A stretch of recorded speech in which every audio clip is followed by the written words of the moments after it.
operation, prioritize troop welfare, and restore public confidence in Nigeria's security system. Chief of Defense Staff, Lieutenant General Olufemi Oluyede, said his experience in national security has equipped him to bring positive change to the military economy and ensure fairness across all services. He promised improved welfare for personnel and their families, saying, "This is a period for unity and strategic partnerships that will sustain peace and stability."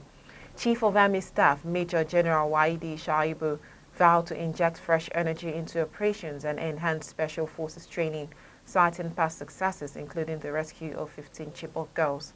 Chief of Naval Staff, Rear Admiral Idi Abbas, said he would leverage his command and operational experience to reposition the Navy for greater efficiency and maritime dominance.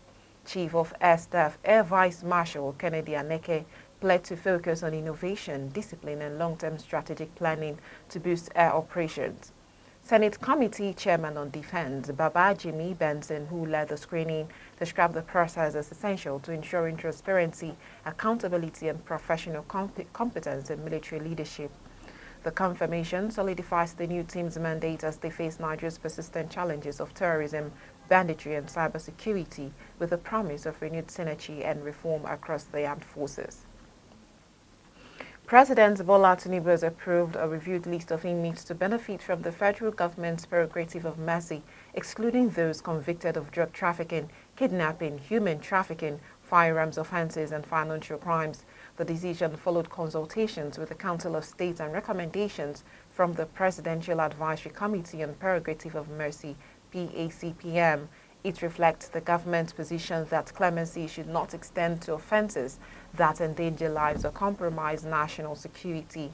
The revised list, now sent to the Nigerian Correctional Service, focuses on inmates convicted of minor or non-violent offences who have shown genuine reform. In response, Special Advisor on Information and Strategy Bayo Nanuga described the President's move as an intuitive and balanced approach that upholds both justice and compassion, noting that the exclusion of serious offenders reinforces public trust in the justice system. As part of wider reforms, the President directed that the Clemency Committee be moved to the Federal Ministry of Justice to ensure transparency and legal oversight in future reviews. The measure forms part of Tinubu's ongoing judicial reform agenda aimed at decongesting prisons while maintaining the integrity of the justice process. The House of Representatives has passed for second reading a bill seeking to strengthen Nigeria's Money Laundering Prevention and Prohibition Act 2022 with tougher measures for asset recovery and unexplained wealth. Sponsored by Honorable Yusuf Gagdi from Plateau State, the bill introduces a civil recovery model that allows the government to seize assets linked to suspicious wealth without waiting for criminal convictions. Lawmakers said the reform will close loopholes exploited by corrupt individuals and align Nigeria's anti-corruption laws with global standards practiced in countries like the UK, Kenya, and South Africa. If passed, the amendment will empower agencies such as the EFCC to obtain ex parte court orders to restrain assets inconsistent with legitimate income and ensure a transparent judicial process. After debate, the bill was unanimously adopted and referred to the relevant House committee for further legislative work and public hearing. Over 10,000 vulnerable households across Lagos State have benefited from a 2.7 billion naira social intervention fund under the government's Eco Cares and Eco Lessons programs. Governor Babajide Sanwo-Olu, represented by Deputy Governor Obafemi Hamzat, said the initiative reflects his administration's commitment to inclusive governance and poverty reduction. At the event held in Ikeja, checks worth 460 million naira were presented to 1,000 new beneficiaries. The governor noted that more than 8,600 residents have already been supported through the schemes, with plans to reach additional households before year-end.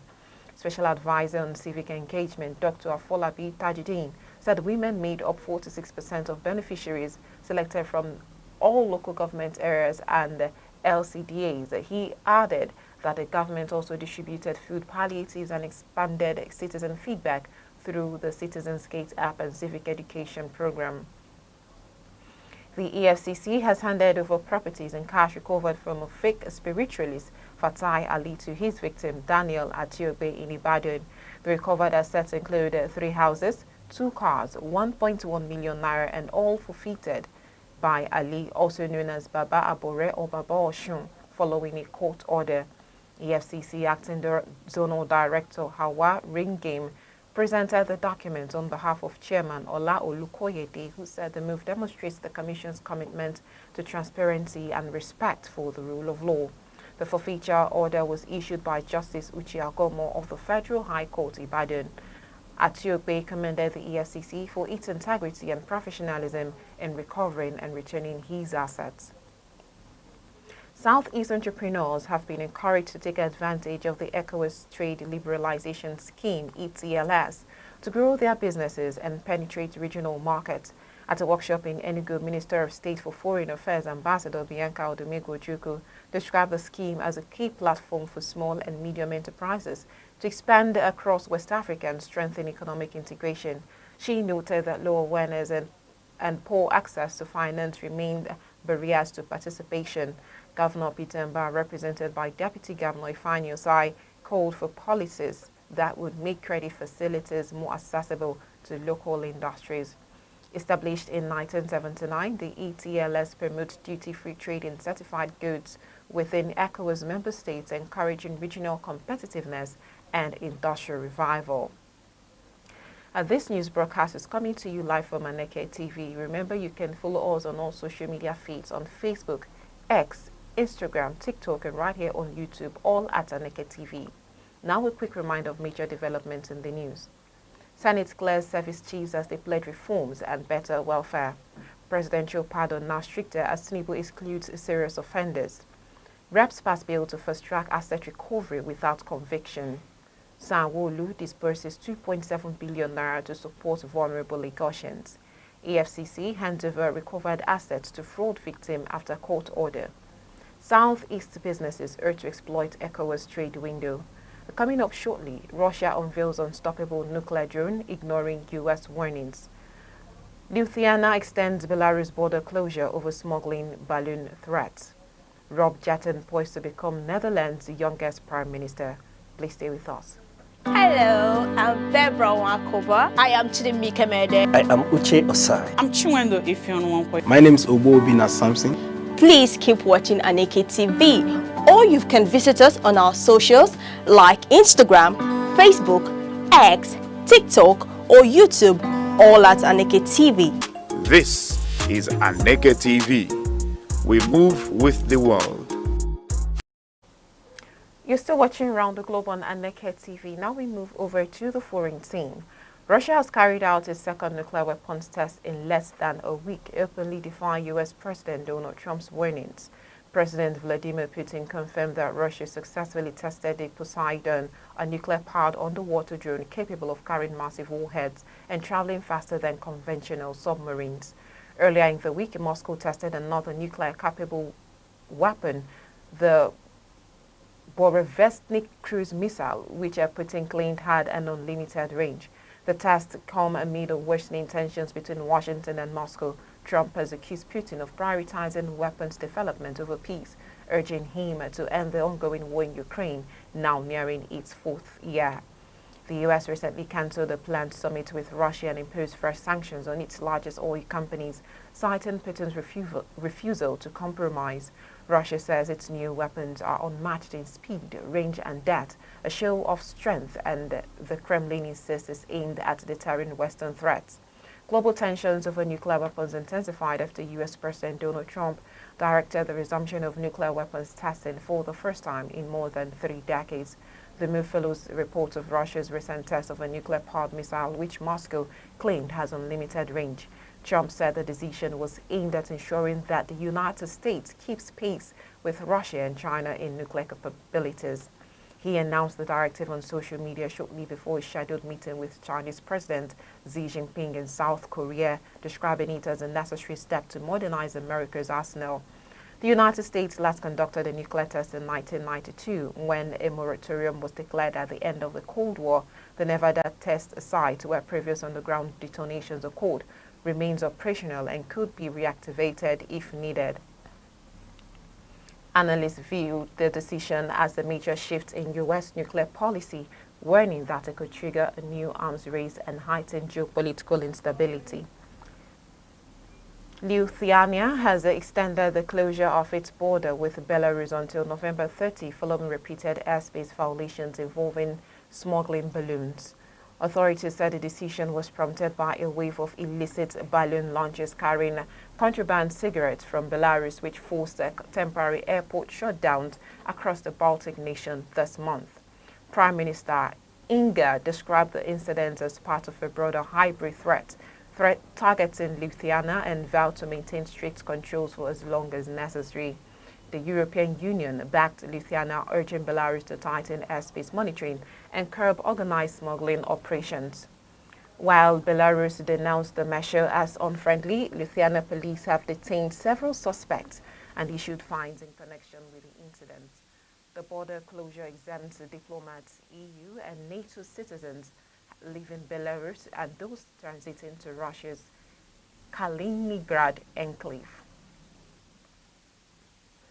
Still on the foreign scene, the centrist Democrats' 66 party made major gains in the Dutch parliamentary elections, overtaking Geert Wilders' far-right Freedom Party and positioning its leader, Rob Jetten, to form the next government. With nearly all votes counted, both parties were projected to win 26 seats, each in the 150-member parliament, but D66 emerged as the clear winner in momentum and coalition potential. The result marked a steep decline for Wilders, who had led the previous election, but lost support after his hardline stance on immigration and Islam. Analysts said Jensen's campaign focused on housing, education, and moderate immigration policies, attracting voters frustrated by political instability. His expected rise would make him the Netherlands' youngest ever prime minister and a symbol of renewed centrist strength in Europe. Coalition talks are expected to be lengthy as at least 4 parties will be needed to secure a parliamentary majority. However, most mainstream groups have ruled out working with Wilders after his party triggered the collapse of the last government. Now we move to business. The National Assembly has approved President Bola Tinubu's request to secure a total of $2.8 billion in new foreign loans and issue a $500 million sovereign sukuk to finance the 2025 budget deficit and key infrastructure projects. The Senate and House of Representatives gave concurrent approval after considering separate reports from their committees on debt and loans. The plan includes $2.35 billion in external borrowing from the international capital market and $500 million through a debut sovereign sukuk, a Sharia complaint bond aimed at funding roads and other critical projects across the country. According to the Debt Management Office, Nigeria's debt profile stands at over 97 trillion naira, sparking fresh debate over the country's rising borrowing levels. But lawmakers and government officials defended the move, insisting the loans are part of the 2025 fiscal framework and are essential to sustain economic growth and prevent default on maturing Eurobonds. Chairman of the Senate Committee on Local and Foreign Debt, Senator Wamako Magatakaba Aliyu, said the borrowing would ensure project continuity, maintain credit reputation, and meet 2025 funding needs without disrupting ongoing commitments. Similarly, Senator Adetokunbo Abiru, chair of the Banking Committee, explained that the move was more of a compliance issue, adding that the borrowing was already captured in the budget's deficit financing plan. In his letter to the legislature, President Tinubu said the government might use up to 25% of the sukuk proceeds to refinance costly existing debt, while the balance would fund infrastructure.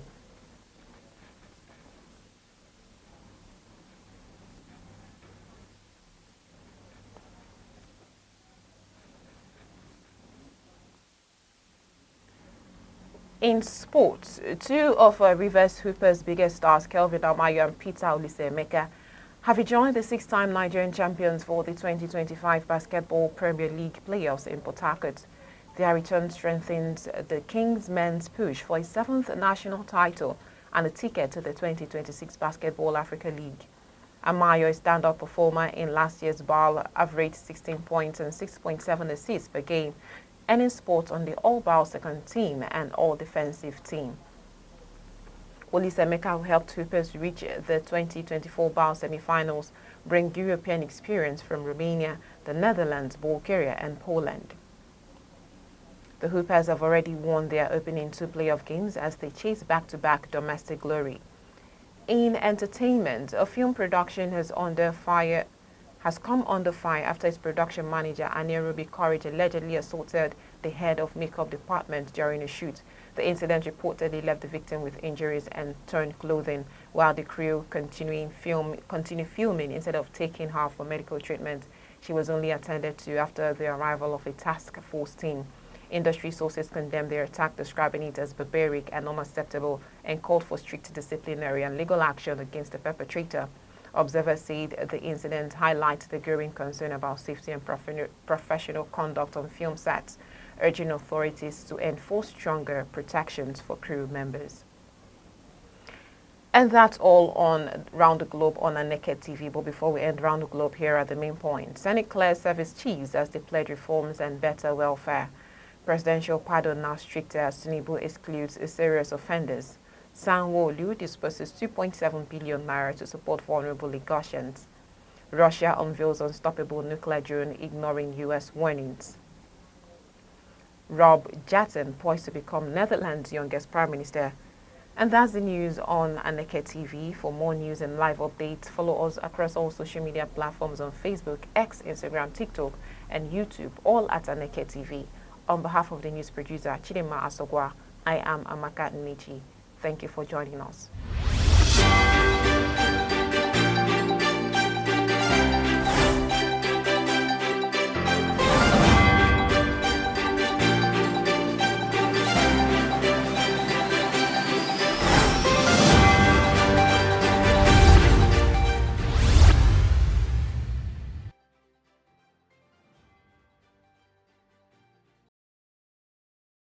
Hello, I'm Debra Wakoba. I am Chidimike Mede. I am Uche Osai. I'm Chiwendo Ifeonwankwe. My name is Obina Samson. Please keep watching Aneke TV, or you can visit us on our socials like Instagram, Facebook, X, TikTok, or YouTube, all at Aneke TV. This is Aneke TV.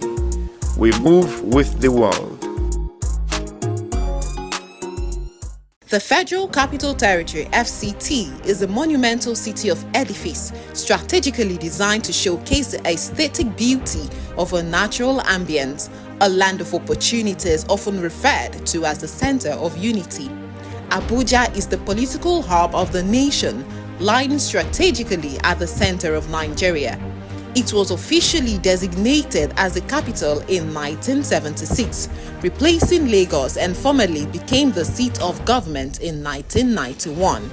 The decision to build Abuja was rooted in its central location, neutrality among Nigeria's diverse ethnic groups, and its vast land space, which made it perfect for expansion. Today, Abuja has grown into a well-planned, organized, and prestigious city that tells the story of Nigeria's unity and ambition. Early mornings in Abuja are alive with the buzzing sound of cars speeding through wide boulevards and flyovers. Porsche cars and executive luxury vehicles glide alongside long buses and motorcycles, painting a picture of a city where classes mix but remain distinct. It is a city where aristocrats, ruling elites, and key players of the capitalist industry share the same roads with artisans, traders, and ordinary Nigerians striving for daily survival. Yet, despite the aura of power, excellence, and wealth, Abuja is uniquely human. It is not unusual to see a minister of the Federal Republic or a high-ranking official standing in line at a shopping mall, waiting to buy one or two things like everyone else. That blend of prestige and simplicity is part of what makes Abuja truly alive. As the center of unity, Abuja is home to people from every corner of the nation, hosting over 5 major ethnic languages and countless cultural groups. Each carries its cultural emblem and beliefs, all interwoven into the city's cosmopolitan fabric. Added to this is Abuja's international status.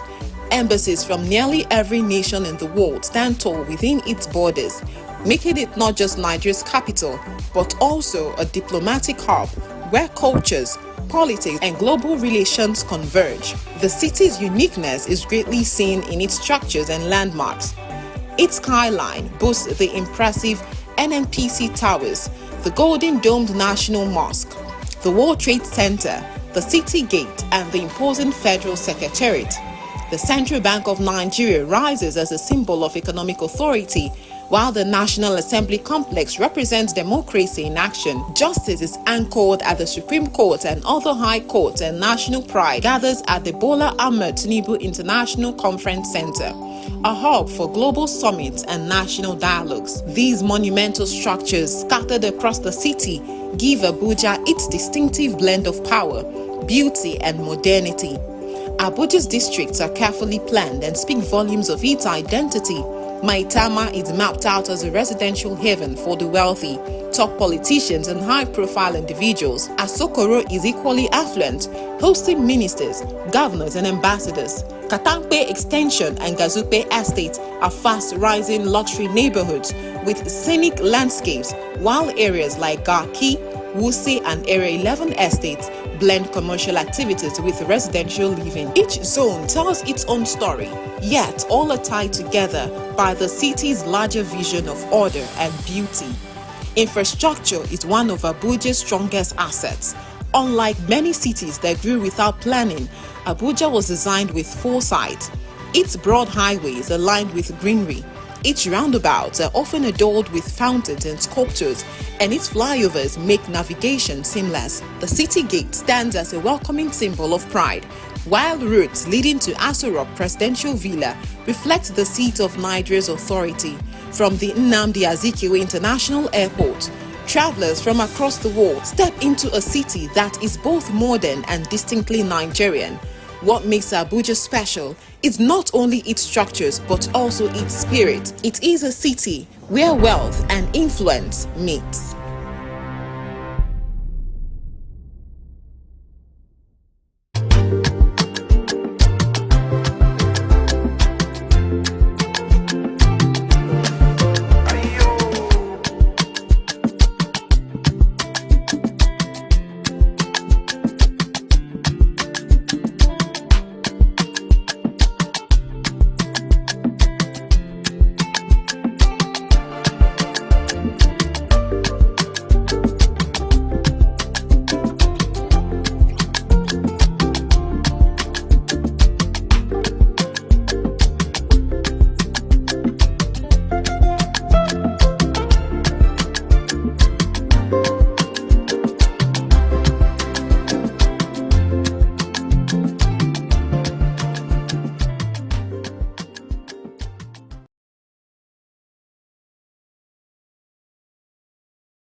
It was Robert Greene who asserted, "The future belongs to those who learn more skills and combine them in creative ways."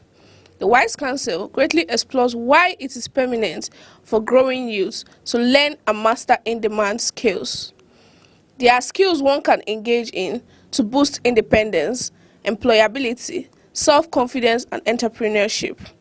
Some of them include events decoration, hairstyling, furniture making, painting, tiling, and house decoration.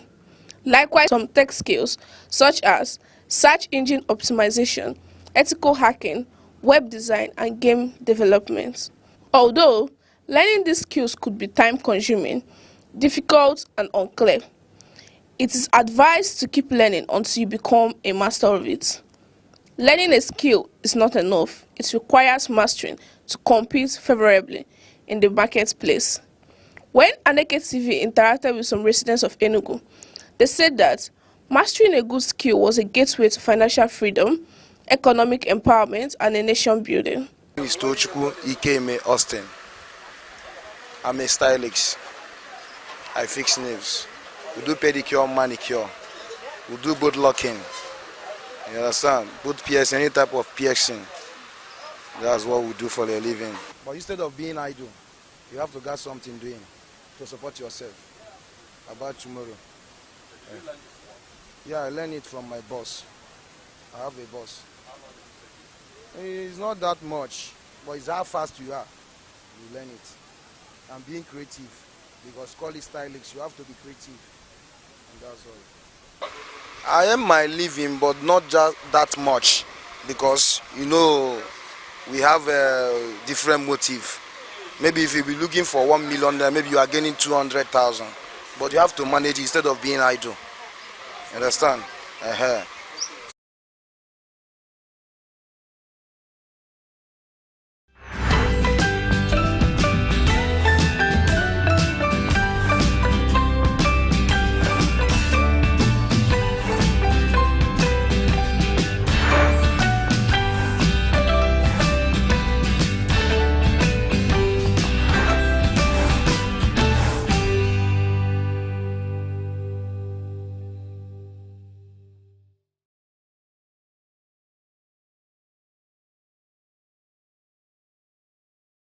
Good morning, Nigeria. Good morning, 042.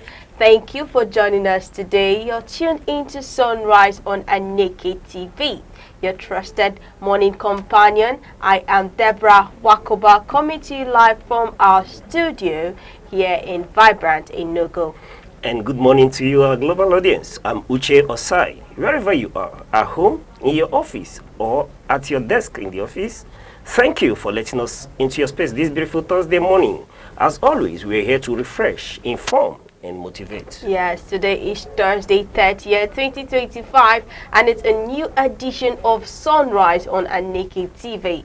And today we'll be bringing you a full lineup of weather, news, trending stories, and of course, that special sunrise vibe to help you begin your day. So, grab that cup of coffee or tea. Just let the sunshine in, because the sunrise is here.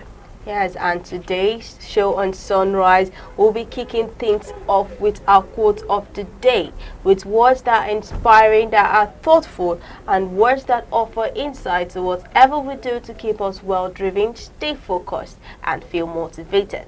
Then it's straight into the day's top headlines. In our newspaper, everything you need to stay informed will be delivered clean and crisp. Yes, and we've also got that weather report for today across cities in the southeast to keep us comfortable while stepping out or before stepping out. And later we'll wrap things up with today's celebrations of global observance to lift your spirit. Okay, now to our morning show inspiration segment. Let's start today with a powerful quote from leadership expert John C. Maxwell, who said in his quote, "When you make a commitment, you create hope. When you keep a commitment, you create trust." I'll take that again. From John C. Maxwell, he said, "When you make a commitment, you keep hope. And when you keep a commitment, you create trust."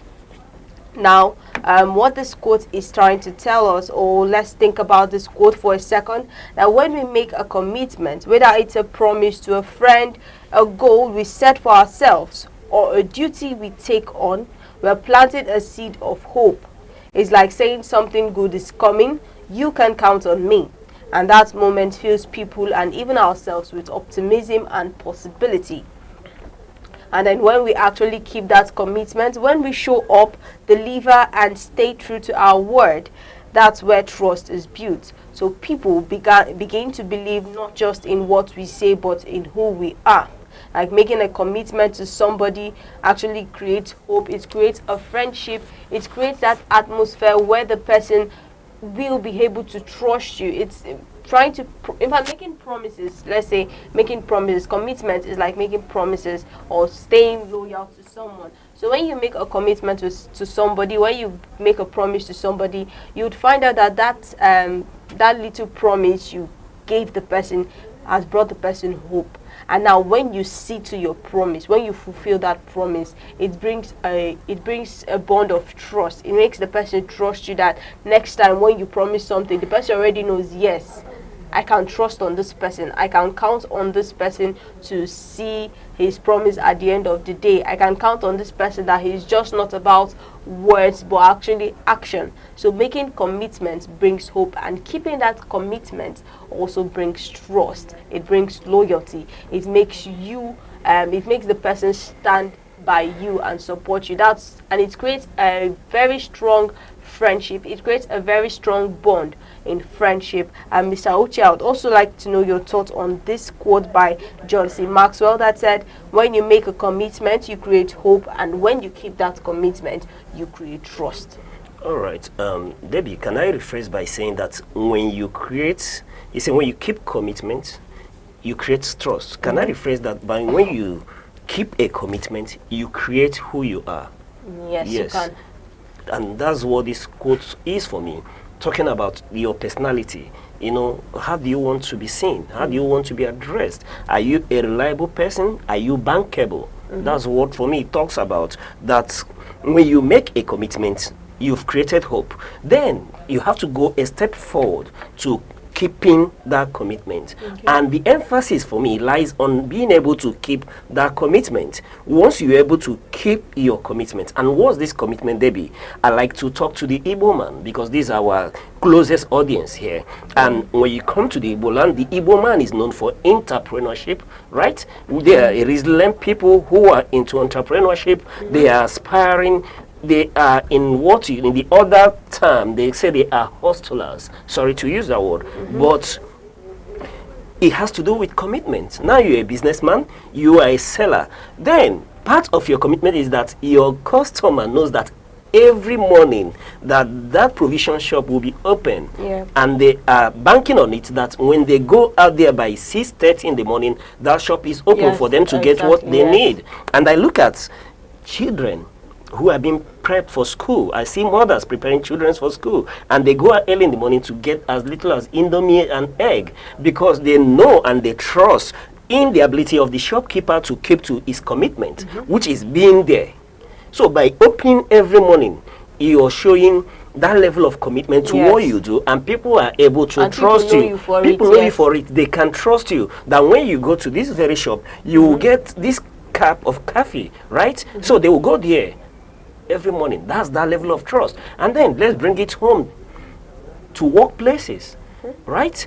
What do you expect? How do you want to be seen? Are you someone that is reliable? Would your colleagues rely on you that you will be there when you say to be there? Every morning I wake up, I come to the office knowing that I will meet Mr. Oluchukumba in the office when I get there at 7 o'clock, he will be there. That's a level of commitment. I know that when I walk into the studio, I will meet Ikechukwu Austin seated, and that is commitment for me. So that is it, because they have exhibited that level of commitment in their personality, in the way they behave. I can trust them that I leave my house and I will not stand under the rain.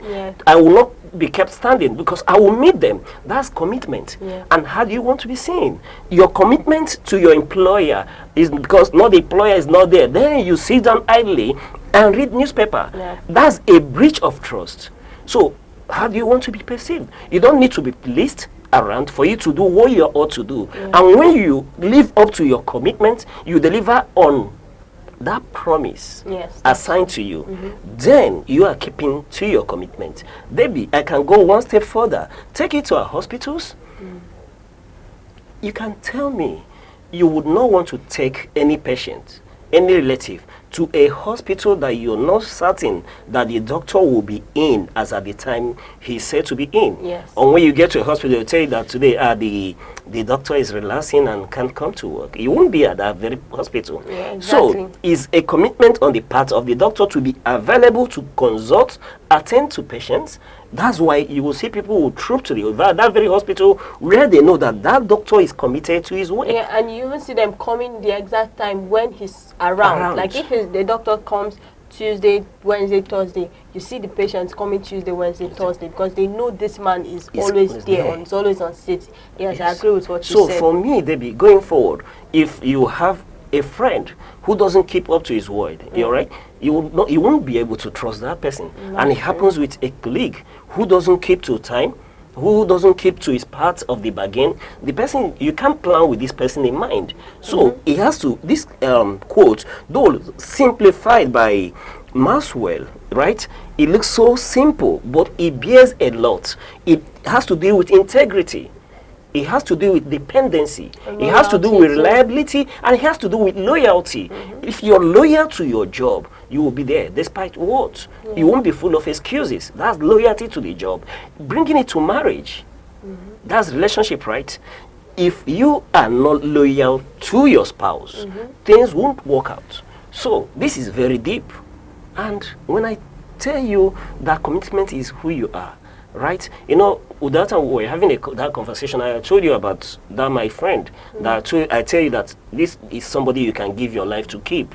And when you wake up and you see, you will be sure that he will give you your life. Because this person has proven over time to be dependable, to be reliable. And this is one person that I know that when he tells you that it is 2 o'clock, be there by 10 minutes to 2, you will meet him. And that's one quality that is rare in Nigerians, in Africa, and the Igbo men. And a lot of us, no exemption, we tend not to keep to time. Yeah. We say African time. Yeah. There's an African time. And I've realized when you go for event now, it's no longer an African time. There is a Nigerian time. And perhaps there could be an Igbo time as well. Yes. Maybe there's an Hausa time and there's a Yoruba time as well. Yes, so you see the level of inconsistency, and it begins to show in everything that we do. Yeah. But if you are consistent, keeping to time is a lot, Debbie. So this is quite apt, Yes. and you've summed it very well, that it deals with that trust. Yes. It deals with ability for people to trust and rely on you. Just being present. You know, you keep talking about it. Just be present. And that is it. That deals with reliability. That deals with commitment. That deals with the ability of your employees, your employers, to be able to bank on you. On the other part, the employees who pays timely, your staff are able to budget with you in mind, knowing that as at first day in every month, that their bank alert is already there, the bank is smiling. They can plan for their family, they can plan with you in mind, and you see them, they will be loyal to you. And likewise, if you're a loyal staff, then you have to be one that is committed to your work. That way your colleagues, the owners of the job, would be able to plan with you in mind. So, Debbie, this is quite apt, and it's quite relatable. We can begin to relate it to a lot of things. Talk about the student. You can even talk about children. Now, that's like when a parent promises our child that they'll buy something when coming back, and when you keep saying it, because there's a situation that happened when we were still young, the one Christmas period, they said we should clear, we should pluck out bitter leaf. Okay. So when we are done, they're going to buy something for us.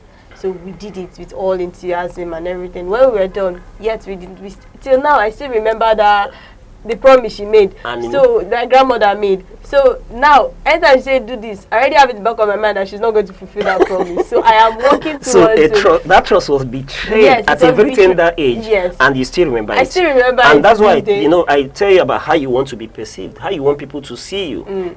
Right? Yes. These are little things, but they do matter. Yes, they do actually. You know, I did cite about 2 individuals, for example. You can rely on them to be there on time. That way you know that when you get to that point, you'll be safe because they are there. Yes. That's reliability. It's little, but it matters. Keeping to time is little, but it do matter. Standing people up when you are in the habit of standing people up when you have appointments, they won't tend to take you serious. Nobody knows if you'll be there or not. And like you've mentioned, talk about little children. I tell you, promise a child that by so time you come back with, they will be at the door waiting for you. Honestly, they will. They will. They have sharp memory, so they will remember it. Because they trust you as an adult that you're going to keep to your word. So, all right, thank you very much for that. So this morning, let us remember that it's easy to talk about something, it's easy to make promises, it's easy to say we'll do this, we'll move mountains and that, but then the real magic happens when we fulfill it, when we follow through our promises. So please, from today, let's keep our promises, let's honor our words, and also be someone others can depend on, and then be a person who inspires both hope and trust. Build yourself. It's like Mr. Oche rightfully said, that being committed doesn't only show trust, but also makes you who you are, makes other people see you for who you are. Like now, even if I'm a trustworthy person, definitely, if you're a trustworthy person, definitely you can be recommended for something else, and people can say, yes, I trust this person that he would come fulfill whatever you assign him or her to do. So let's please keep our promises, because every commitment kept is a bridge that connects heart and builds stronger relationship. And also don't forget, like we always say here on Sunrise every morning, that every sunrise is a platform for us to grow. It is a platform for us to try something new, try something different every day, and simply be present in what we do. So let us know what this code means to you. You can drop your thoughts on our social media feeds across Instagram, TikTok, YouTube, X, all at Aneke TV. We'll be right back. Hello, I'm Debra Wakoba. I am Chidimike Mede. I am Uche Osai. I'm Chiwendo Ifeanyi. My name is Obobina Samson. Please keep watching Aneke TV. or you can visit us on our socials like Instagram, Facebook, X, TikTok or YouTube, all at Aneke TV. This is Aneke TV. We move with the world.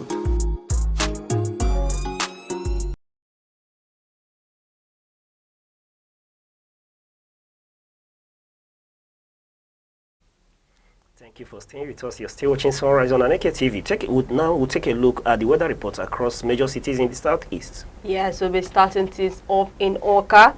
Good morning, Oka. At around 22 degrees Celsius right now. It will start cloudy into the early hours. Showers begin around 8 a.m. at 23 degrees Celsius, turning into rain by 9 a.m., climbing to 24 degrees Celsius. Midday seas rise to about 28 degrees Celsius with more rain around 1 p.m. Afternoon and evening will drop back into cloudy skies, staying in the mid-20s. And over to Enugu. Good morning, Enugu. It begins this morning at 23 degrees Celsius under cloudy and rainy skies. By 9 to 10 a.m., showers set in. The temperature nudges up to around 27 degrees Celsius. Noon into early afternoon, we see temperatures reaching up to 31 degrees Celsius with mostly cloudy skies. Evening cools off gently into the highs of 20 degrees Celsius. Yes, and in Abakaliki wakes up to 23 degrees Celsius. Showers early morning, then clouds dominate till midday. Temperatures rise to 30 degrees Celsius by early afternoon, then ease back into the high 20s later. And over to the jiving city of Owerri. The sky starts cloudy around 23 degrees Celsius. Rain is likely at 7 to 8 a.m. Then a mix of cloudy and rain through late morning. Expect a peak temperature around 29 degrees Celsius in the early afternoon. Evening will see more cloud and possible rain by 4 p.m. And in Umahia begins at about 23 degrees Celsius with cloudy skies. Showers develop around 9 a.m., reaching rain by 11 a.m. Noon to early afternoon warms up to 30 degrees Celsius. Rain may return in the early evening, then cooler, cloudy night. So, wherever you are in the southeast today, stay cool, keep your umbrella handy, but do remember that rain or shine, we've got you covered. And that's your weather report on Sunrise on Aneke TV. We'll take a break. We'll be right back. Hello, I'm Debra Wakoba. I am Chidimike Mede. I am Uche Osai. I'm Chiwendo Ifeonwankwe. My name is Obina Samson. Please keep watching Aneke TV, or you can visit us on our socials like Instagram, Facebook, X, TikTok or YouTube, all at Aneke TV. This is Aneke TV. We move with the world.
You're still watching Sunrise on Aneke TV.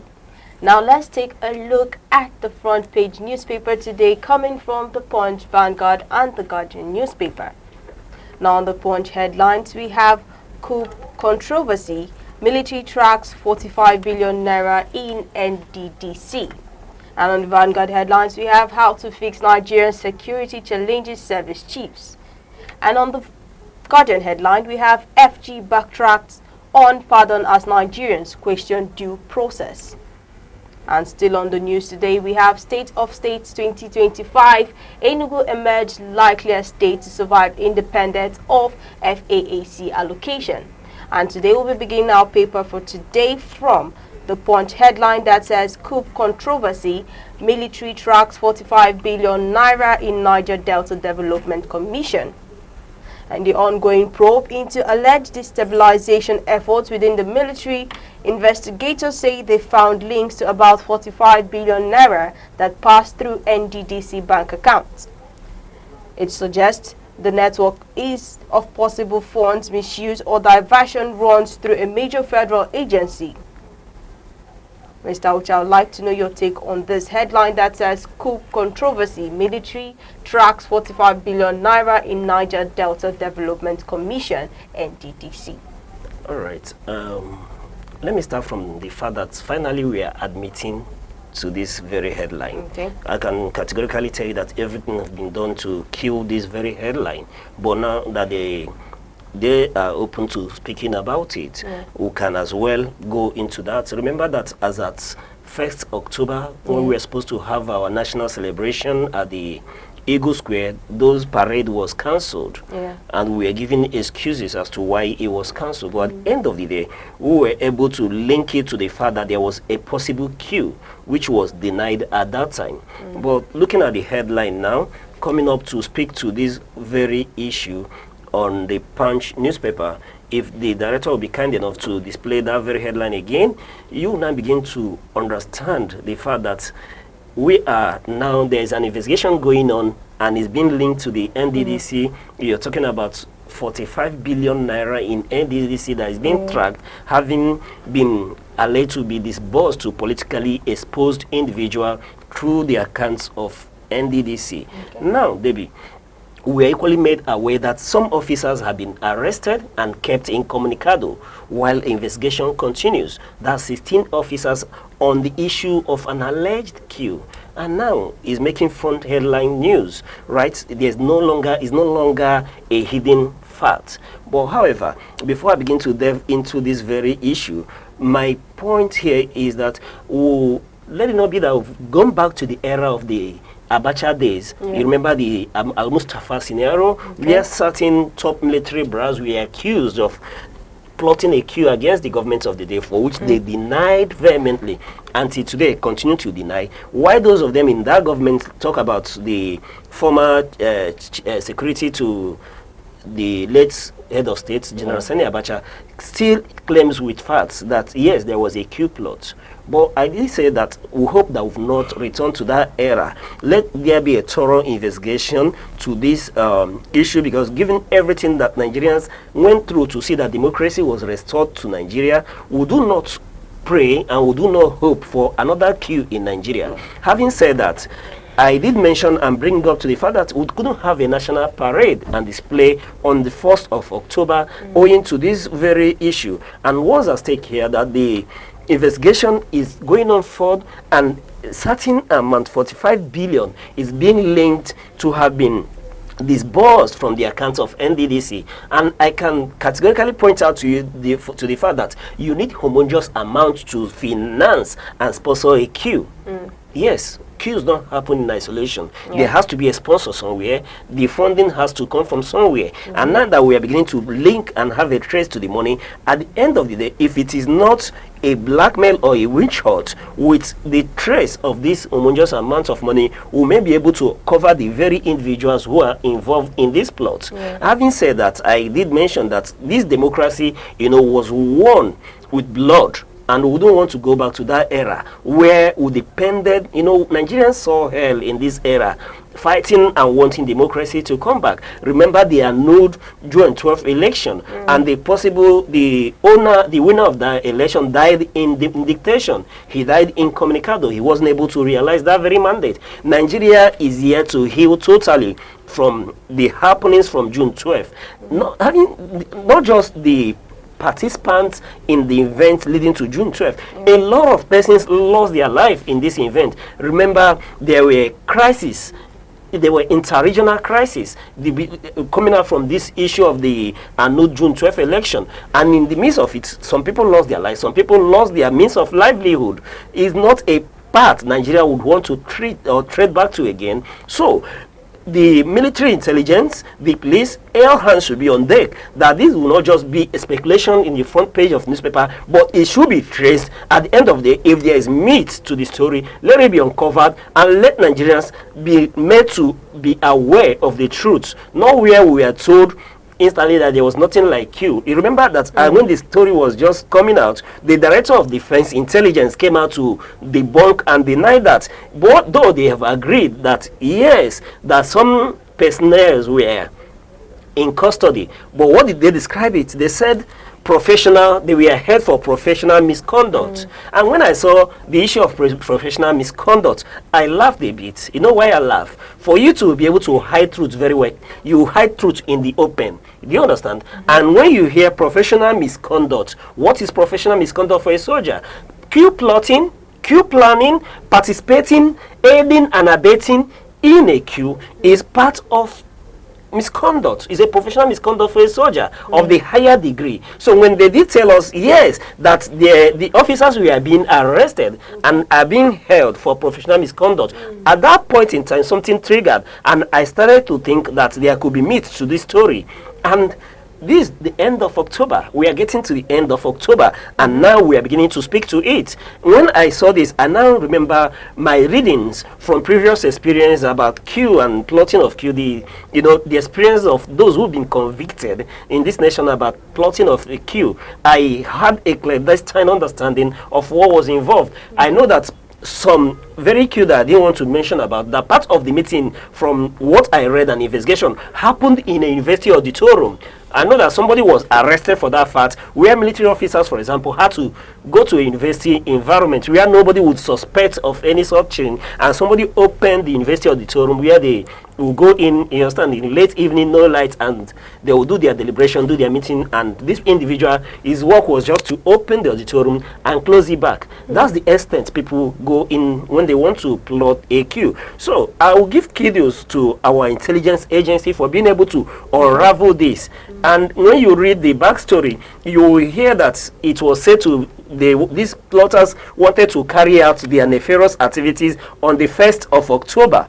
Having said all this, Debbie, then one begins to look at it. Now, names are beginning to emerge. We are beginning to hear that though this money is traced to NDDC, and top officials in the NDDC are being questioned, and this money is linked to politically exposed individuals. Who are these politically exposed individuals? Some of them could be personnel in the military, personnel in the police, certain individual civilians who occupy or who have occupied certain offices in the past. So, talking about politically exposed individuals, yes, these are people who have interest. The common man on the streets will not participate in a coup. These are the individuals. So, investigation should go further, trace the money.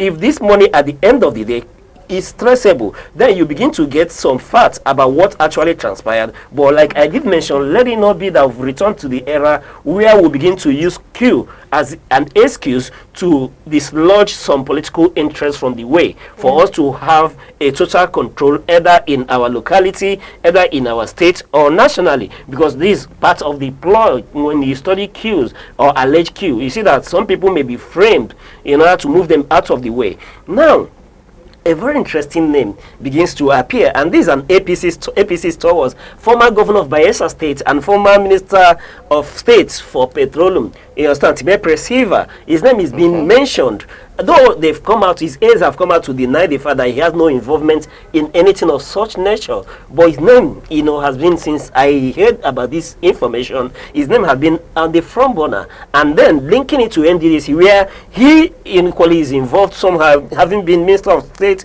for Petroleum. Now, how do we begin to sieve this information now that his aides have come out to say no, that nothing concerns him, that he's not a participant and he's not involved, that he loves this nation, that he's been a patriot and an APC stalwart who is committed to the government of President Bola Ahmed Tinubu?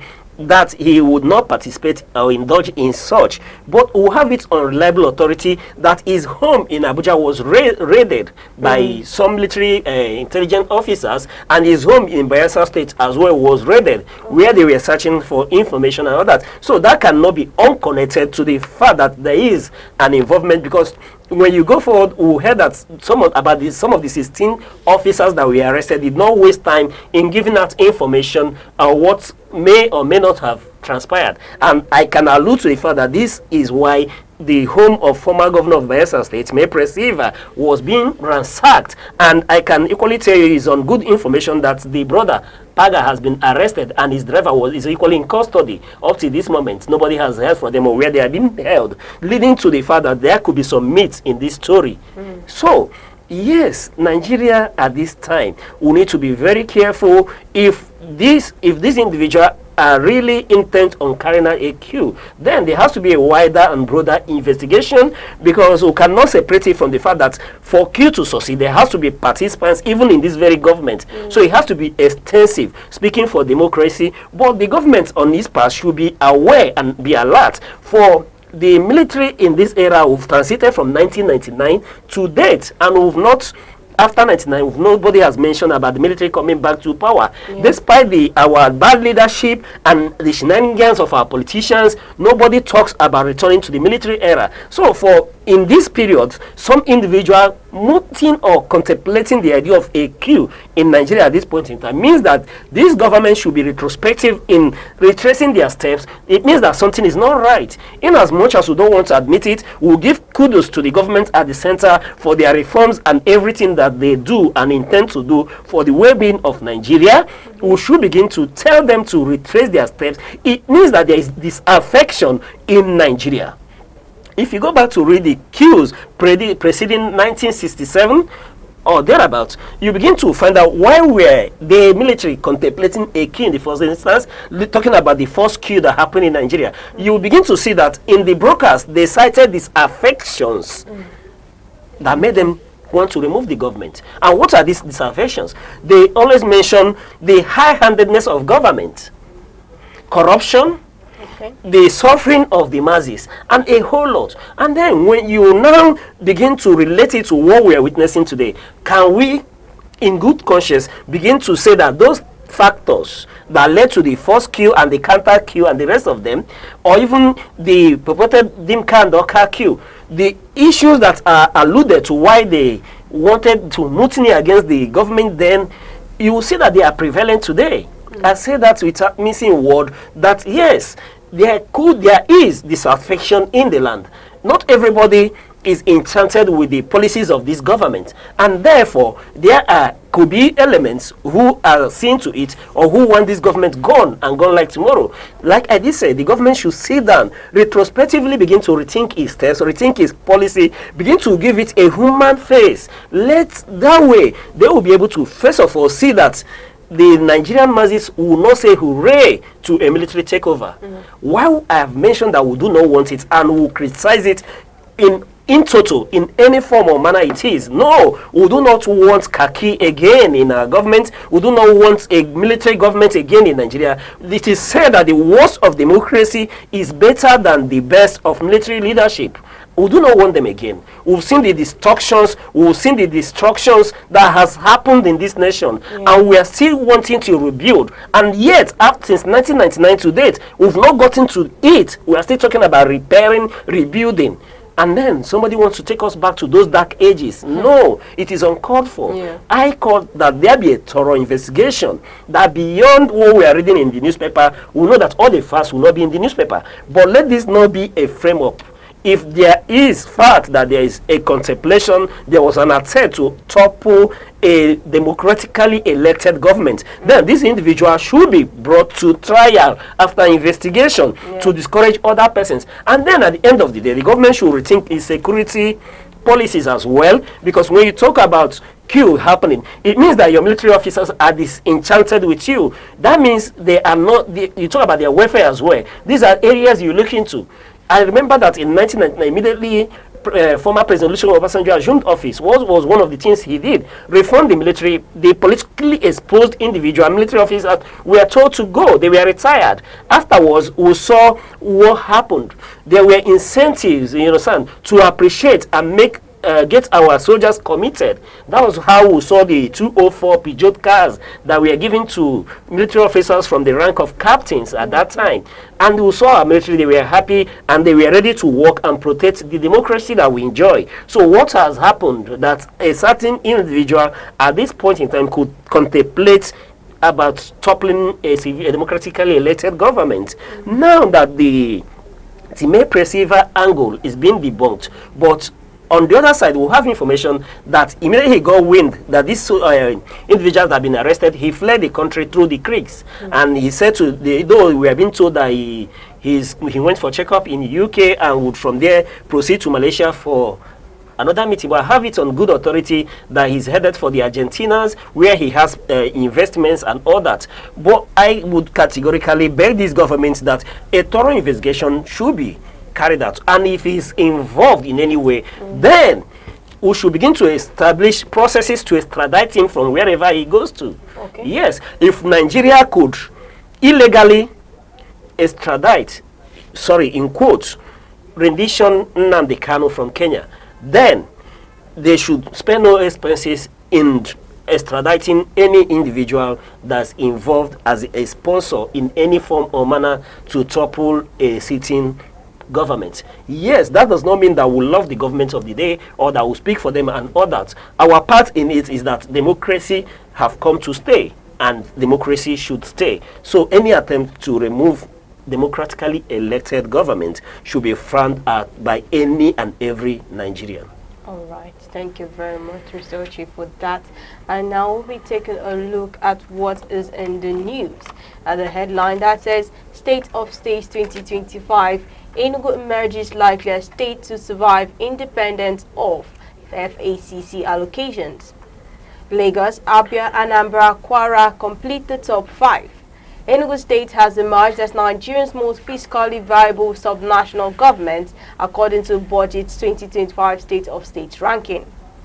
The report shows that Enugu State is the most probable state to finance its operating expenses exclusively from internally generated revenue (IGR) and independent of allocations from the Federation Account Allocation Committee (FAAC). However, whereas Enugu, Lagos, Abia, Anambra and Kwara are the top 5 states likeliest to survive independent of FAAC receipts, Yobe, Benue, Jigawa, Kogi and Imo are ranked as the least viable states presently, the report also shows. The findings are based on Index A, which measures states' ability to meet recurrent expenditure obligations using only IGR. The research methodology for Index A was the ratio of operating expenses to the state's IGR. According to Budget, states that rank higher on this index exhibit greater financial autonomy and long-term viability. States that perform strongly on Index A have comparatively limited dependence on FAAC allocations and thus possess greater viability if they were to theoretically exist in independent entities, the report stated. The rankings show that Enugu State scored 0.68, implying that 68% of the state's IGR would have catered for its operating expenses. The scores of the remaining 4 of the top 5 states are Lagos State 0.83, Abia State 1.56, Anambra 1.66, and Kwara 1.73. In 2024, Rivers, Lagos, Ogun, Anambra and Cross River made the top 5 rankings. Thus, the 2025 report represents for Enugu State a quantum leap in improved revenue collection and expenditure management and a major score for the Governor Peter Mba-led administration.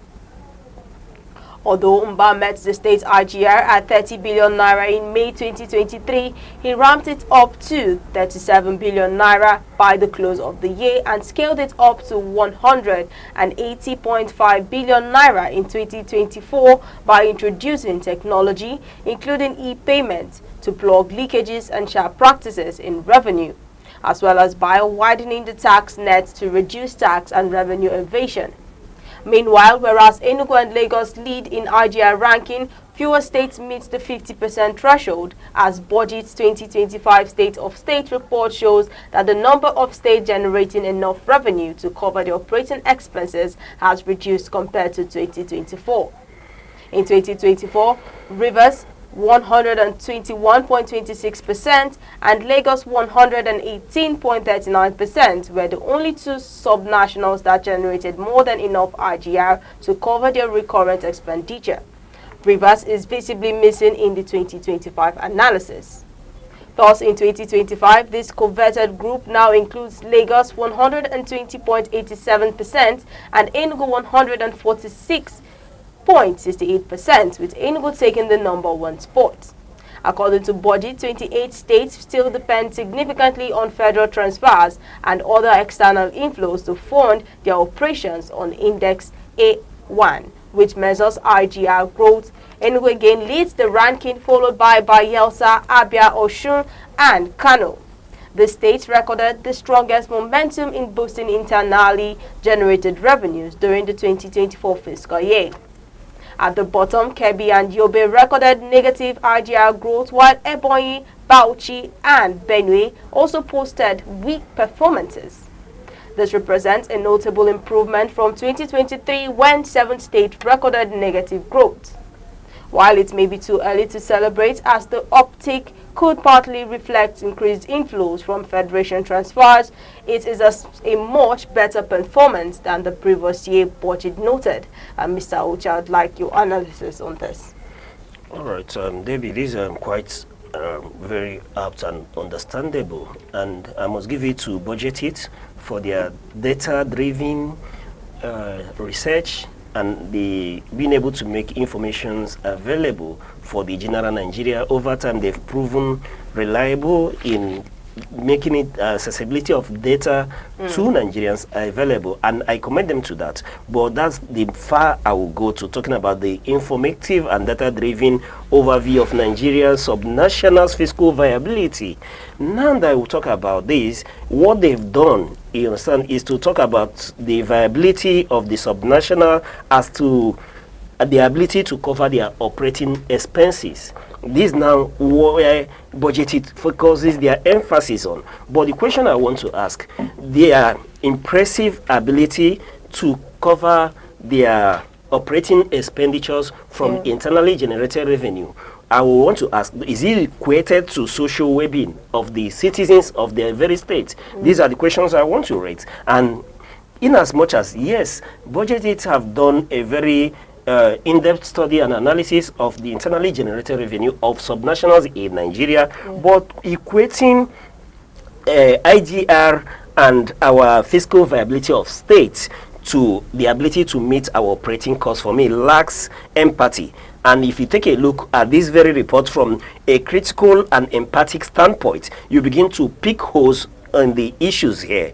Now that we'll talk about, for example, Enugu State, where we've highlighted their impressive record of being able to leap from where they were before in the rankings to become tops, is though commendable, but this report now begins to treat states as a balance sheet and the citizens in it as mere factors in expendable or expenditure to IGR ratio in equally in that very balance sheet. What we should be talking about is the human face to internally generated revenue.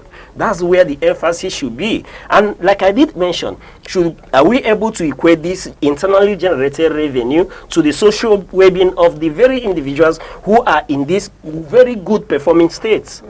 That's where my emphasis lies on. It's not that the state is able to generate homogeneous IGRs, but what are the, when you place them side by side with the social well-being of these individuals, equally will it measure up to this homogeneous generation in IGR? These are the questions we have to raise. And what are we talking about? We are talking about the state's ability to widen up task net, being able to plug leakages. In the case of Enugu State, where we were told that when the governor came in as at May 23, he met the internally generated revenue at 30 billion, right? He met it at 30 billion. And then from 30 billion, he was able to move it to about 7 billion in that same year. Now, we are being told that in this setup, taken from 2024 to now. As at 2024, Enugu State, you understand, was not top. It was River State that was tops, followed by Lagos, Ogun State, Anambra, and Cross River. Therefore, Enugu State now took a quantum leap to top these very states, moving from where they were to the topmost, being able to generate about 180.5 billion in 2024, and then topping this in by about 0.68% in the scorecard of this year. Though quite commendable that Enugu State is being commended for being able to widen the tax net and plug in leakages and all that. But Debbie, what I want to talk about is the human face to this internally generated revenue, because we are now measuring internally generated revenue and the viability of our subnationals in our ability to cover our operating expenses. Is operating expenses all there is to this generation? What is the human face to it? These are the questions that has to be raised. Yes, I commend the fact that when you look at the scorecard, that Enugu State on its own, from about 68% of its internally generated revenue, can cater for its expenditures and everything without relying on the federation allocation, the allocation from the federation account, that they are viable. That is well celebrated. But the other way around, I want to take you further to look at how do we translate this internally generated revenue, Debbie. What does it mean for the individuals, the Enugu people? What does it mean for them? Does it mean that the quality of life in Enugu has improved? When you bring the people of Enugu State and ask them, now that your state has generated more in revenue, they are topping all other states, because we are told that they top Lagos of all places. They are first. They top Lagos, they top Abia State, they top Anambra, and which other state? Kwara State in the list to emerge tops. I can tell you categorically, it means that Enugu is tasked. You can see that people in Enugu are overtasked. But without going to the issue of how they are tasked, let's look at what the task is being used for. What the generated revenues, where it is used for. Is it used to service the life of elected officials and appointees? Has it translated to a better quality of life for individuals in Enugu? Are their life better when compared to the states that have been mentioned to be the least in the bottom, like Benue, Yobe, Jigawa State, and the rest of them? The life expectancy in Enugu State, has it improved better than the life expectancy in those areas? These are the areas for me that I want to look at. The average man in Enugu, would they say that they can afford food better than people in other states in Nigeria? This for me is what matters. This is the human angle to it. It's not about being able to task the people from the city to the village, and from their villages to the farmland. No, it's about what you turn these revenues to. Now, I ask, the teachers in Enugu State, are they well and better paid than the teachers in Jigawa State, than the teachers in Benue, than the teachers in Imo State, than the teachers in Yobe? These are the questions that we have to raise. What is the quality of education? That's what I expect budget it to place it line by line, and not tell me that you have to begin to calculate the performance of a state as regards to the ability to use their internally generated revenue in ratio to their ability to cater for the expenses and the lifestyle of the officers and officials in the state. I ask again, the roads in Enugu, are they better refined? Are they better refurbished? Are there roads leading to the farm settlements in Enugu State? Have we tarred all the roads in Enugu State? These are the areas I expect the RGRs to perform better, and not in the ability to pay politically motivated salaries and all that we put in place. No, in as much as I commend the governor of Enugu, for his undertakings, his reforms and everything, I want to see more. The Enugu, when they go to hospital, what is the waiting time in the hospitals? These are questions I want to ask. When you get to hospital, do you spend little time and get access to quality drug at a better affordable rate than other states in Nigeria? These are the questions for me to ask, Debbie. This is what concerns me, that the internally generated revenue, if it is increasing, I want to see the life of the Enugu, the citizens of this state, for example, fare better. Now, let me move away from Enugu State, for example. Let's go to Lagos, that came second on the list. What has Lagos been able to translate the internally generated revenue to the traffic in Lagos? You go to Lagos, you stay, manpower hours that should be utilized for production, you spend it in hours in traffic in Lagos. What have they been able to do in that regard? when you go to Lagos, look at the situation in rainy season in Lagos. What have they been able to do in that regard? These are the questions that you want to ask. Out of every city and state I've traveled in this country, Lagos for me is the most thinking of all of them. What have they been able to do in terms of sanitation of that state? These are the questions that we should be raising, and not what budget it is wanting us to focus on. The viability of the subnationals, on the ability to tax their people more. Because when you bring the balance sheet of the taxations in this very state, have these governments created more companies that would produce more taxes or pay more taxes than the individuals in the state? The answer, when you investigate, you answer in the negative. So I can tell you that what we are celebrating is that the people are taxed more. Talking about Lagos, what have they done about housing in Lagos? You have the most expensive housing in the country in Lagos that is topping this list of Solomo and states that are more comfortable away from the federation allocations. Okay. What is the human face to all this? This is what the issues I want to talk about. If we move away from Lagos, look at the other states that are in the list. What is life expectancy in those states? What is access to education and access to Medicare in those places? Are they faring any better than the common man in Jigawa State and the Yobe State? Are they faring better than the security threatened people of Benin State? These are the issues that I want to ask. Now, I come back to Enugu and I bring it home. What is happening in Enugu? If you go around, talk about waste management, for example, you see that people are paying more. Houses are being locked in Enugu. I can categorically tell you that because I saw it myself yesterday, where people's homes are being locked under chains and padlock because they are yet to pay their waste management fee. And the same, when I begin to probe this issue, I look at it. This waste that we are taxing the people to pay and we are locking homes, must we have to lock homes because they've not paid that? When you lock them inside their home, how would they generate the money they want to pay for these taxes? Now, go to the issue of the waste management. People dispose their reusable bottles and plastics and all that. Who caters them? Apart from the Ebola, the film Ebolas, you see, go around the dump sites, you will see S-Warmer branded tricycles and vehicles where individuals on the apron and uniform of S-Warmer picking these recyclable plastics. What do they do with it? Funds has to be generated with it, and yet you're taxing people. Homes are being locked. Is that how we generate these IGRs? Where is the human face to it?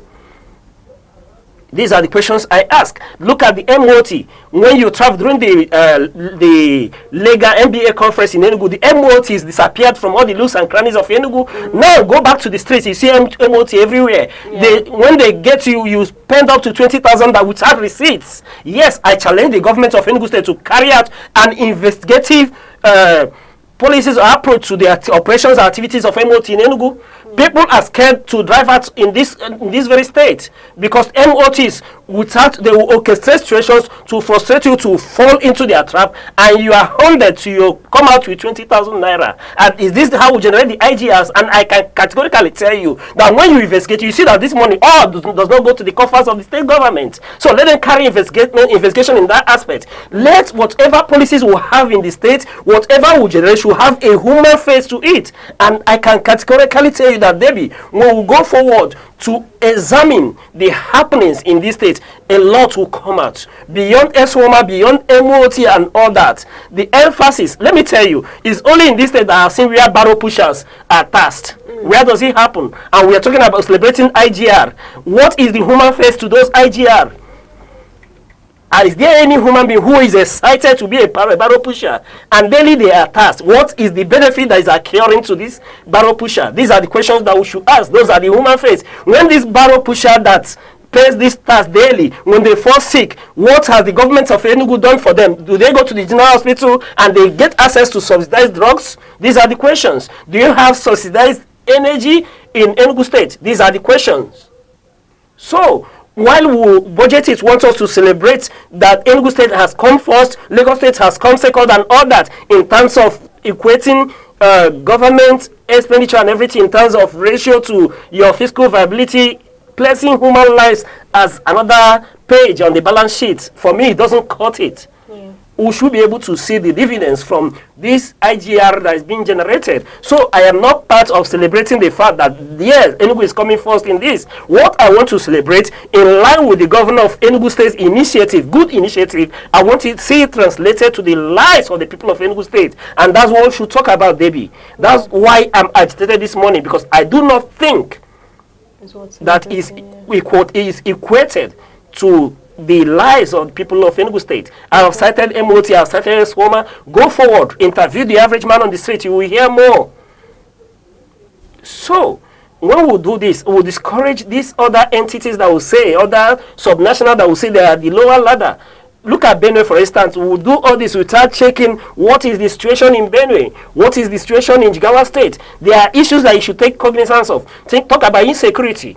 Benue is ravaged by insecurity, so you can't expect Benue to be able to match Enugu State in terms of internally generated revenue. You talk about Jigawa State, you talk about Yobe State, you can't equate all of them. You talk about the geography of the area, the economy of those states, there's no way you can equate it to them. Alone, being able to match Enugu, Lagos, River State, and Kwara in that means. Therefore, even though I am sort of, it may be seen I'm a little harsh on the Enugu State because they are forced and I'm here, but I want to tell you categorically that some states that are not viable could be traced to our politics. There are states that were created in the name of politics to satisfy some whims and caprices. Where we should have more states, we will have less states. In Southeast, that I can tell you may be more viable than Northeast. Northeast has more states than Southeast. We created those states politically, what you call gerrymandering, for us to be able to have more influence and access to control, to resources and all that. Then, how do you expect them to be viable?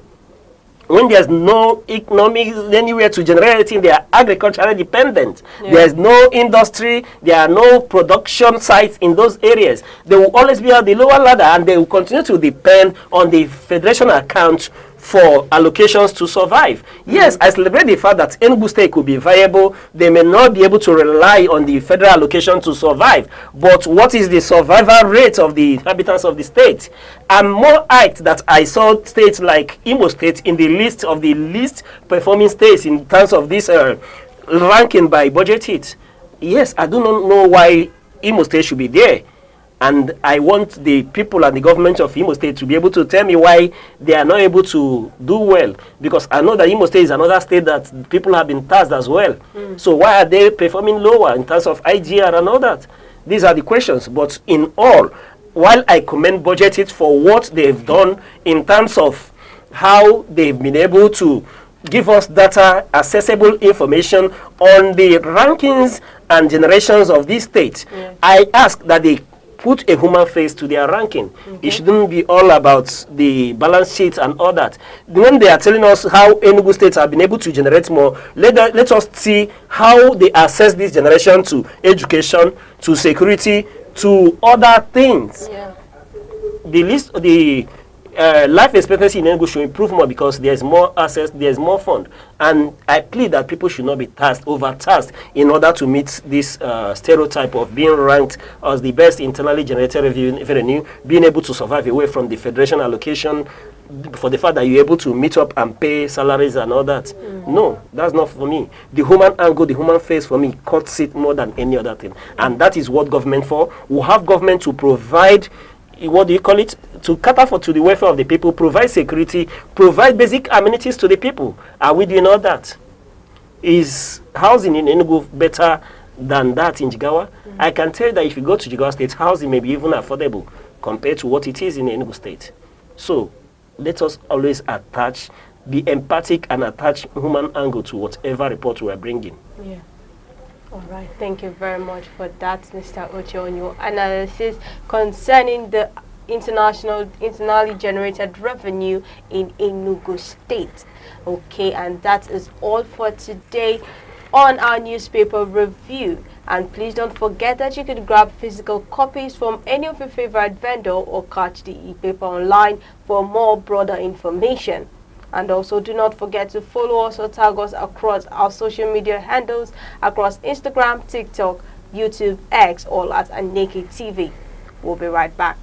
Hello, I'm Debra Wakoba. I am Chidimike Mede. I am Uche Osai. I'm Chiwendo Ifeonwankwe. My name is Obina Samson.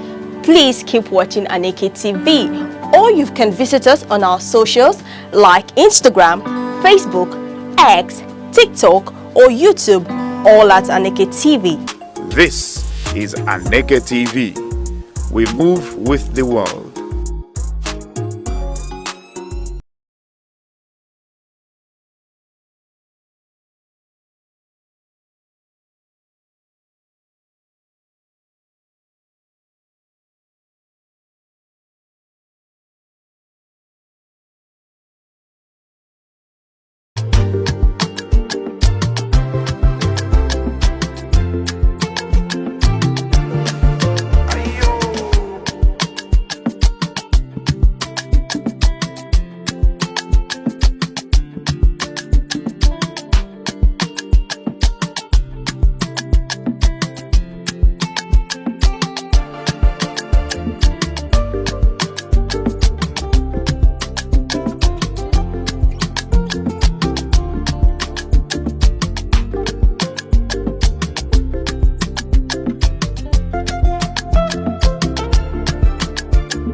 Watching Sunrise on Aneke TV. Now I'll be lighting the mood a little with our awareness of the month, and today being 30th October 2025, we have the Breast Cancer Awareness Month. As we draw the curtain for this month, October is the Breast Cancer Awareness. But first of all, what is breast cancer? Breast cancer is a type of cancer that develops in the breast tissue, and it occurs when abnormal cells in the breast grow and multiply uncontrollably, forming a tumor. Now, this Breast Cancer Awareness Month is a time when the world comes together to shine a bright pink light on one of the most common cancers affecting women globally. And every year, this campaign reminds us of the importance of early detection, regular screening, and education about the breast health. The pink ribbon, that and familiar and powerful symbol, stands for hope, courage, and the fight against breast cancer. And this month, health organizations, survivors, and advocates are raising their voices to encourage women and even men to take charge of their health. From free screening programs to awareness walks and fundraising events, the message is clear: early detection saves lives. So let us also remember the incredible warriors, those who have fought and won, those still fighting with bravery, and those whose memories continue to inspire the world. So this October, wear your pink proudly, schedule that screening, support a survivor, and spread the message, because awareness is the first step towards prevention and hope. So please stay healthy, stay aware, and let us make every month a month of care and compassion. So this month, it's the Breast Cancer Awareness Month, and let's think pink and act early.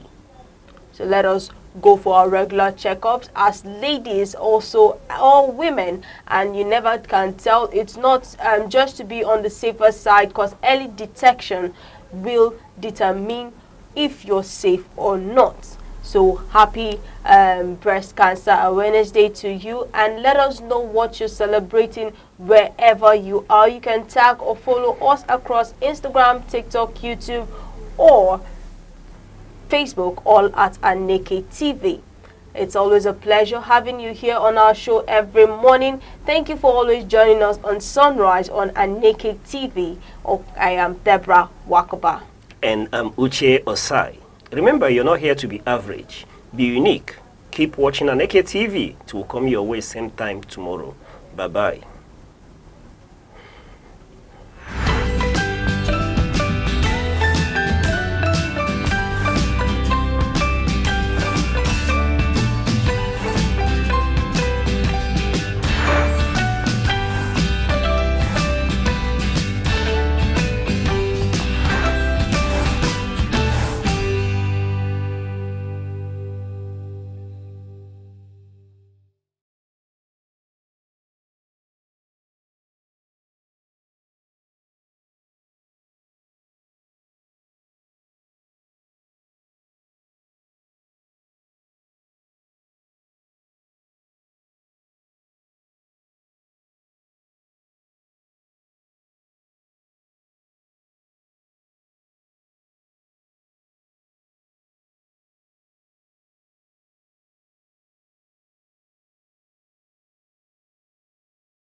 So that's it. What do you tell Nigerian youths that are idle moving around? It's nothing. It's just to look for something doing instead of being idle.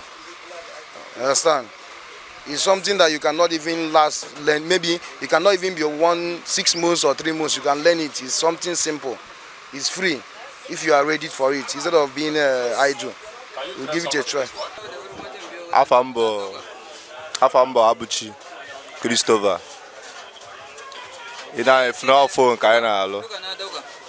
how from phone I say Azon from all the phone I say in when akwụkwọ ụgwọ ụlọ tinye ihe ndị ọzọ gasị amụm ya amụ anọkọtara m pụta ozugbo bịalụọ fon amụm ya amụ ewe ka esi amụ ya ewe ndị na-amụ eye ewe ndị na-amụ 6 months so mụ amụm ya eye mụọ ya okwenye gasị gị na ọ kacha alụ mana the little one emụtagodo oge nye nwunye ego and ị ga-esi nwunye ya wee na-egbo mkpa gị. Chimeremma Vivian, Ofo by name, from Enugu State. As you can see, I'm a shoemaker designer by professional. Yes, a lot of gains, at least. Everywhere good, and God has been faithful to it. Depending on the designs, you can get the one of 15, 12, 20, 25, 30,000, depending the one you want. It's not easy, but on the process, once you get it, so you understand what you are doing, it will be easier for you to do. Yes, you have to go through the process now. If you have passion now, I believe if you have passion on something, if you go there, you achieve what you want. Once you are less busy and you are not doing anything, you channel your energy in something else. Skin is good. Handworking is good. At least you earn your own money without being insulted by some major things. My name is Chemere, known as Papilo of shoes. Well, I don't like discussing about my thing, but I can tell you that this work is one of the handmade, how should I put it, handcrafts work that gives money. It's also good. I didn't work under one boss, like because I started this work in a tender age. Only thing I can drop as something to them is that in life is not that easy for men to just stay and relax at home or all these things. So it's not that easy. That's one. Secondly, everybody needs to have what he or she is doing. My name is Ogidi Kenneth. I'm from Enugu State. I'm doing shoemaking in Ogbeteme Market, Enugu, let's say 14 years now. I have people that I have trained. So I'm still expecting some more people to train. And you like the work? Yeah. Then how much can you make in a month, roughly? Roughly. Let's say approximately in a month, like 100 and something thousand. Because it's everyday work. We amend, we do new ones, we do all kind of work that brings money. As you can see, like Nigerian now, so somebody needs something, hard work, to train himself. Understand? I'm encouraging them to learn anything handwork, because handwork is life. Handwork can help you. Just to learn it and be creative, you'll be making much money. You don't need extra money to start updating, just to bend down and learn the work. After learning, you'll be progressing. I'm sewing. I'm learning how to sew. Of course. I would like to make a lot of money from it. The only thing I would like to tell them is to go and learn work. Because without this work, you will be depending on human beings. And they can disappoint at any time. My name is Mr. Ido. And I'm doing fashion and designer in Ogbeteme Market. When somebody do business, what you are expecting from there is gain. But when you sit at home or you are just there doing nothing, I don't think there's anything that will come out of it. It's for long ago. It's more than 15 years now. So I believe that when you come here and concentrate to what your guy is teaching you, I believe that at the end of the day, you will get a joy and you will be happy on it. My encouragement there is that all the youth is that instead of you to stay idle or doing nothing or waka about.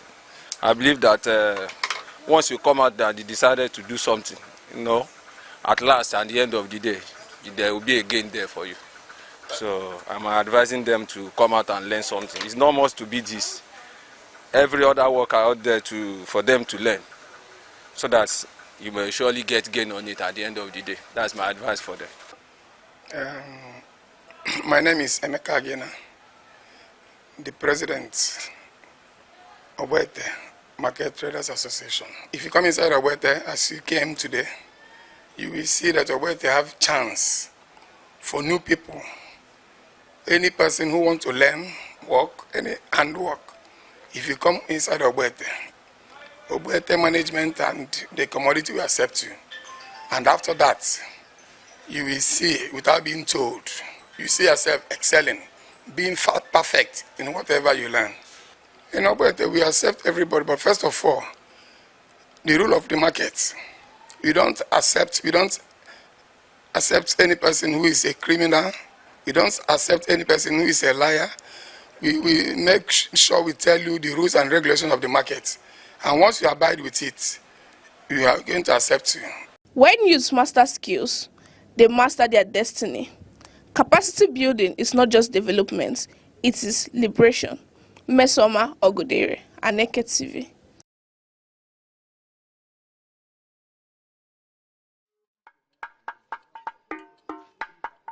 Sacrifice is the price of progress. Without it, giving time, sleep, or comfort, no meaningful journey is easy. Perseverance turns dreams into realities. When it gets tough, push forward. The finish line rewards the one who didn't quit.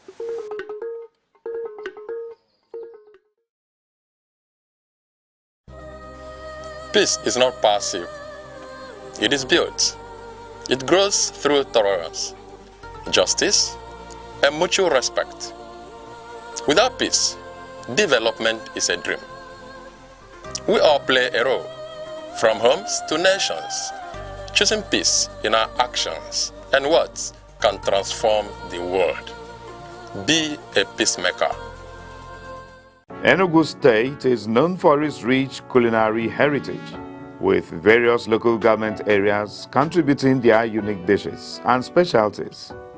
Some popular dishes across Enugu State include Okpa, a traditional Igbo dish made from Bambara groundnuts; Abacha, a popular Nigerian dish made from dried shredded cassava; Nkwobi, a spicy cow leg dish; Abobo or Fiofio, a porridge made from pigeon peas; Ofe Akwu, a traditional Nigerian soup made with palm fruits oil extract; Akpu, a traditional Nigerian food made from cassava tubers; Ogba, a traditional Nigerian food ingredient made from fermented oil bean seeds; Okwa, African breadfruit often used in traditional dishes; Oha soup, a traditional Nigerian soup made with oha leaves and cocoyam paste.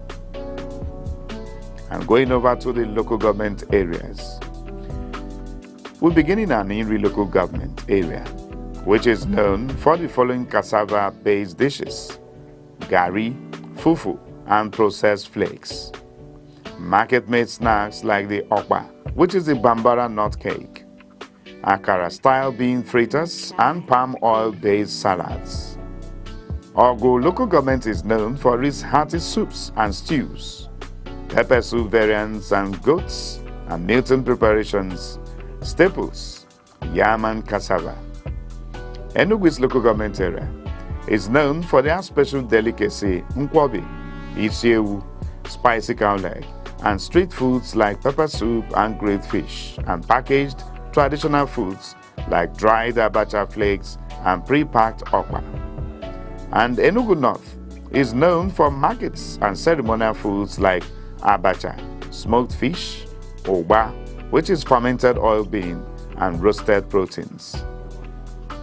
Enugu South is known for hospitality foods, which are abacha, okpa, nkwobi, okwa, and other southern Igbo staples. Ezeago is known for markets and ceremonial foods like abacha, smoked fish, oba, which is fermented oil bean, and roasted proteins. Enugu South is known for hospitality foods, which are abacha, okpa, nkwobi, okwa, and other southern Igbo staples. Ezeago also has the abacha and cassava-derived dishes, distinctive abacha preparations using dried and shredded cassava. Igbo Etiti local government is known for mixed staples like yam, cassava, and legumes with pigeon pea. They also have bean dishes like abobo, fiofio, and bean-based preparations. Igbo Eze North has rural produce like bambara nuts and cassava, as well as street breakfast items like okpa and akara. While Igbo Eze South has festive soups and cassava accompaniments like hearty soups and cassava derives like gari and fufu. In Isuzo local government area, the local government is known for highland crops like yam, tuber crops, and dry tuber dishes like variants, which is similar to achicha and abobo. Nkanu East also has the abacha styles and variants with different preparations using fresh native beans, fried ingredients, and local sauces of smoked fish.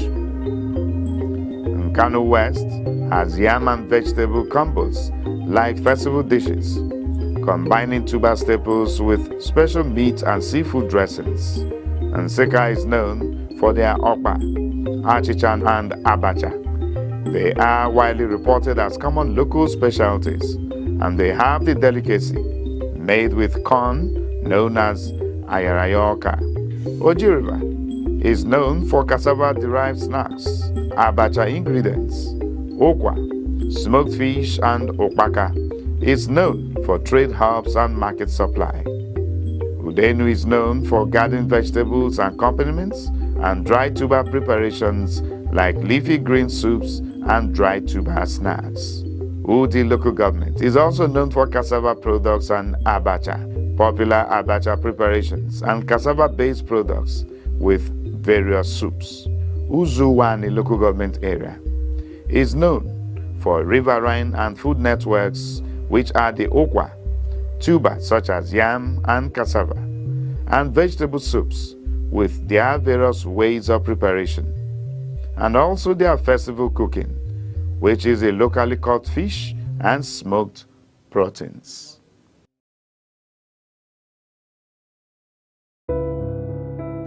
Stars, moon, rainbow, and rain, heavenly bodies. The night sky reminds us we are part of something vast. Stars guide, the moon soothes, rain renews, and rainbows inspire. Even in darkness, light exists. Look up, there's beauty and wonder above. Abia State, nicknamed God's Own State, was created on August 27, 1991 from the old Imo State by the military administration of General Ibrahim Babangida. Its name, Abia, is an acronym for Aba, Bende, Isikwato, and Afiuku Umahia, the four major areas that initially comprised the state. The state lies in Nigeria's southeast and is inhabited predominantly by the Igbo ethnic group, who are known for their enterprise, hospitality, and vibrant cultural practices. Before state creation, the region was part of the Eastern region and played notable roles in Nigeria's pre- and post-independence history. One landmark event was Aba Women's Riot of 1929, a mass protest by women against colonial taxation, which began in the Aba area and influenced policy changes across Nigeria. Abia State is naturally endowed with fertile soil for agriculture and solid mineral resources such as limestone, kaolin, and laterite. Oil and gas are also found in some parts of the state, making it one of Nigeria's oil-producing areas. Economically, Aba is a powerhouse of trade and manufacturing, especially in textiles, leather works, and metal fabrication, earning it the nickname Japan of Africa. Abia State's cuisine reflects Igbo culinary traditions with popular dishes including achi and oha soup. It is a thickened soup made from oha leaves and achi seeds. Okazi soup. It is rich with okazi leaves and cocoyam paste. Abacha, African salad, made from cassava flakes, palm oil, and local spices. Ofe nsala, white soup, a light soup often cooked with fresh fish, beef or chicken. Palm wine, a traditional beverage tapped fresh from raffia or oil palm trees. Abia State has different notable attractions, and they include National War Museum Umuahia, housing relics and weapons from the Nigerian Civil War. Akwete Weaving Village, famous for its centuries-old traditional cloth weaving. Azumiri Blue River. This is known for its clear blue waters and scenic beauty. Amakama Wooden Cave, a natural hollow in a giant tree with cultural significance.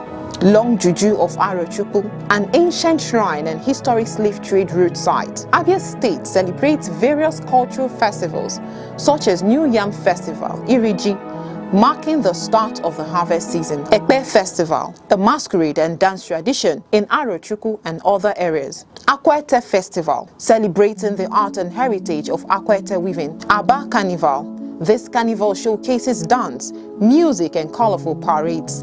Abia State is known for its entrepreneurship and Aba-made goods like shoes, bags, clothes, and mechanical fabrications. It is also known for agriculture, especially cassava, yam, oil palm, and cocoa, cultural craftsmanship like Akwete cloth, pottery, and wood carving, and their historic significance, especially in women's rights activism.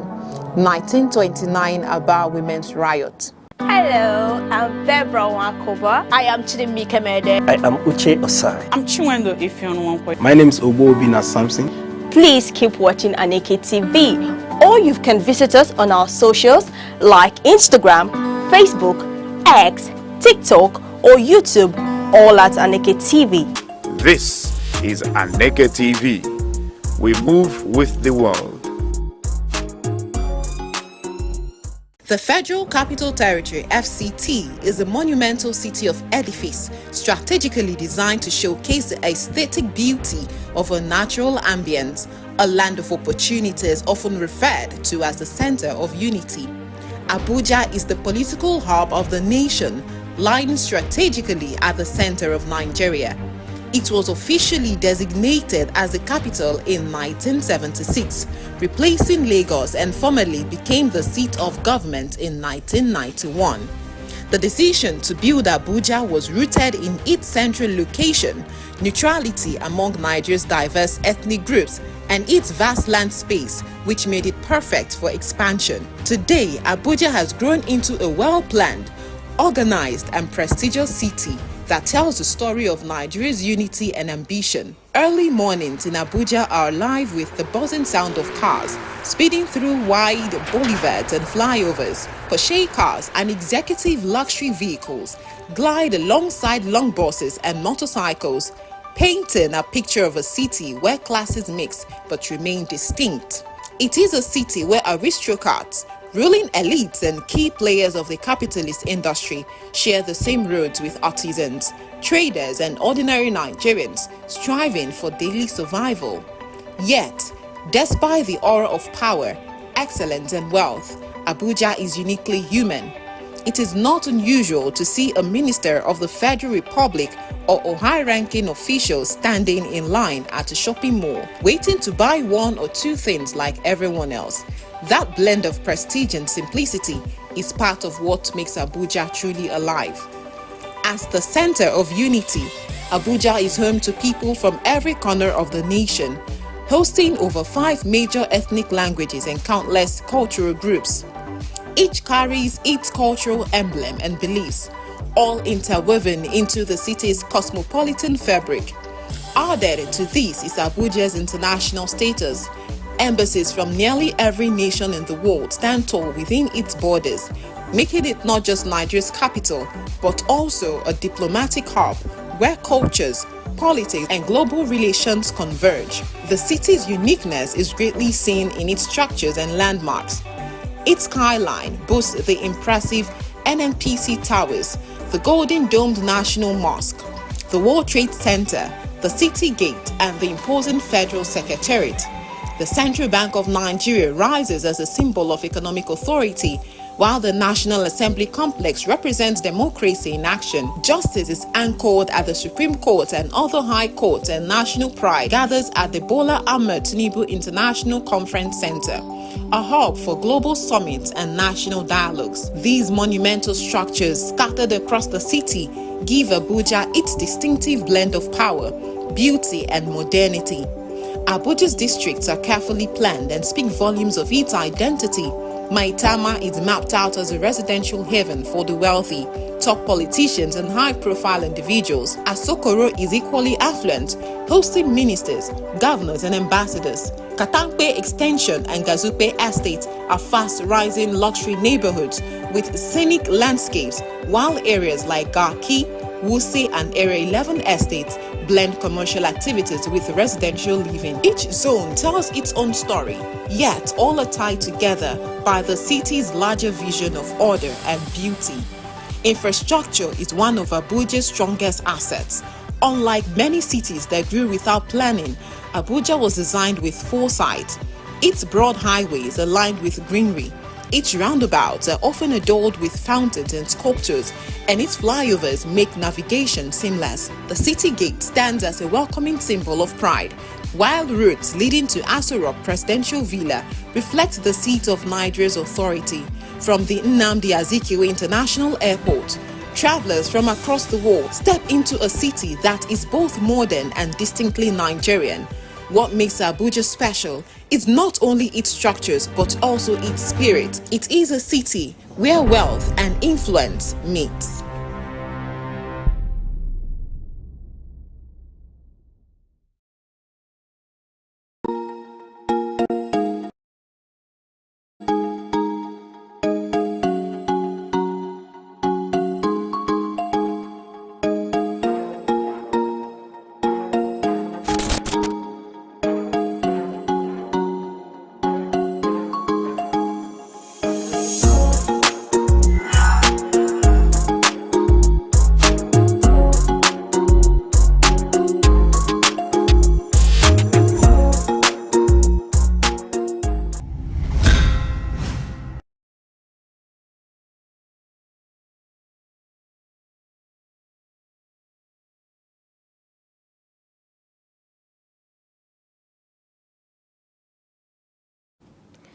Good morning and welcome to The Insight. Today on The Insight, we'll be x-raying the deep bruises that is left behind by violence and poverty. In fact, these two issues leave deeper bruises on their victim. And today we'll be looking at the issue, or the focal point is beyond bruises, confronting gender violence and conquering poverty. And joining us today to x-ray and give a postmortem analysis on this issue is Very Reverend Uzoma Promise Obodo. He is Presbyter Methodist Church Nigeria and founder Impact Life at 40 Care Foundation. Reverend, it's a pleasure to have you on The Insight. Thank you so much. God bless you. You're welcome. You're welcome, sir. So, for the sake of our audience, before we begin to talk about other things, can you please explain what gender-based violence is all about? Well, I want to thank the leadership of Aneke TV. I also want to appreciate Osai for anchoring this program.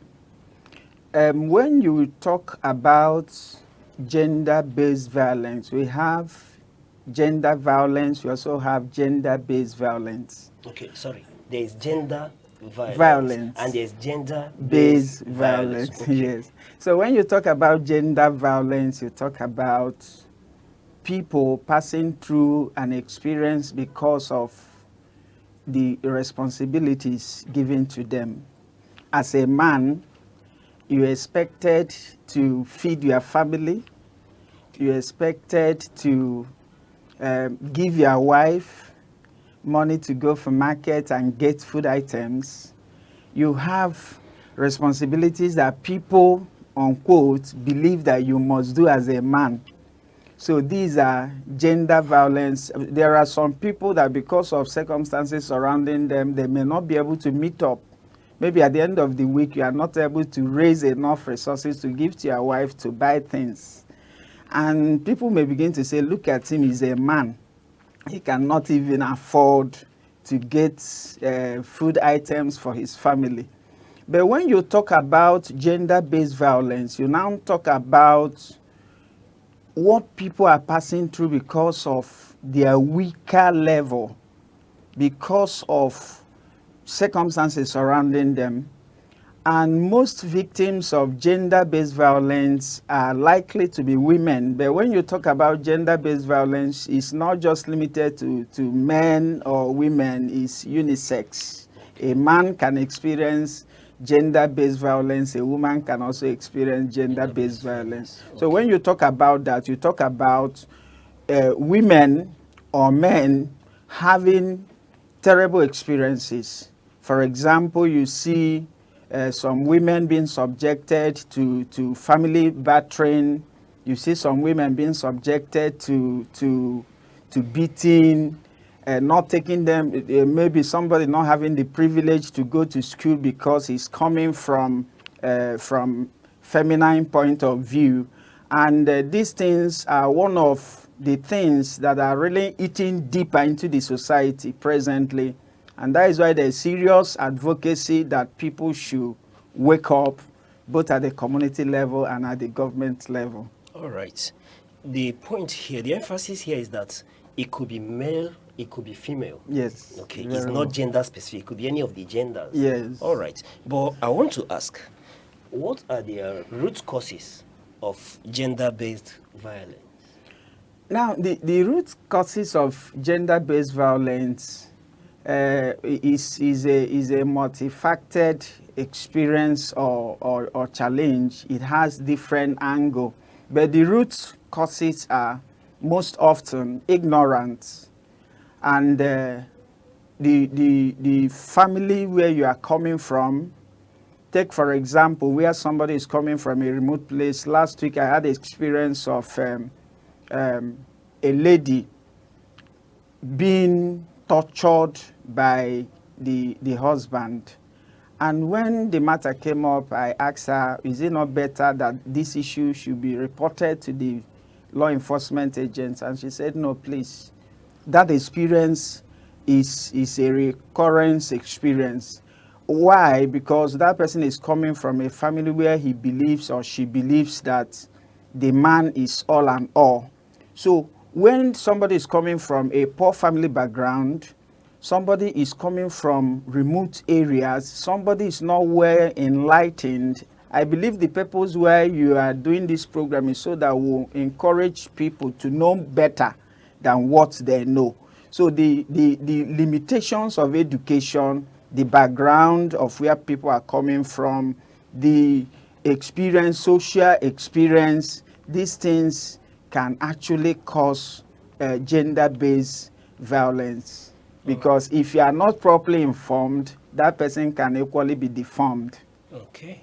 You know, next I was going to ask if there are traditional norms or cultural beliefs in Nigeria that contribute to perpetuating this gender-based violence. Yes, yes. In fact, that is the taproot. That is where this problem is actually coming from. A situation whereby it is, for example, I grew up in Lafia as a young man. Lafia, currently Nasarawa State. As a young man, there are some homes that a man cannot just enter, and women are not allowed to just come out of such homes. So, and it is their custom, it is their norms Now, there are also areas, for example, in some of the areas where we are working, you see some people, because their culture is saying that a woman, whatever the man says, you must accept, whether you like it or not. If your parents said, go and marry this person, you must marry such a person.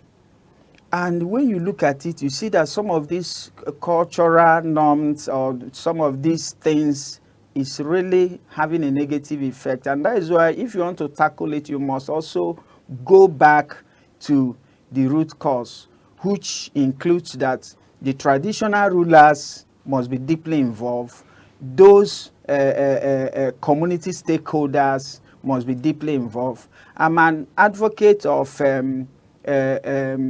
community, town union governance. Some of these things that are causing problems in the society should be taken back to the foundation, and the foundation is the community. And if we get the traditional rulers, there are some communities that a woman cannot be a member of Igwe cabinet. There are some communities that a woman is not permitted to speak. There are even some congregations, some Christian organizations that a woman is not allowed to be a priest. Women are meant to just serve. They are known as weaker vessels. They are not meant to be heard. They are meant to be seen. So this issue has its play in culture, it has its play in religion, it has its play in the society. And for it to be tackled, it must also return back to the grassroots. All right. Before I go to my next question, I want to bring it home a bit. You know, in the beginning, you said this could be talking about gender-based. It has to do with either male or female. And we are talking about violence here. I want to ask: are there situations where men face violence from women? Yes, over and over again, by rating, among every three male, one is meant to experience a gender-based violence. Please. Yes. Reverend, you are telling me that there are situations, perhaps in a family, where the woman is violent and takes it out on the husband. Is that the picture? Very, very well. Even as an individual, even as a man, you can also have such experience. A situation whereby you came back home not being paid at the end of the month, and your wife is requesting that you give her money to change her clothes. Okay. And you say, please, there's no money. Just manage whatever you have. And she's insisting that you must give her money because other women are wearing same clothes. And when you refuse to give such money, coming to be with her on the bed, she denies you are right as a man. Is a violence against the man. Is that a violence? Yes, it's a violence against the man. Being denied of that conjugal rights is a violence against the male. Yes. So what you're trying to tell me is that at times it doesn't have to do with perhaps physical violence, where the woman perhaps slaps the man or uses broom or stick or anything to whip the man. Is part of the violence, but it is beyond that, because there are psychological violence, there are emotional violence. And the bruises could be deeper than the physical violence. When you talk about the bruises, this one has to do with battering, is another aspect of the violence. So violence is not just fighting, it's not just bruises, it can also be psychological, it can also be emotional. There are so many people that are dying because of emotional traumas. All right, Reverend, you know, talking about being psychological, right? From your experience, which do you consider to be more detrimental to either the male or to the female? We are talking about perhaps verbal abuse. Yes. Verbal slandering and all that. And in your experience, I want to know, which one would you say cuts deeper? Well, well, is a deep question, but I must say that all of them, there are people. Let me come with this example. There are people that are gradually dying without you knowing. You may look at them; they might appear happy, but right inside, they are dying seriously. Now, there are people when it has to do with this domestic violence. There are people that psychologically, you may see somebody on the road, such a person is walking, and passing across the road without even knowing that vehicle is just very close. Such a person may be walking, but right inside there is a deeper problem that he or she is passing through. There are other people too that have this experience of physical violence. I think the physical violence are the ones that the government and the law enforcement agents pay attention to. Oh, they hit the woman hit the man, the way they treat this person. But there are people that are really passing psychological. So both of them, they are interrelated. Okay. They are interrelated. Most of the times, before it resorts to physical violence or battering, maybe husband beating the wife, it must have passed through the psychological level. It must have passed through the emotional level too. This other aspect of battering is just expression of what has been happening. All right. Yes. But let's say I'm so particular or keen about the male folk in these circumstances because I know that a number of times is the violence against women that is mostly reported. Are there men that report issues of violence? That is a challenge. That is the cultural challenge. Because of the cultural challenge, so many men are like, how do you want me to go and report that my wife is beating me? How do you want me to report that I'm being denied of my rights? How do you want me to report that the way this woman is treating me, if I have to be man? Sometimes you hear people tell you, nah, be man. You don't have to shed tears, be man. Why must that person be man? Is it that man is not a human being? That maybe you are losing something and you want to express it by shedding tears or by crying out, and people tell you, be man, just endure it, be man. So the men are having terrible experiences, and that is why we need this enlightenment, where people should be able to come out and open up. The men should know that they have feelings like the women.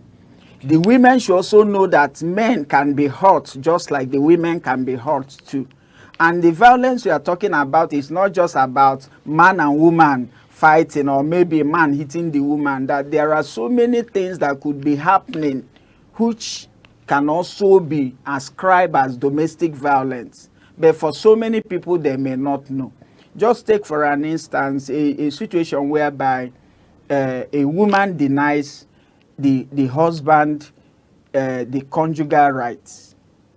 What do you think the man should do? Ordinarily, most men resort to using or fighting or beating the woman, known as a battering. But the real thing and the main thing that ought to happen is when a man notices that this woman is making me feel rejected, she's making me feel this, the man can also report. Such thing can also lead to separation of marriage. Okay. But many men continue to endure until maybe at that point where you now react physically. People will now say, this is how this man is maltreating the woman. But when you come deeper, you now begin to hear the other side of the story. Okay. And some men will begin to tell you, this woman hardly come back early, this woman hardly do this or that. But most of the times you see men trying to keep. So men should also learn to express themselves. Men should also learn to open up, to say, this is what I'm experiencing and it's not right at all, because domestic violence can be men or women. All right. In other words, you're saying they should come out. If I get you correctly, you're saying that there is nothing wrong in a man crying if need be. Yes, nothing. So men should courageously shed tears if that's the case. Just ease off that emotion. Yes. All right. I wanted to take a different approach on asking what institutions are doing, but because I'm speaking to a reverend, I am inclined to ask, what is the church? What role is the church playing in handling issues like this? Yes, the last time in one of the programs I attended here, I took time to also made it clear what church are meant to do and what they are doing. From our own perspective, we have cases where when you observe as a priest, by the grace of God, I'm a priest that is pastoring a large congregation, and you see people with different experiences. So as a church, from our own perspective, we always encourage people, when you notice that these things are not really working, stop keeping quiet. Open up to the priests. Report to the committee. In our church, we have what is called marriage committee. The responsibilities of this marriage committee is to look into marital challenges, look into marital problems, and advice. In a situation where you notice that this marriage is leading to more destruction or trying to raise havoc, the best thing you do is that you call the parents or you call the people involved. If there are ones that you ought to report to the law enforcement agent, like the other day I shared an experience, a lady had an experience where the husband used cane on her over nothing, just over nothing. And when she came to me as a pastor and said, this is the experience of what my husband did to me, I told her, it's high time we get the law enforcement agents involved. So, and she started pleading. She started pleading. So what I did as a pastor was to invite the man. Okay. And I rebuked him seriously. And I said, this will be the first and the last of his kind. So as a church, you are meant to be closer because we are the grassroots. We are meant to be closer to the people, relate to them, have these experiences, and encourage people to report, not to stay in silence, because so many families, so many couples are staying in silence and they are dying gradually. All right. You know, given the culture that we are in, don't you think that a spouse calling the police for, let's say, the husband may lead to an end to that union? You know, in the other clime, we are so used to it. Perhaps you didn't get a burger for the kids when you're supposed to get it. Or perhaps you didn't clean the laundry. The wife could decide that she has had enough and throw you out of the house. And if you're insisting, she will call the police. And it's usual. But in our clime, don't you think it could be viewed as an affront and an end to a union? No, not at all. The truth is that what matters a lot is exposure. Exposure is very important, and that is why you'll be able to rate that the rate of social media patronage is growing high. People need to be enlightened. All right. People need to be educated. Okay. People need, as a man, you need to come to a point of understanding that you must not always bring money on the table if you don't have it. So many men have resort to stealing just to make sure their spouse or the wife is happy or the children are happy. If the Lord blesses the woman, let the woman take responsibilities. It must not be the man. So this mindset that it must always be the man have made our men, from African point of view, to always carry loads that are too heavy for them. And thereby they're unable to carry such loads. They'll begin to suffer some internal or psychological traumas, which people may not know. So for those of us over here, this cultural perspective or perception that the man must do this, the man must do this, the man must also do that, take for instance, there are chefs that are women, that are men, that cooks better than women. So why will it be that as a man you married a woman and you know you can cook better? Why can't you enter the kitchen and prepare food? Okay. Why must it always be that the woman should always cook? She's the one to cook. If she refuses to cook, no food in this house. These things has to do with perception. And that is why over there, both in US, in London, and so many other parts of the world, people are beginning to know that this family responsibility is not just one-sided. It's shared. It's shared. The man is deeply involved. The woman is also deeply involved. If the woman finds the opportunity of getting a better job, and the man is not privileged of getting a better job, the man can also take care of the children and relax, while the woman does the other way around. So, but over here, you see a man telling the wife, you cannot be working while I stay at home, or the woman saying, look at you, lazy man, you are staying at home, I'm working. And these things, it's just mindsets. And that is why we need to also revisit our culture and our attitude, because some of these things are coming from the cultural background. Okay, and given what we're discussing, we're in the era of Achalugo and Odogu. And Odogu has to shoulder the responsibilities. Yes, when you interact with a lot of the younger ones, the younger generation, the Gen Z generation, they would tell you, for the ladies, they will say they are Achalugo and they're looking for an Odogu. And Odogu is that male partner who would provide the needs of the family. The Achalugo may not need to work. So are there sensitization effort to carry this generation along for them to see the need that we're in an era of shared responsibility? Very, very well. And that is what we are currently doing. The Acharugo, unquote, should know that you are created. God created you for a purpose.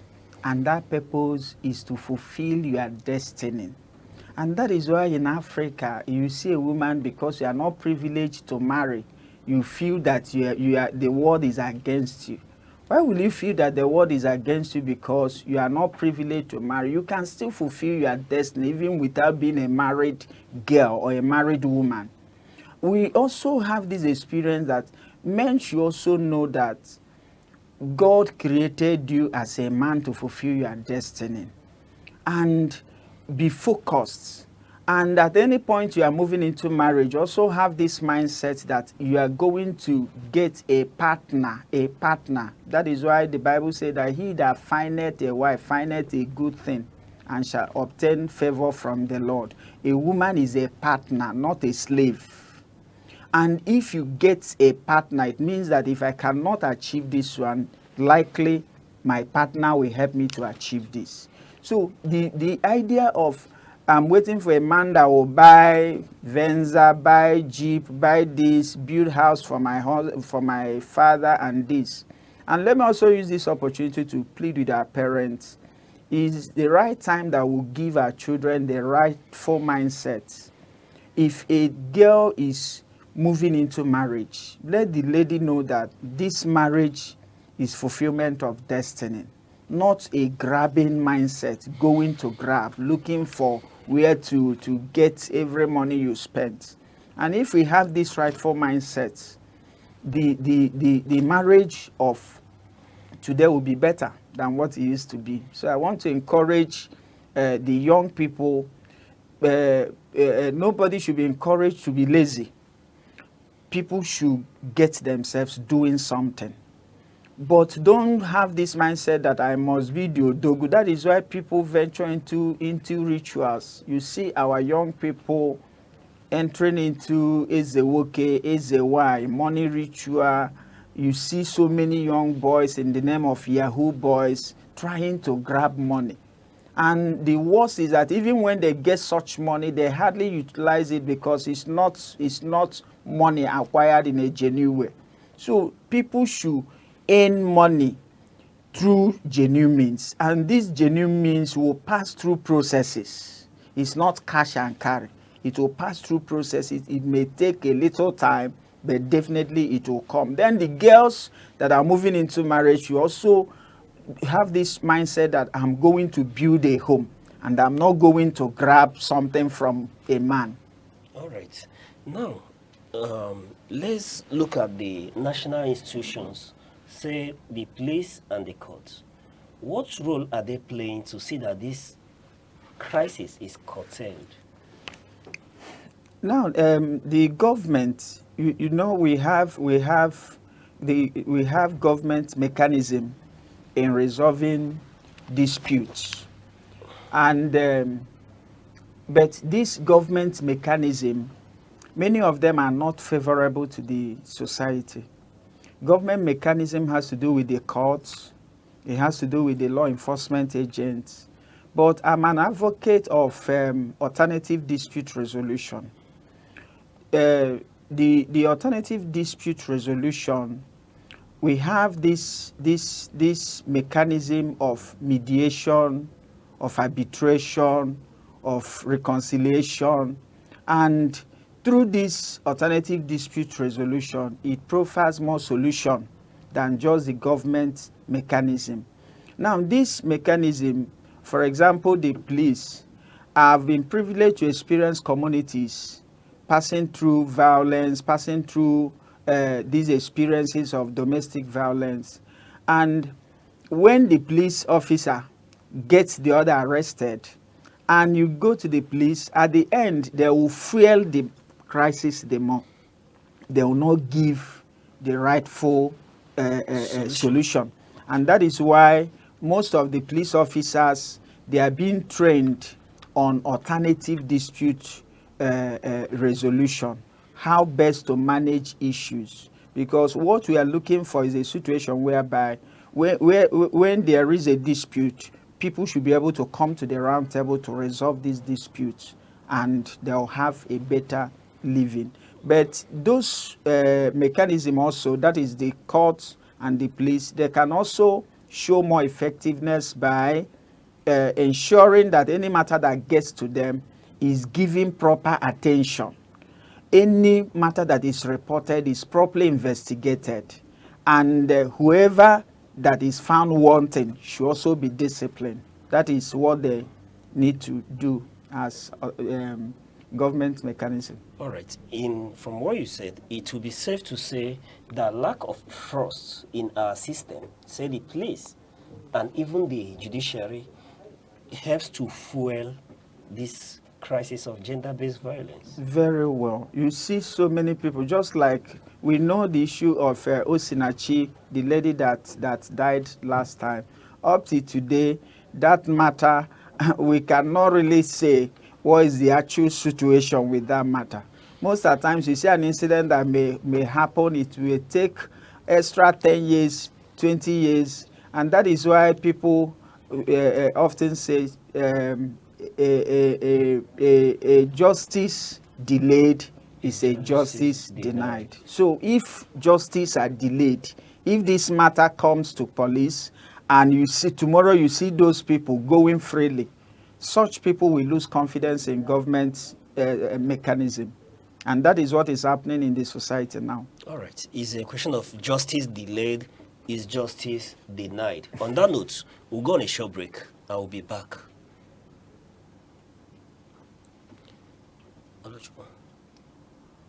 Hello, I'm Debra Wakoba. I am Chidimike Mede. I am Uche Osai. I'm Chiwendo Ifeonwankwe. My name is Obo Obina Samson.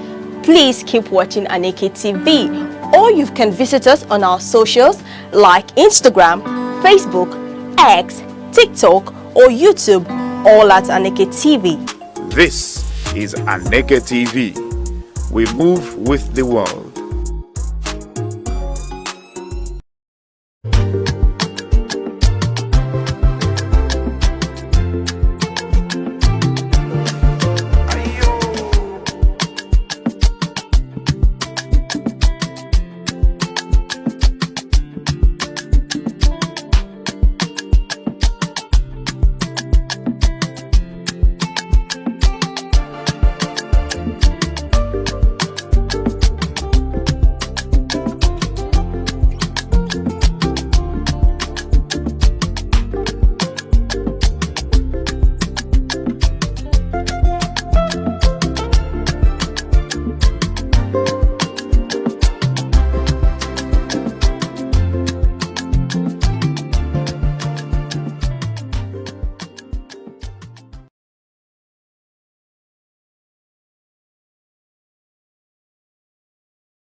Thank you for staying with us, and you're still watching The Insight. And we're still speaking with Very Reverend Uzoma Promise Obodo on the issue of confronting gender-based violence and conquering poverty. Reverend, let's continue to explore these issues. And I want to ask this time around, what is the Nigerian government's role, or what is the government's involvement in helping to confront the issue of gender-based violence? Well, thank you so much, Osai. The government have vital roles to play, and I believe that the government should do better than they are doing currently. The government has the responsibility to carry out the education, and that is one of the key areas. That is one of the key areas, the education, the educational sector. I thank God for what is currently happening in Enugu, where we are witnessing smart school, and we are believing that if government will toe the line of quality education, it will help to shaping the lives of the society. If we have the rightful people with the rightful mindsets. The other day, we went for a courtesy visit at GTC, and I saw some of the infrastructural developments there.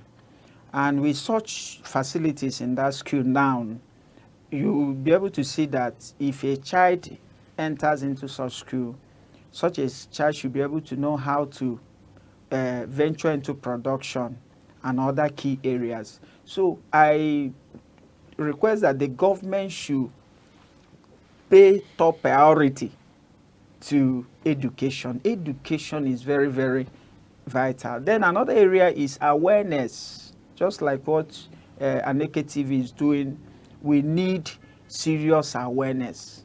If the government can pay attention, if the government can give more attention to awareness compared to what they do during election. During election, you hear jingles, you hear awareness, you see people venturing from one place to another. We need more awareness from the government. Then we also need that the government should also consider the area of empowerment. If you can empower people to come out of some of these dungeons, it will help to eradicate or alleviate this gender-based violence. If people are properly tutored on these things, you see that people will walk away from such experience. All right. Let's beam the satellite on you now. We know that you are involved in advocacy to end this menace. So I want to ask, tell us about what your advocacy is all about and the gain so far. Well, thank you so much. By the grace of God, we started Impact Life at 40 Care Foundation. Impact Care at 40 Care Foundation. Impact Life at 40 Care Foundation is a non-governmental organization that the Lord gave me the burden to start, and it kicked off at my 40th birthday. So that was why it was tagged that at 40. Now, I've been privileged to do this pastoral work for about 22 years as a priest in Methodist Church, Nigeria, cutting across so many dioceses. I've pastored for about 6 years at Aba, Omahia, Abakaliki, now in Enugu. Now, what we are doing is that I have come to understand that people at the grassroots, they are really passing through difficult times. People at the grassroots, many of them, to eat is a difficult thing. So many people at the grassroots are facing massive challenge. Last year or thereabouts, the federal government with the Enugu state government, they shared palliative to wards. I was also privileged to be one of the key team that headed that of our ward. But can I tell you that not up to 20% of people at the grassroots had access to the palliatives. Not up to 20%. Not up to 20%. Why is that? Eh? Why is that? The reason is because the government brought nothing. At the state level, you may hear, they brought in 50 trailers of rice, of this, but coming to the grassroots, these things are nowhere to be found. So people at the grassroots are really suffering, and that is why there's need for us to look at the poverty rate of Nigeria.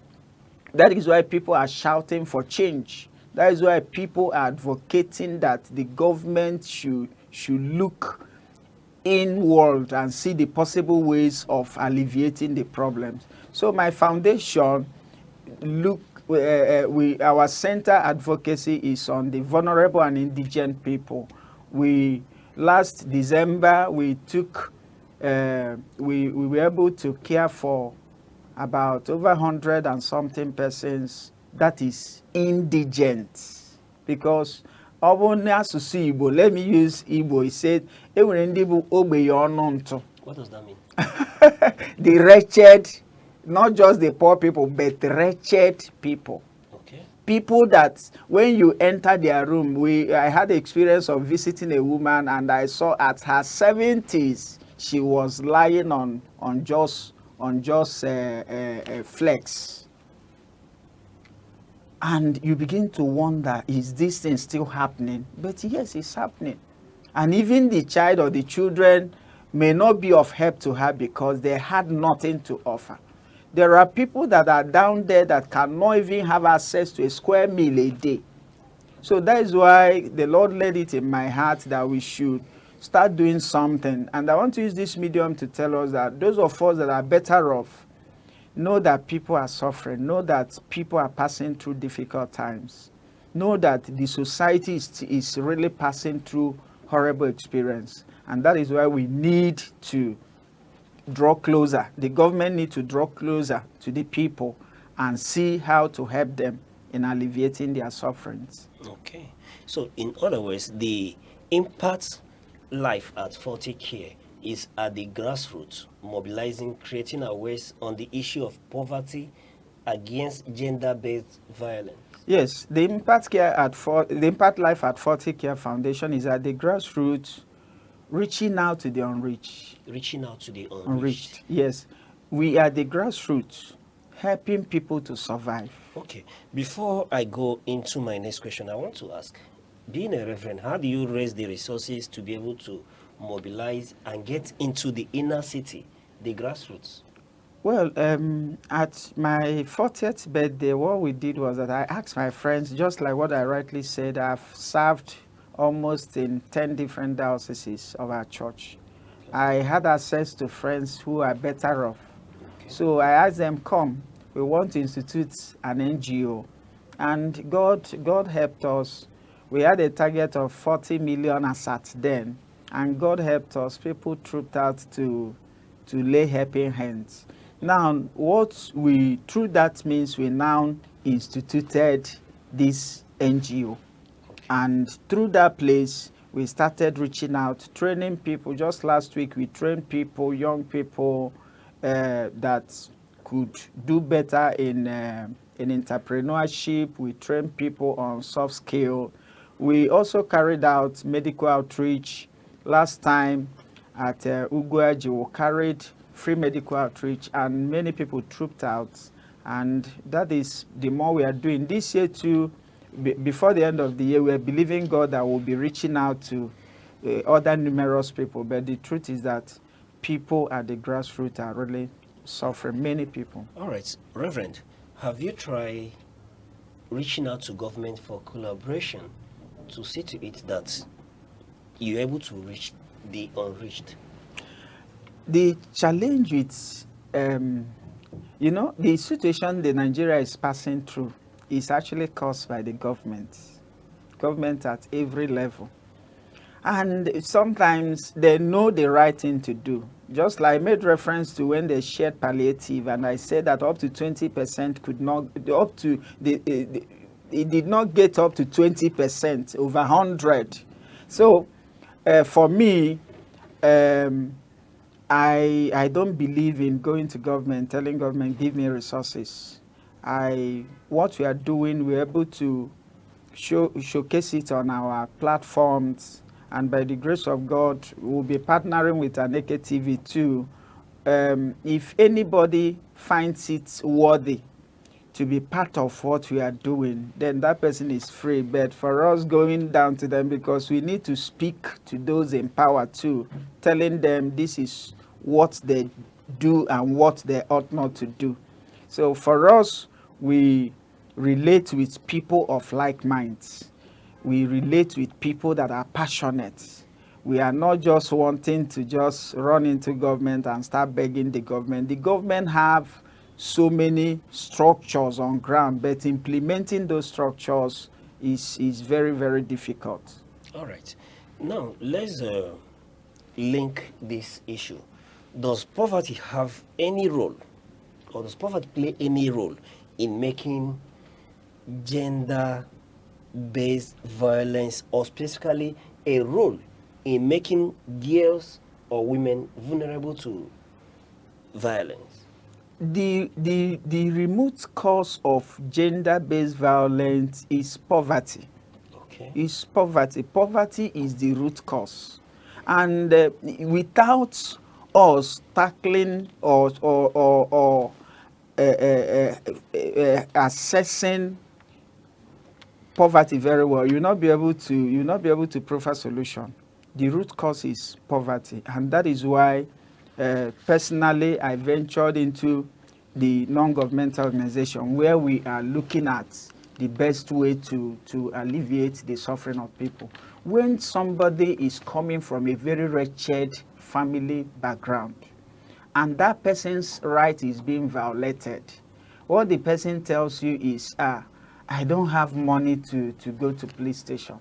Somebody that hardly feed, how can such a person go to police station to report? Somebody that hardly feed, how can such a person go to court to do matter or to report the case?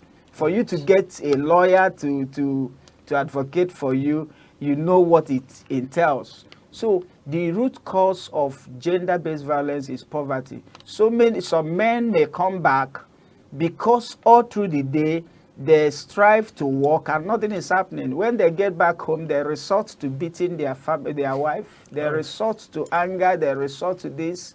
Now some women, when they are jobless, they expect the man to come back with money. And the man may come back with no money.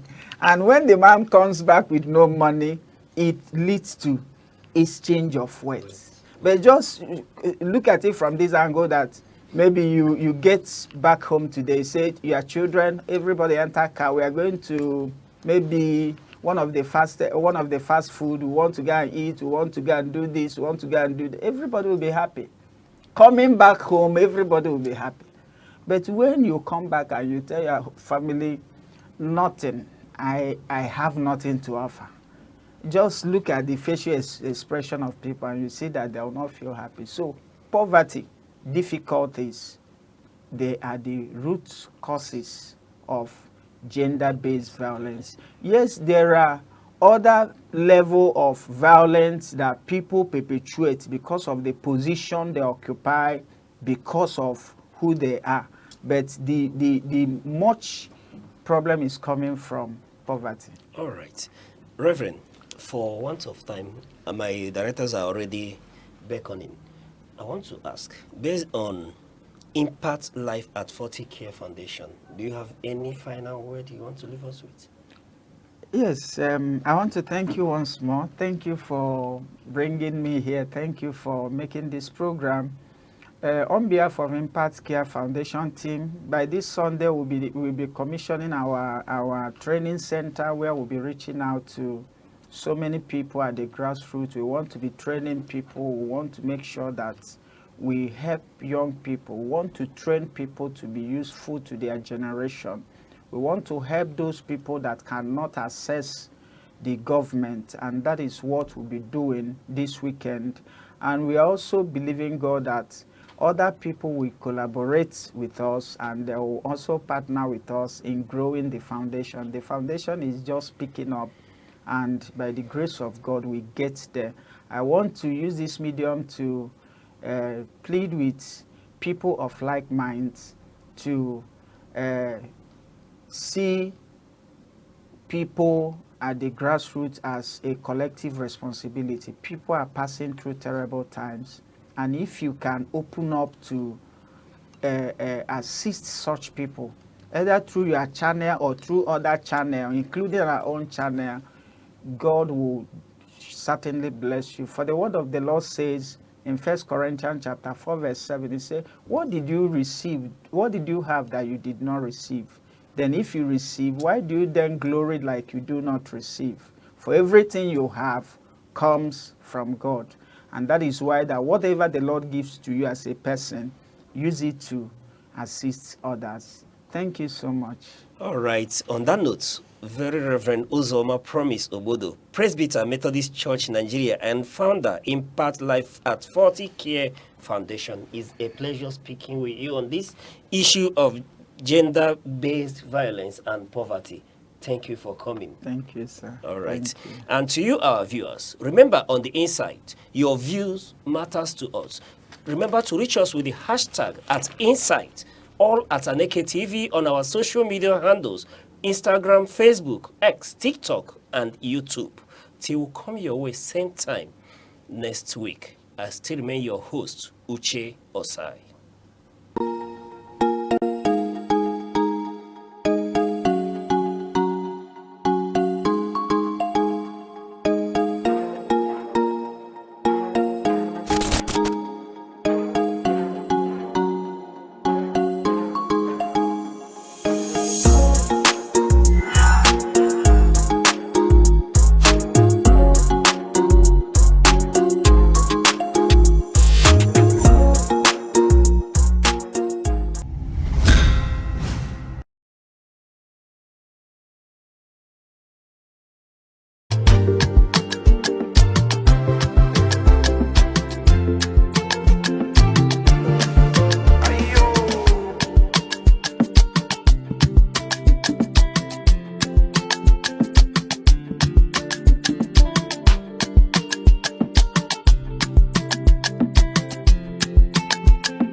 Hello, Wabu Jibego Jacala. Well, I get a dog with the Adon Gulabu legend and get on walk. The low Togoro.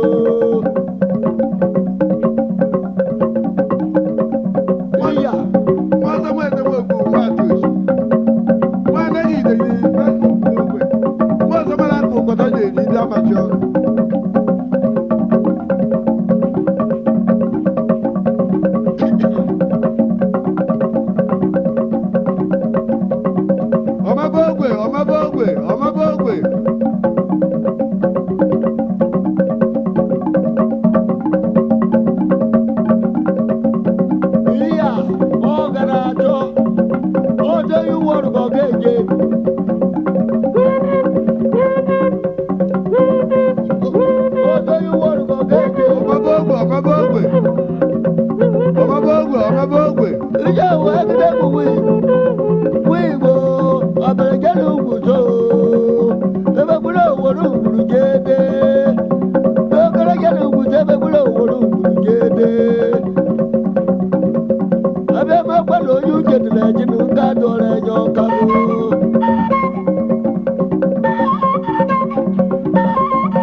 It was Robert Greene who asserted, "The future belongs to those who learn more skills and combine them in creative ways."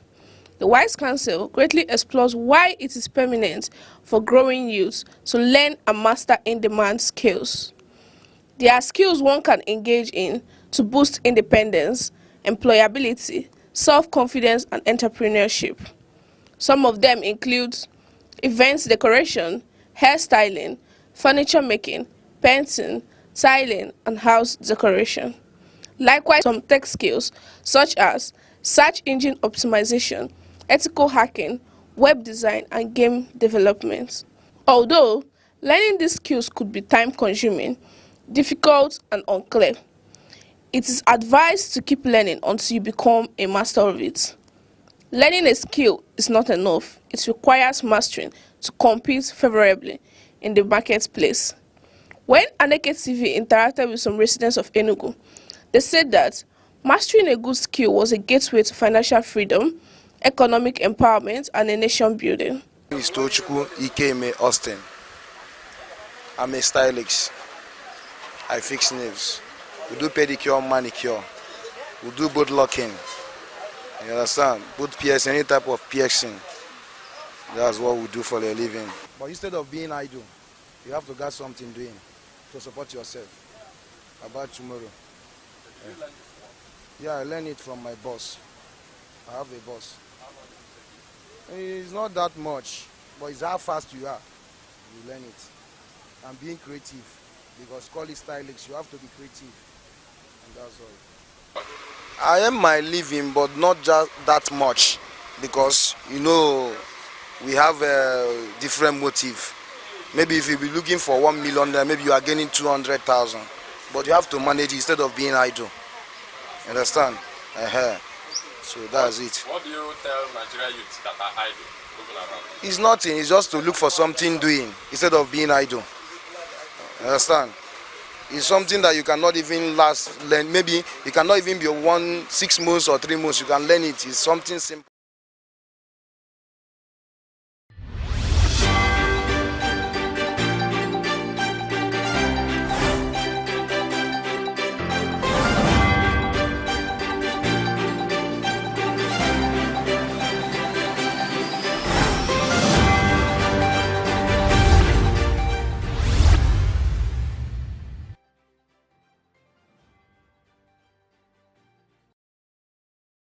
Good afternoon and welcome to News Across the Country on Aneke TV. I'm Deborah Wakoba. Now to the headlines. FG moves to end ASU disputes with 2.3 billion naira payout. Reps demand urgent upgrade of Nigeria's oldest universities. Gombe launches statewide school census to tackle education gaps. NDLEA jails over 9,000 drug offenders in 30 months. AFCC arranged 3 over 12 billion naira fuel theft. Police warn against rising online scams in Ogun. NSCDC deploys 10,000 officers to secure Anambra governorship election. Police march student robbery gang in Abia recover guns and stolen phones. Southwest leaders unite to chart new course for regional growth. Now to the details of the news. The federal government has released 2.3 billion naira to clear the 8th batch of salary and promotion arrears owed to federal universities. It also approved the full integration of the end academic allowance into university salaries from 2026, a move expected to ensure consistent and timely payments. According to the Ministry of Education, the payment process is underway through the Office of the Accountant General, while deductions and pension remittances are being finalized for release. The government says these measures reaffirm its commitment to improving staff welfare and maintaining steady dialogue with university unions. Also, the House of Representatives has urged the federal government to take immediate action to revive Nigeria's first-generation universities, including Ahmadu Bello University, the University of Ibadan, and the University of Nigeria in Nsukka. Lawmakers lamented that decades of neglect and poor funding have left this once prestigious institution in decay with dilapidated lecture halls, hostels, and abandoned facilities. They also expressed concern over the poor quality of TET fund project, noting that many new structures are already deteriorating. The House resolved to launch a thorough investigation into all completed and ongoing TET fund projects in federal universities to ensure accountability and value for money. Relevant ministries and agencies were also directed to collaborate on plans to restore and upgrade the universities, infrastructure, and academic standards within 4 weeks. The Gombe state government has begun a 14-day school census aimed at tackling key challenges in the education sector. According to the Ministry of Education, the exercise will collect data on pupils, students, and infrastructure across all 669 public schools in the state. About 360 trained enumerators will conduct the census digitally using unique identification codes for accuracy. Officials say the data will guide planning, improve teacher deployment, and ensure fair distribution of learning materials, especially as rising population pressure continues to strain school facilities. The National Drug Law Enforcement Agency says it has convicted 9,263 drug offenders out of more than 45,000 suspects arrested across Nigeria in the past 30 months. The agency also seized over 8.5 million kilograms of illicit drugs and rehabilitated more than 26,000 users during the same period. The NDLEA chairman commended personnel who risk their lives daily in the fight against drug abuse and trafficking, describing it as a major threat to national security, youth development and economic stability. He added that support from government and international partners has boosted the agency's operations, leading to several high-profile arrests and major drug busts nationwide. The Economic and Financial Crime Commission has arraigned 3 men and a vessel, MT Austria, before the Special Offences Court in Ikeja for allegedly stealing over 13 million litres of premium motor spirit valued at 12 billion naira belonging to NNPC Retail Limited. The accused include Captain Raimundo Panagligam, Chief Officer Roneno Villarin, and Vincent Wyas, an inspector with GMO, a firm representing the NNPC. According to the FCC, the suspect conspired to siphon the product in January 2024. They pleaded not guilty to 4 counts of conspiracy and stealing. Justice Mojisola Dada ordered that they remain on EFCC administrative bail and adjourned the case to November 17th for trial. The Ogun State Police Command has raised alarm over the rising wave of online fraud, warning residents to beware of fake travel offers, dating scams, and recruitment rackets.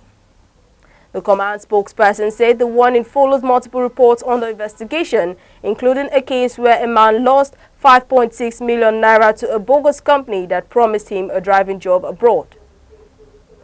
The police cautioned the public against clicking suspicious links, sharing bank details, or disclosing personal information such as BVN and NIN to strangers. Residents are urged to verify all online offers and report suspicious activities to the nearest police station. You're watching Aneke TV News across the country. Remember, you can follow us on all social media platforms: Facebook, X, Instagram, TikTok, and YouTube, all at Aneke TV. Now a quick reminder of major developments in the news. FG moves to end ASU disputes with 2.3 billion naira payouts. Reps demand urgent upgrade of Nigeria's oldest universities. Gombe launches statewide school census to tackle education gaps. NDLEA jails over 9,000 drug offenders in 30 months. EFCC arraigns 3 over 12 billion naira fuel theft. Police warn against rising online scams in Ogun. And coming up shortly, NSCDC deploys 10,000 officers to secure Anambra governorship election. Police march student robbery gang in Abia, recover guns and stolen phones.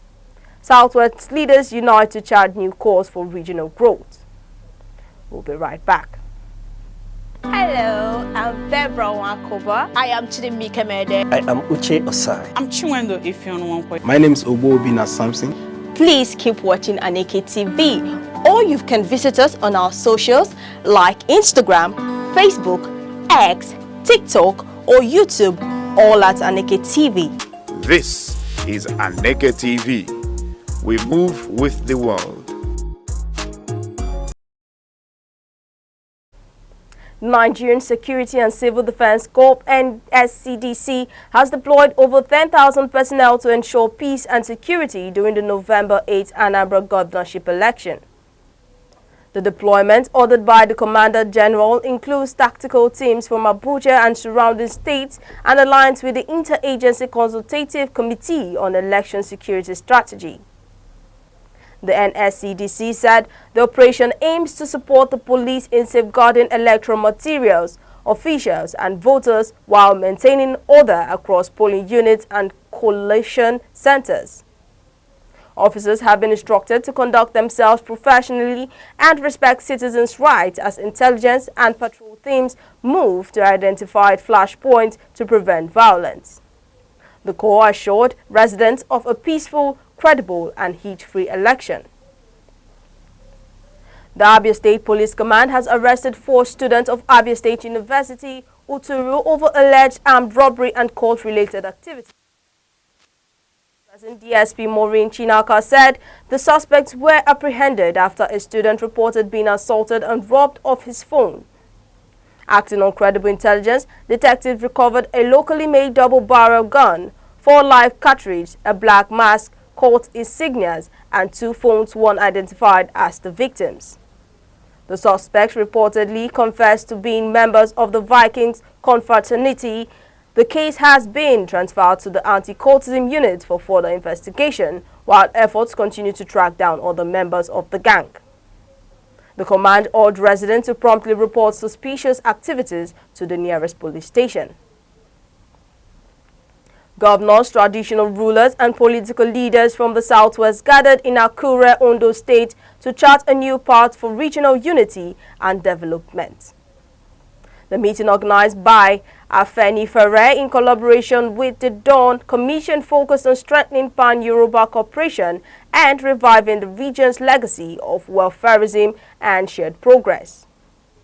Speakers at the dialogue urged leaders to raise above party politics, embrace collaboration, and leverage the region's human and natural resources to restore its economic strength.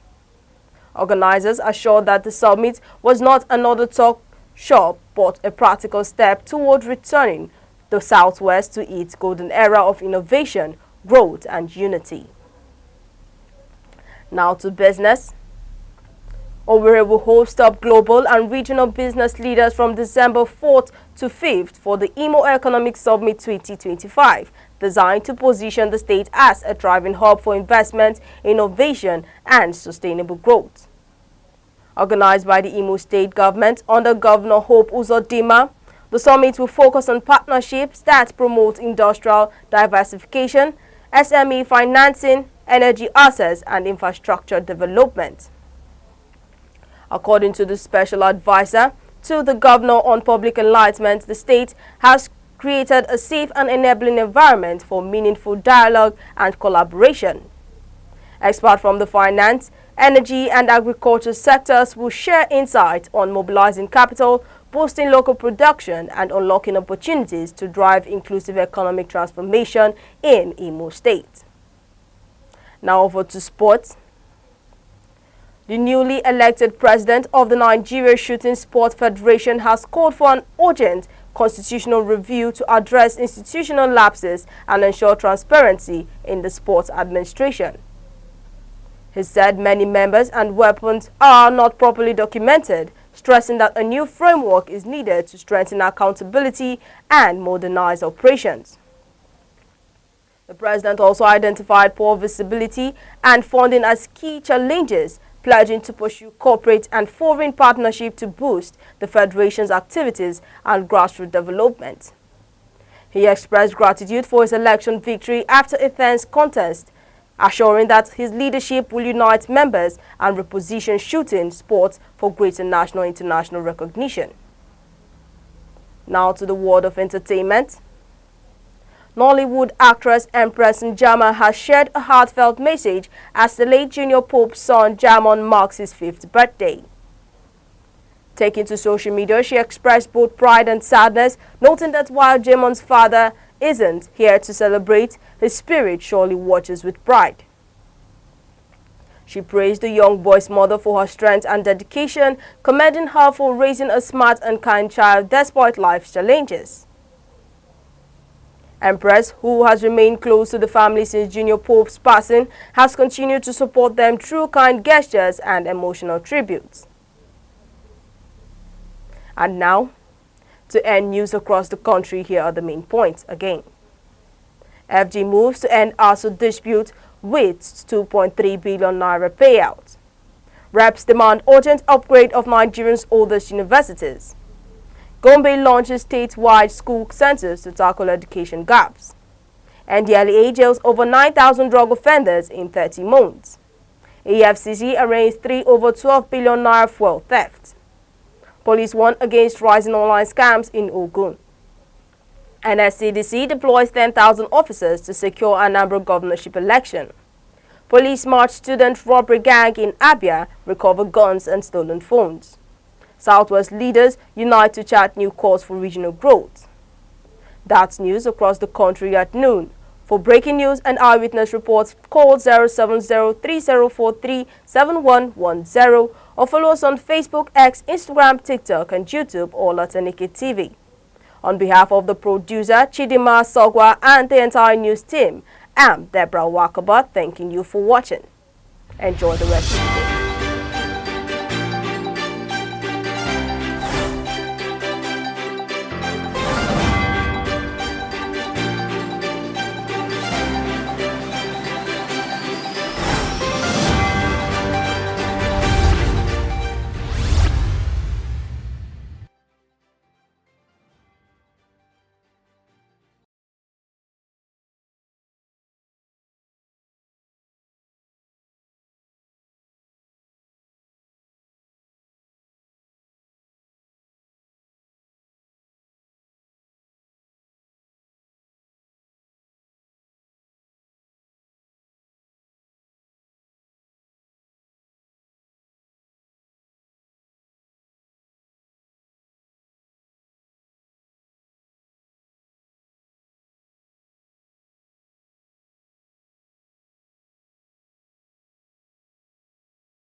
Hello, I'm Deborah Wakoba. I am Chidimike Mede. I am Uche Osai. I'm Chiwendo Ifeonwankwe. My name is Obobina Samson. Please keep watching Aneke TV, or you can visit us on our socials like Instagram, Facebook, X, TikTok or YouTube, all at Aneke TV. This is Aneke TV. We move with the world. The Federal Capital Territory, FCT, is a monumental city of edifice strategically designed to showcase the aesthetic beauty of a natural ambience, a land of opportunities often referred to as the center of unity. Abuja is the political hub of the nation, lying strategically at the center of Nigeria. It was officially designated as the capital in 1976, replacing Lagos, and formally became the seat of government in 1991. The decision to build Abuja was rooted in its central location, neutrality among Nigeria's diverse ethnic groups, and its vast land space, which made it perfect for expansion. Today, Abuja has grown into a well-planned, organized, and prestigious city that tells the story of Nigeria's unity and ambition. Early mornings in Abuja are alive with the buzzing sound of cars, speeding through wide boulevards and flyovers. Porsche cars and executive luxury vehicles glide alongside long buses and motorcycles, painting a picture of a city where classes mix but remain distinct. It is a city where aristocrats, ruling elites, and key players of the capitalist industry share the same roads with artisans, traders, and ordinary Nigerians striving for daily survival. Yet, despite the aura of power, excellence, and wealth, Abuja is uniquely human. It is not unusual to see a minister of the Federal Republic or a high-ranking official standing in line at a shopping mall, waiting to buy one or two things like everyone else. That blend of prestige and simplicity is part of what makes Abuja truly alive. As the center of unity, Abuja is home to people from every corner of the nation, hosting over 5 major ethnic languages and countless cultural groups. Each carries its cultural emblem and beliefs, all interwoven into the city's cosmopolitan fabric. Added to this is Abuja's international status. Embassies from nearly every nation in the world stand tall within its borders, making it not just Nigeria's capital, but also a diplomatic hub where cultures, politics, and global relations converge. The city's uniqueness is greatly seen in its structures and landmarks. Its skyline boasts the impressive NNPC Towers, the Golden Domed National Mosque, the World Trade Center, the City Gate, and the imposing Federal Secretariat. The Central Bank of Nigeria rises as a symbol of economic authority, while the National Assembly complex represents democracy in action. Justice is anchored at the Supreme Court, and other high courts, and national pride gathers at the Bola Ahmed Tinubu International Conference Center, a hub for global summits and national dialogues. These monumental structures scattered across the city give Abuja its distinctive blend of power, beauty, and modernity. Abuja's districts are carefully planned and speak volumes of its identity. Maitama is mapped out as a residential haven for the wealthy, top politicians, and high-profile individuals. Asokoro is equally affluent, hosting ministers, governors, and ambassadors. Katampe Extension and Gazupe Estate are fast-rising luxury neighborhoods with scenic landscapes, while areas like Garki, Wuse, and Area 11 estates blend commercial activities with residential living. Each zone tells its own story, yet all are tied together by the city's larger vision of order and beauty. Infrastructure is one of Abuja's strongest assets. Unlike many cities that grew without planning, Abuja was designed with foresight. Its broad highways are lined with greenery. Its roundabouts are often adorned with fountains and sculptures, and its flyovers make navigation seamless. The city gate stands as a welcoming symbol of pride, while routes leading to Aso Rock Presidential Villa reflect the seat of Nigeria's authority. From the Nnamdi Azikiwe International Airport, travelers from across the world step into a city that is both modern and distinctly Nigerian. What makes Abuja special is not only its structures but also its spirit. It is a city where wealth and influence meet.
Bishop Ayi, Bishop Ayi, Bishop Ayi.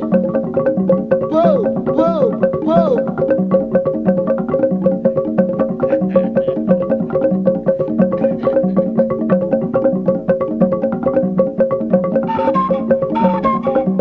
Eyi na obela lekeji, jọba ọ̀dàdìlà lẹ́jọ́jì yìí. Eke na chi na oba dị n'ike, eke bụ ihe n'isi jọ ọga aga n'ọba dị obi.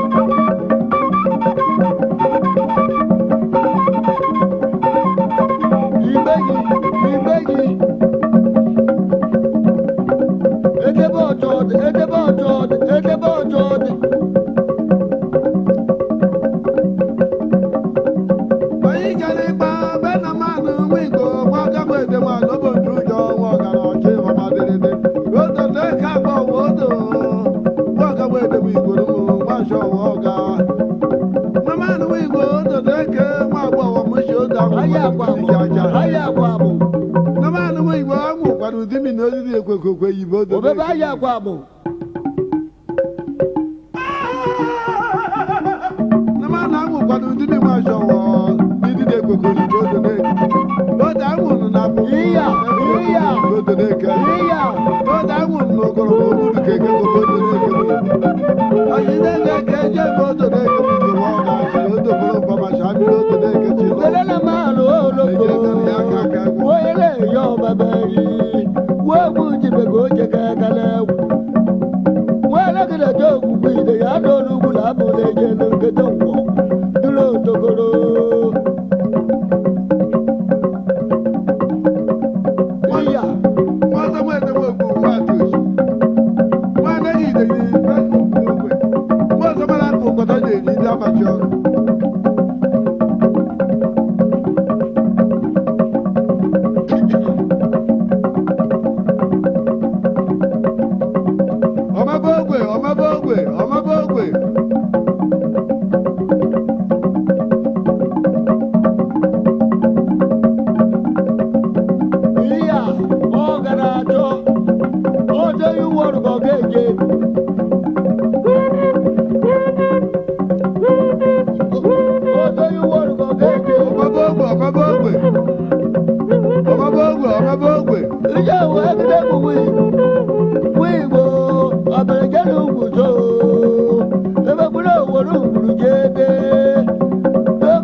Close your eyes.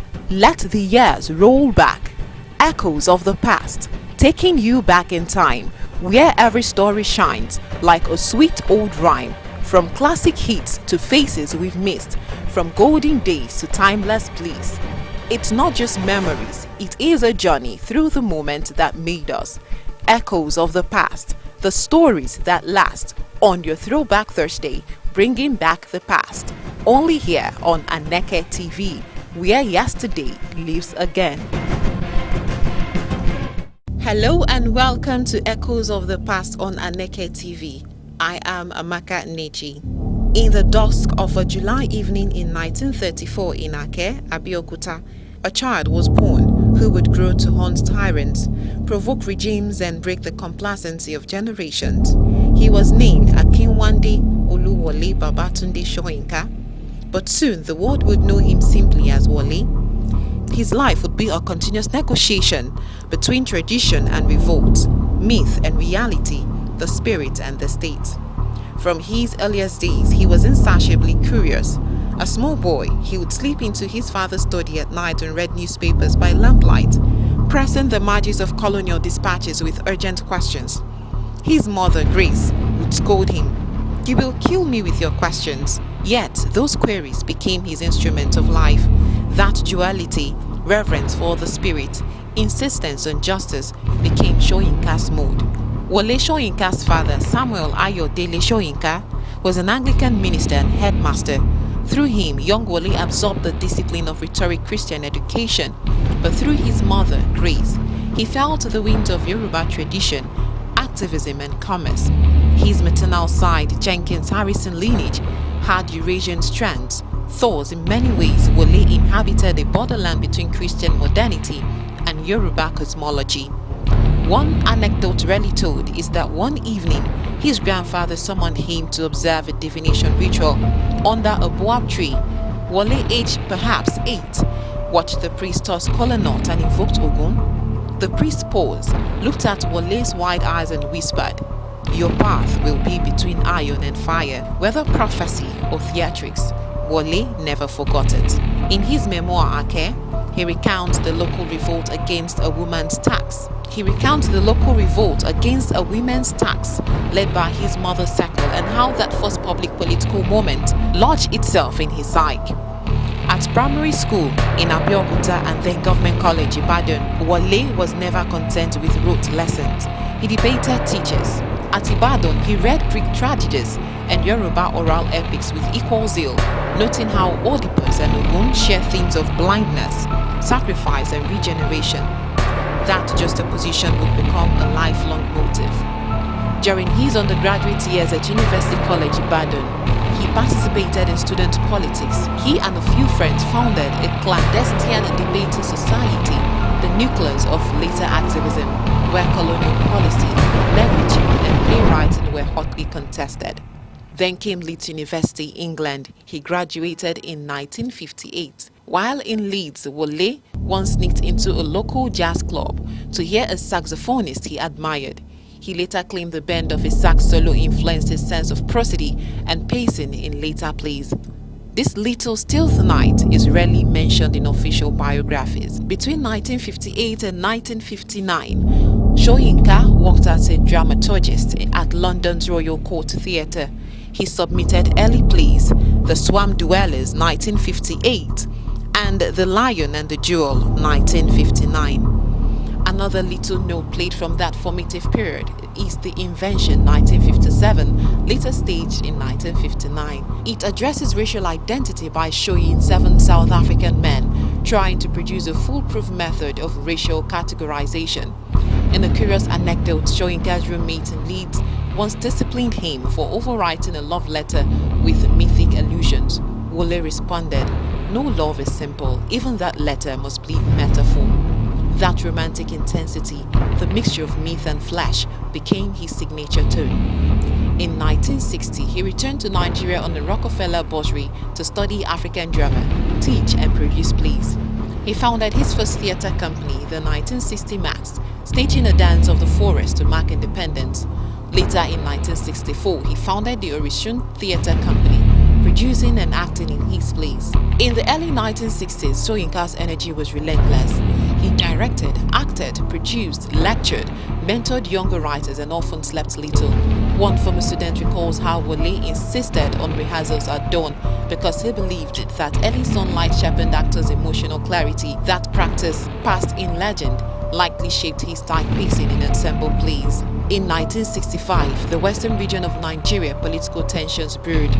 The incumbent regional government was accused of falsifying election results. Soyinka, then teaching at the University of Ibadan, confronted that deceit in public broadcasts and lectures. One of the more dramatic stories, he once picked up a radio transmitter reportedly at gunpoint and threatened to broadcast the true results himself unless the state released accurate tallies. This act of audacity circulated as rumor in Lagos intellectual circles. Many doubted whether it truly happened. The more cautious accounts say he appeared at the radio station with a press pass and a bullhorn, demanding integrity. But among his closest young dramatists, the gunpoint version gives him the aura of a rebel actor holding aloft truth. He was arrested, held briefly and later released following an international protest by rioters such as Norman Mailer and Williams Byron in 1967. At the start of the Nigerian Civil War, Soyinka called publicly for a ceasefire. Because of that, he was accused of assisting the Biafran cause and was arrested. He was imprisoned for 22 months, held largely in solitary confinement in a cell measuring 4 by 8 feet. While behind bars, he wrote "The Man Died," prison notes, smuggled verses on toilet paper, and endured deprivation. At some point, prison guards, frustrated by his silence, placed a radio outside his cell and played loud propaganda. Soyinka responded by tapping mathematical rhythms on the walls, more like drum beats derived from Yoruba drumming, to relay a covert message to his cellmate, who then passed it outside. Whether myth or fact, this story circulates among dramatists as testament to his resilience. He was finally released in October 1969. After release, Soyinka briefly resumed positions at the University of Ibadan but left Nigeria into voluntary exile in Europe from 1970 to 1975. In that period, he edited Transition, Africa's influential intellectual journal. He also completed major works like Myth, Literature and the African World, and expanded his critical and theoretical reach. In 1986, Wole Soyinka became the first African to win the Nobel Prize in Literature. His Nobel Literature, The Past Must Address Its Present, was a scathing indictment of apartheid and a testament of writers' duty to challenge oppression. He dedicated the award to Nelson Mandela, but for Soyinka, the prize was a complex blessing. He famously said it imposed new expectations on him. The world would now regard him as property, expecting moral leadership everywhere. In subsequent years, Soyinka lectured and taught around the world: Cambridge, Yale, Harvard, Emory, Cornell. In 1994, under the dictatorship of Sani Abacha, his passport was confiscated, surveillance intensified, and his works were banned. He fled Nigeria on a harrowing route, 18 hours of continuous movement through unorthodox routes, what he later called a Rambo departure. While in exile, he became UNESCO Goodwill Ambassador for African culture, human rights, and freedom of expression. In 1997, He's the Open Soul of a Continent, a personal narrative of the Nigerian crisis, was published and banned in Nigeria. He was also formally charged with treason under the Abacha regime. Charges later dropped after Abacha's death. Back in Nigeria, Soyinka never ceased to criticize, provoke, satirize. His 2002 play King Babu, in the manner of Alfred Jarry's Bubu Roy, is a blistering satire of dictatorship, corruption and absurdity. In 2021, after nearly 50 years, he published a new novel, Chronicles from the Land of the Happiest People on Earth, lampooning power, corruption, and spiritual hypocrisy in modern Nigeria. His memoirs, You Must Set Forth at Dawn, and the multi-volume autobiographical works give glimpses of his family, his inner conflicts, his exile and return. One poignant personal detail, though notoriously private about his family: he once dedicated a memoir to his stoically resigned children and his wife Adefolake, acknowledging their endurance through dislocations. In 2024, a feature film adaptation of The Man Died, directed by Awam Ampa and produced by Femi Odugbemi, is slated to premiere in Lagos and London in his honor. Outside writing, Soyinka has sometimes indulged a private passion for nighttime bird listening and batwalks around his forested property. He once claimed that the sound of a distant bat's membranous wing suggested to him a line of verse. The night soft hum seals speech's urgency. This anecdote is recounted by a longtime assistant. Wole Soyinka is not a perfect man. He has been fiercely controversial. He has bruised relationship, yet what unites the many moods of his life? Poet, playwright, professor, prisoner, exile is this: a commitment to speech, to refusing silence in the teeth of tyranny. In his famous line, "The man dies in all who keep silent in the face of tyranny," He encapsulates his mission not as a savior but as one who insists that the world must hear. He fused Yoruba cosmology and Greek tragedy. He wielded satire, myth, essay and drama. He survived prison, exile, surveillance. He became for Africa a lighting rod, sometimes loved, sometimes feared, always compelling. And perhaps that prophecy under the Boab moving between iron and fire was not mere myth. Wole Soyinka's life has been forged in confrontations of power, in burning questions. We can see now, he did not simply inhabit the age, he moved it. And that's all we have for you today on Echoes of the Past on Aneke TV. Join us next time, same station.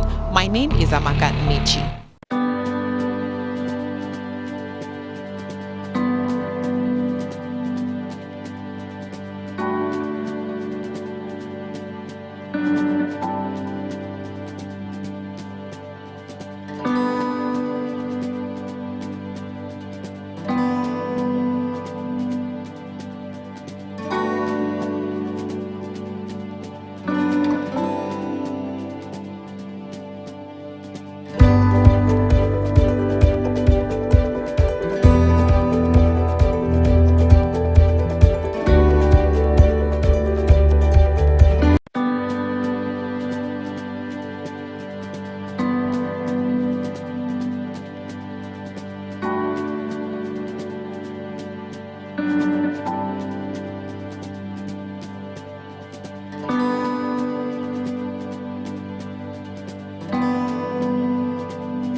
It was Robert Greene who asserted, "The future belongs to those who learn more skills and combine them in creative ways."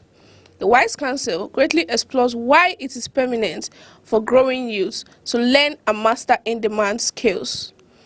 There are skills one can engage in to boost independence, employability, self-confidence, and entrepreneurship.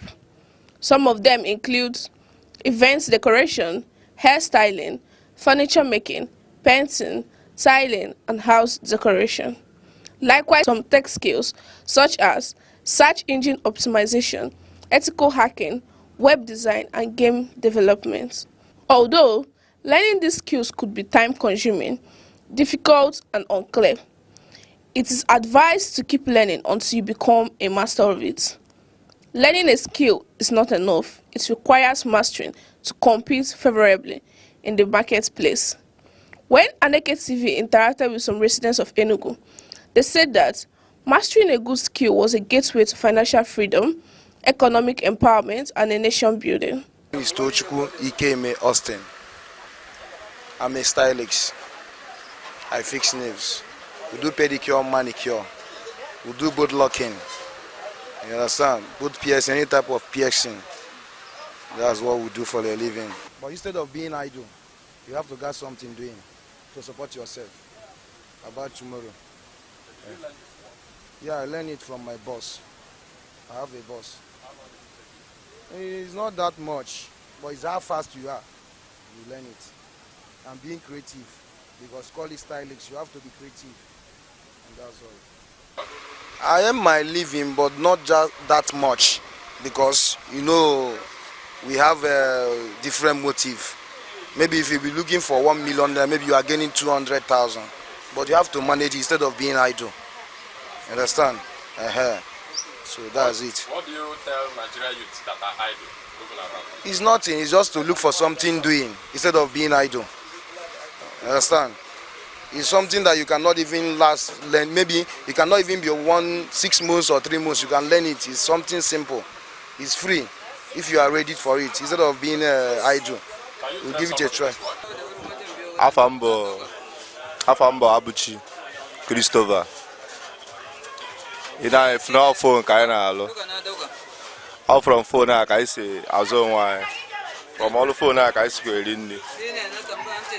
when I go no, the end of August. I'm not catalan photos. bịa lụọ phone amụ m ya amụ ewe ka esi amụ ya ewe ndị na-amụ eye ewe ndị na-amụ 6 months so mụ amụ m eye mụọ ya awokwe gasị gị na ọ kacha alụ mana the little one emụtagodu oge nye gị ego and ị ga-esi nwunye ya wee na-egbo mkpa gị. Chimeremma Vivian, Ofo by name, from Enugu State. As you can see, I'm a shoemaker designer by professional. Yes, a lot of gains, at least. Everywhere good, and God has been faithful to it. Depending on the designs, you can get the one of 15, 12, 20, 25, 30,000, depending the one you want. It's not easy, but on the process, once you get it, so you understand what you are doing, it will be easier for you to do. Yes, you have to go through the process now. If you have passion now, I believe if you have passion on something, if you go there, you achieve what you want. Once you are less busy and you are not doing anything, you channel your energy in something else. Skin is good. Handworking is good. At least you earn your own money without being insulted by some major things. My name is Chemere, known as Papilo of shoes. Well, I don't like discussing about my this, but I can tell you that this work is one of the handmade. How should I put it? Handcrafts work that gives money. Is also good. I didn't work under one boss, like because I started this work in a tender age. Only thing I can drop as something to them is that in life is not that easy for men to just stay and relax at home or all these things. So it's not that easy. That's one. Secondly, everybody needs to have what he or she is doing. My name is Ogidi Kenneth. I'm from Enugu State. I'm doing shoe making in Ogbete market in Enugu, let's say 14 years now. I have people that I have trained. So I'm still expecting some more people to train. Yeah. Then how much can you make in a month, roughly? Let's say approximately in a month, like 100 and something thousand. Because it's everyday work. We amend, we do new ones, we do all kind of work that brings money. As you can see, like Nigerian now, so somebody needs something, hard work, to train himself. Understand? I'm encouraging them to learn anything handwork, because handwork is life. Handwork can help you. Just to learn it and be creative, you'll be making much money. You don't need extra money to start updating. Just to bend down and learn the work. After learning, you'll be progressing. I'm sewing. I'm learning how to sew. Of course. I would like to make a lot of money from it. The only thing I would like to tell them is to go and learn work.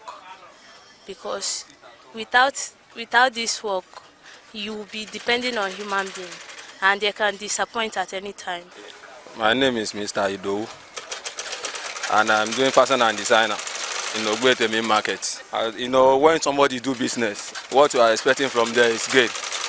But when you sit at home or you are just there doing nothing, I don't think there's anything that will come out of it. It's for long ago. It's more than 15 years now. So I believe that when you come here and concentrate to what your guy is teaching you, I believe that at the end of the day you will get a joy and you will be happy on it. My encouragement there is that all the youth is that instead of you to stay idle or doing nothing or waka about, I believe that once you come out there and you decided to do something, at last at the end of the day, there will be a gain there for you. So I'm advising them to come out and learn something. It's not much to be this. Every other worker out there for them to learn, so that you may surely get gain on it at the end of the day. That's my advice for them. My name is Aneke, the president of Ogbete Market Traders Association. If you come inside Ogbete, as you came today, you will see that Ogbete have chance for new people. Any person who wants to learn, work, many handwork. If you come inside Obuete management and the commodity will accept you. And after that, you will see, without being told, you see yourself excelling, being perfect in whatever you learn. In Obuete, we accept everybody, but first of all, the rule of the market. We don't accept any person who is a criminal. We don't accept any person who is a liar. We make sure we tell you the rules and regulations of the market. And once you abide with it, we are going to accept you. When youths master skills, they master their destiny. Capacity building is not just development, it is liberation. Mesoma Ogodere, Aneke TV.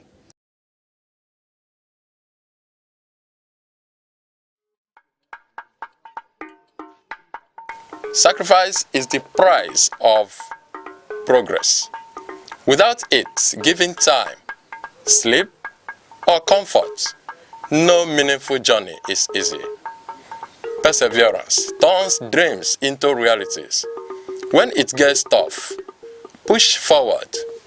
The finish line rewards the one who didn't quit.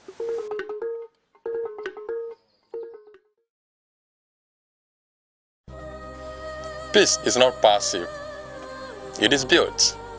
It grows through tolerance, justice, and mutual respect. Without peace, development is a dream. We all play a role, from homes to nations, choosing peace in our actions and words can transform the world. Be a peacemaker. Enugu State is known for its rich culinary heritage, with various local government areas contributing their unique dishes and specialties. Some popular dishes across Enugu State include Okpa, a traditional Igbo dish made from Bambara groundnuts; Abacha, a popular Nigerian dish made from dried shredded cassava; Nkwobi, a spicy cow leg dish; Abobo or Fiofio, a porridge made from pigeon peas; Ofe Akwu, a traditional Nigerian soup made with palm fruits oil extract; Akpu, a traditional Nigerian food made from cassava tubers; Ogba, a traditional Nigerian food ingredient made from fermented oil bean seeds; Okwa, African breadfruit often used in traditional dishes; Oha soup, a traditional Nigerian soup made with oha leaves and cocoyam paste. And going over to the local government areas, we begin in an Inri local government area, which is known for the following cassava-based dishes: gari, fufu, and processed flakes; market-made snacks like the okpa, which is the Bambara nut cake; akara-style bean fritters, and palm oil-based salads. Ogo local government is known for its hearty soups and stews, pepper soup variants and goats and Milton preparations, staples, yam and cassava. Enugu's local government area is known for their special delicacy Nkwobi, Isiewu, spicy cow leg, and street foods like pepper soup and grilled fish, and packaged traditional foods like dried abacha flakes and pre-packed okpa. And Enugu North is known for markets and ceremonial foods like abacha, smoked fish, ogba, which is fermented oil bean, and roasted proteins. Enugu South is known for hospitality foods, which are abacha, okpa, nkwobi, okwa, and other southern Igbo staples. Ezeago is known for markets and ceremonial foods like abacha, smoked fish, ogba, which is fermented oil bean, and roasted proteins. Enugu South is known for hospitality foods, which are abacha, okpa, nkwobi, okwa, and other southern Igbo staples. Ezeago also has the abacha and cassava-derived dishes, distinctive abacha preparations using dried and shredded cassava. Igbo Etiti local government is known for mixed staples like yam, cassava, and legumes with pigeon pea. They also have bean dishes like abobo, fiofio, and bean-based preparations. Igboeze North has rural produce like bambara nuts and cassava, as well as street breakfast items like okpa and akara. While Igboeze South has festive soups and cassava accompaniments like hearty soups and cassava derives like gari and fufu. In Isuzu local government area, the local government is known for highland crops like yam, tuber crops, and dry tuber dishes like variants, which is similar to achicha and abobo. Nkanu East also has the abacha styles and variants with different preparations using fresh native beans, fried ingredients, and local sauces of smoked fish. Nkanu West has yam and vegetable combos like festival dishes, combining tuber staples with special meat and seafood dressings. Nseka is known for their okpa, achicha, and abacha. They are widely reported as common local specialties, and they have the delicacy made with corn known as ayarayoka. Oji River is known for cassava-derived snacks, abacha ingredients. Okwa, smoked fish, and okpaka is known for trade hubs and market supply. Udenu is known for garden vegetables and accompaniments and dry tuber preparations like leafy green soups and dry tuber snacks. Udi local government is also known for cassava products and abacha, popular abacha preparations, and cassava-based products with various soups. Uzuwani local government area is known for riverine and food networks, which are the okwa, tubers such as yam and cassava, and vegetable soups with their various ways of preparation, and also their festival cooking, which is a locally caught fish and smoked proteins.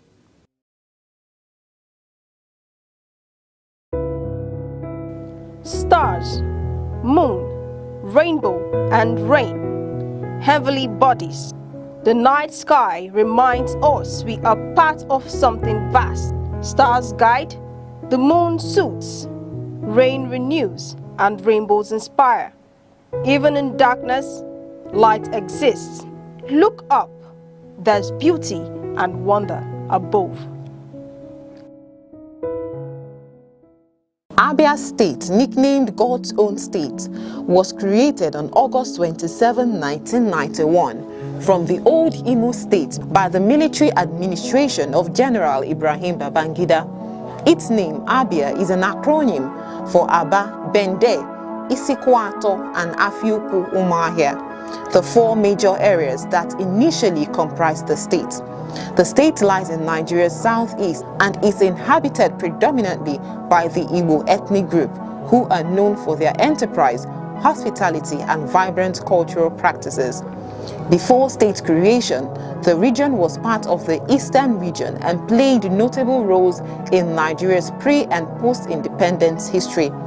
One landmark event was Aba Women's Riot of 1929, a mass protest by women against colonial taxation, which began in the Aba area and influenced policy changes across Nigeria. Abia State is naturally endowed with fertile soil for agriculture and solid mineral resources such as limestone, kaolin, and laterite. Oil and gas are also found in some parts of the state, making it one of Nigeria's oil-producing areas. Economically, Aba is a powerhouse of trade and manufacturing, especially in textiles, leather works, and metal fabrication, earning it the nickname Japan of Africa. Abia State's cuisine reflects Igbo culinary traditions with popular dishes including achi and oha soup. It is a thickened soup made from oha leaves and achi seeds. Okazi soup. It is rich with okazi leaves and cocoyam paste. Abacha, African salad, made from cassava flakes, palm oil, and local spices.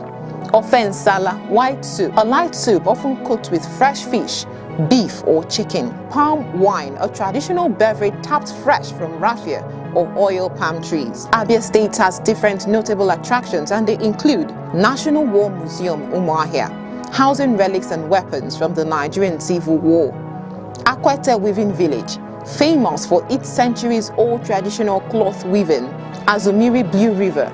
This is known for its clear blue waters and scenic beauty. Amakama Wooden Cave, a natural hollow in a giant tree with cultural significance. Long Juju of Arochukwu, an ancient shrine and historic slave trade route site. Abia State celebrates various cultural festivals such as New Yam Festival, Iriji, marking the start of the harvest season; Ekpe Festival, a masquerade and dance tradition in Arochukwu and other areas; Akwete Festival, celebrating the art and heritage of Akwete weaving; Aba Carnival. This carnival showcases dance, music and colorful parades. Abia State is known for its entrepreneurship and Aba-made goods like shoes, bags, clothes and mechanical fabrications. It is also known for agriculture, especially cassava, yam, oil palm and cocoa, cultural craftsmanship like Akwete cloth, pottery and wood carving, and their historic significance, especially in women's rights activism. 1929 Aba Women's Riot. Hello, I'm Bebra Wakoba. I am Chidimike Mede. I am Uche Osai. I'm Chinwendo Ifeanyi. My name is Obobina Samson. Please keep watching Aneke TV, or you can visit us on our socials like Instagram, Facebook, X, TikTok, or YouTube, all at Aneke TV. This is Aneke TV. We move with the world. The Federal Capital Territory, FCT, is a monumental city of edifice strategically designed to showcase the aesthetic beauty of a natural ambience, a land of opportunities often referred to as the center of unity. Abuja is the political hub of the nation, lying strategically at the center of Nigeria. It was officially designated as the capital in 1976, replacing Lagos, and formally became the seat of government in 1991. The decision to build Abuja was rooted in its central location, neutrality among Nigeria's diverse ethnic groups, and its vast land space, which made it perfect for expansion. Today, Abuja has grown into a well-planned, organized, and prestigious city that tells the story of Nigeria's unity and ambition. Early mornings in Abuja are alive with the buzzing sound of cars speeding through wide boulevards and flyovers. Porsche cars and executive luxury vehicles glide alongside long buses and motorcycles, painting a picture of a city where classes mix but remain distinct. It is a city where aristocrats, ruling elites and key players of the capitalist industry share the same roads with artisans, traders and ordinary Nigerians striving for daily survival. Yet, despite the aura of power, excellence and wealth, Abuja is uniquely human. It is not unusual to see a minister of the Federal Republic or a high-ranking official standing in line at a shopping mall, waiting to buy one or two things like everyone else. That blend of prestige and simplicity is part of what makes Abuja truly alive. As the center of unity, Abuja is home to people from every corner of the nation, hosting over 5 major ethnic languages and countless cultural groups. Each carries its cultural emblem and beliefs, all interwoven into the city's cosmopolitan fabric. Added to this is Abuja's international status. Embassies from nearly every nation in the world stand tall within its borders, making it not just Nigeria's capital, but also a diplomatic hub where cultures, politics, and global relations converge. The city's uniqueness is greatly seen in its structures and landmarks. Its skyline boasts the impressive NNPC Towers, the Golden Domed National Mosque, the World Trade Center, the City Gate, and the imposing Federal Secretariat.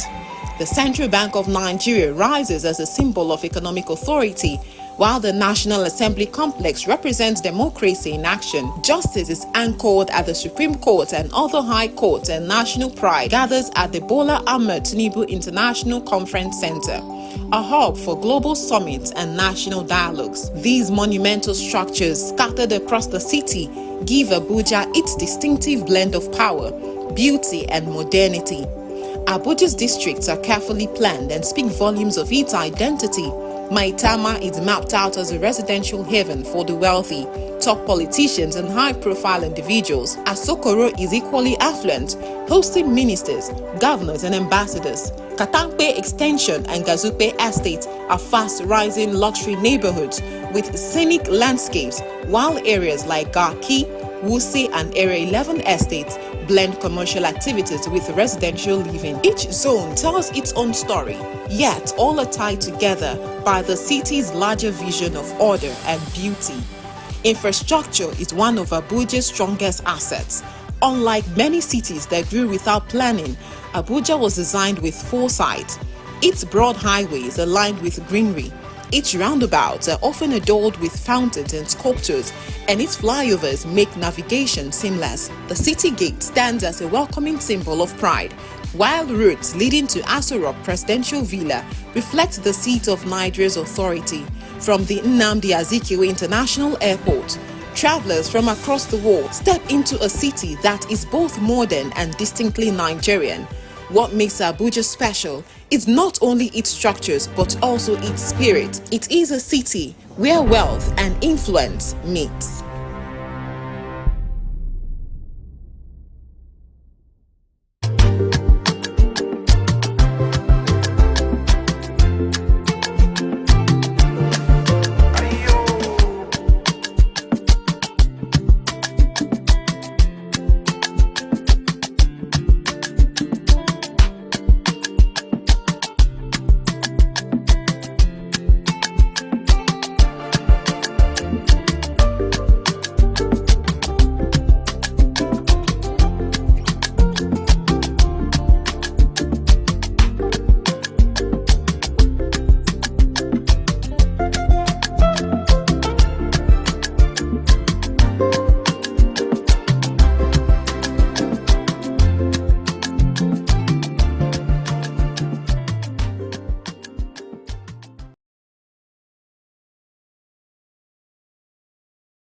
Yes, everyone, many thanks to you for joining us on the show today. This is The Arena, coming to you on Aneke television.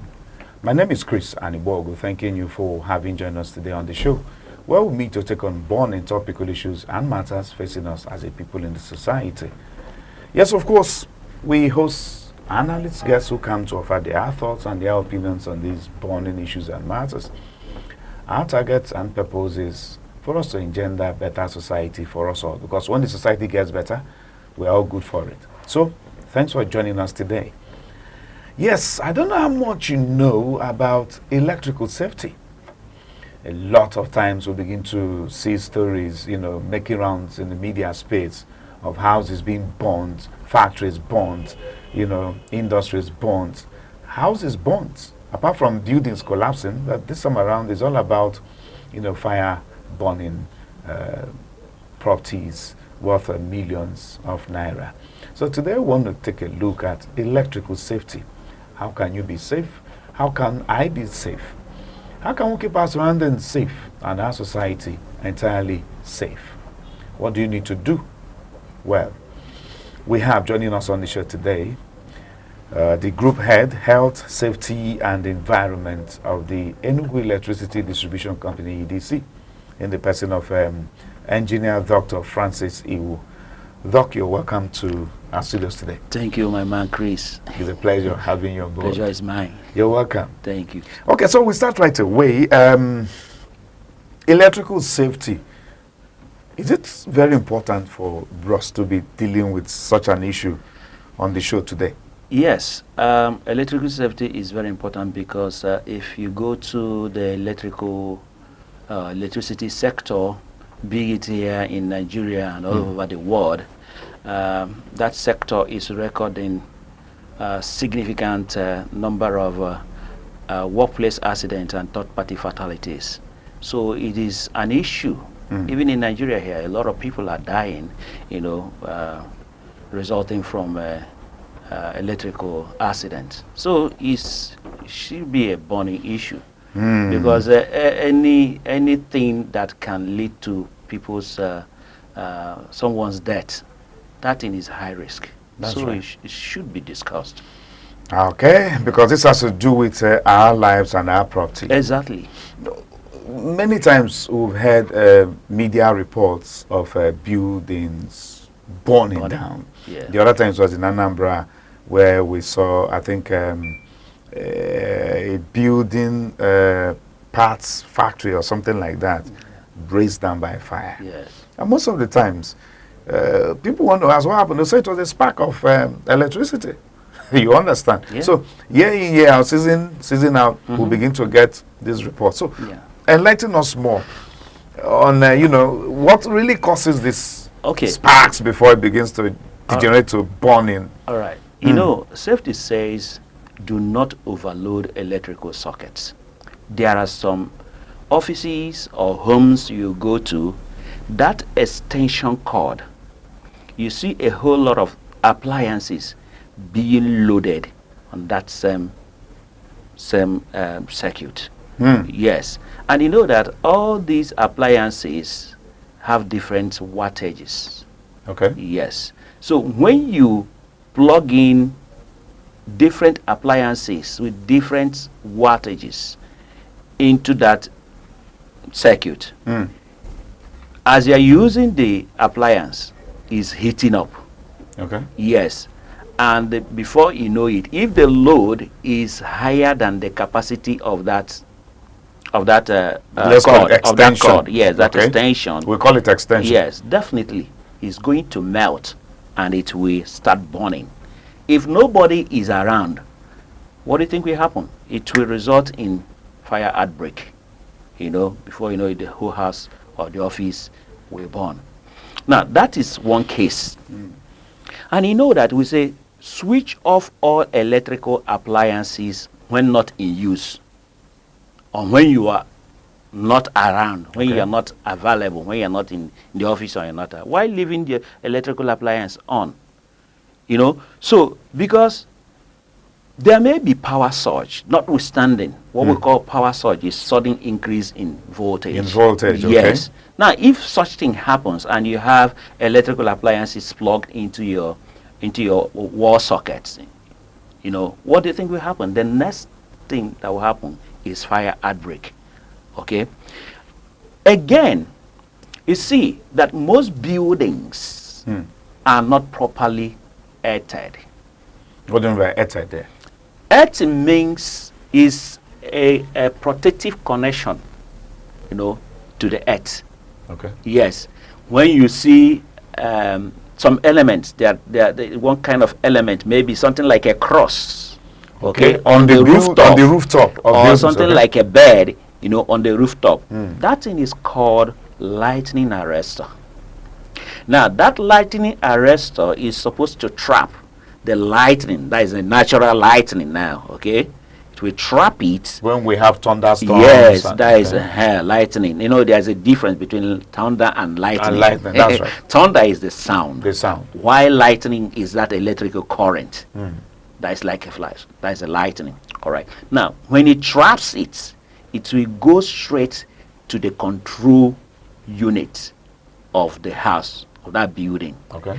And from that control unit, there is a connection to the earth. You hear about buying animal dungs, charcoal, salt, and earthen mat, and all the rest. They will dig hole, bury those things. Okay. So that connection is down to the earth. That is what we call earthing. So every building and structure is supposed to have it. Every building is supposed to have it. But the thing there is that most buildings don't have it. Even those that have it, the integrity of that earthing may be, you know, may be in question, because from time to time you are supposed to check whether it is still okay or you need to upgrade it. Yes, that you have done earthing this year does not mean that in the next 5 years you should not even test it. Yes, you should test it. Call the expert, you call the competent electricians who do such jobs. They will come and test, you know, the earthing for you, to know whether it is still okay or not, whether you need to upgrade it. Yes. Now, see what really happened. Because I want to know the link, the relationship between the lightning and the electrical appliances. I don't know whether you have heard when they say, hey, if it is raining, switch off your electrical appliances. You should switch off your electrical appliances. Apart from saying switch off, even you, the electricity distributor, we notice that like there's a relationship between you people and the weather. I will also discuss the moment the rain begins to signal, I will discuss that. The power goes off immediately. I will discuss that, because what really happened in that case is, you know, if there is something like windstorm, we have so many trees that are close to our power lines. Once a branch of a tree makes contact with the line, is going to trip the feeder. So it's not that we, you know, normally switch off the supply. No, it's because of maybe a fault somewhere. Personally, I concluded that no. It's power suppliers, it's an earth fault. It's an earth fault. And the weather are in agreement against the people. Wind. Wind. So it's for safety. It automatically happens. It's not that we do. You don't switch it up. No, it happens because as that wind is blowing, you know, windstorm. If there is windstorm, if a branch of the tree makes contact with the line, bam, it will automatically trip the feeder. Yes, because we have, see the type of vegetation we have in this region, in Nigeria here. We have, you know, these tropical rainforests. You understand? So we have a whole lot of vegetation. Okay, so it's a threat to electricity supply.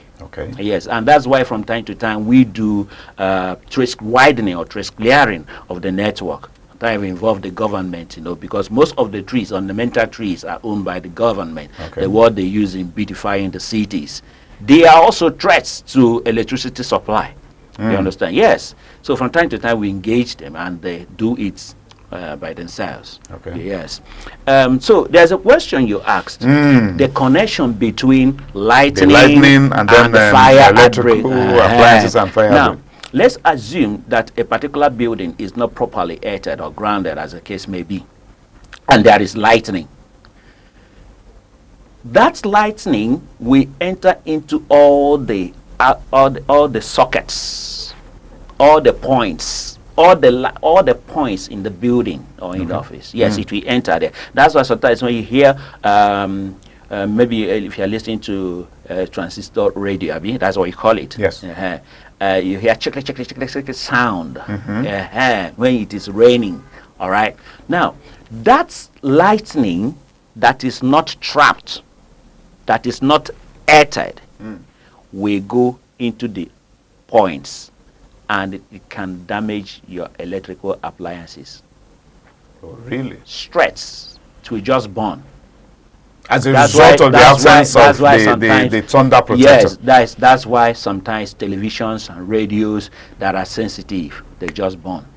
The AC will just burn, you know, because of that lightning. So that's why if your house is not properly heated, when there is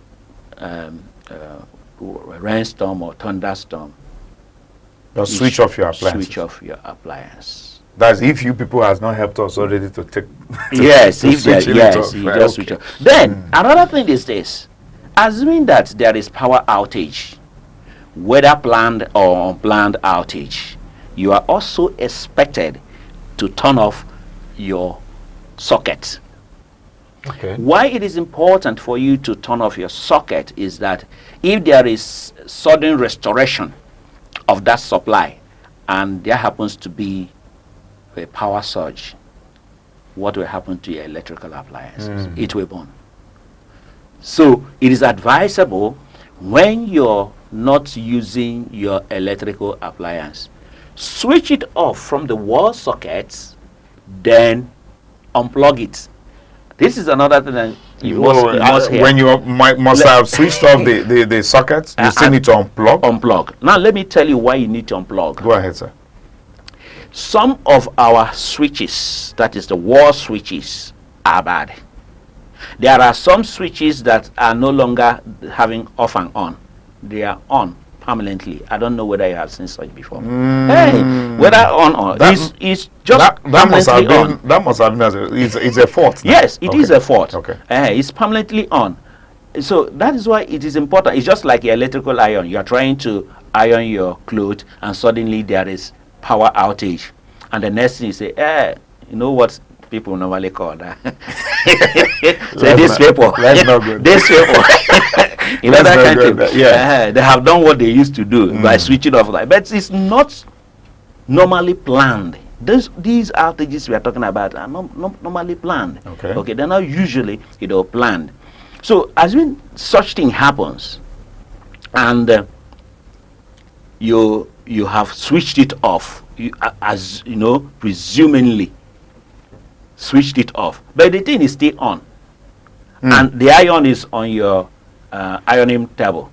What do you think will happen? It will heat up. It will heat up. It will start burning the material on your ironing table.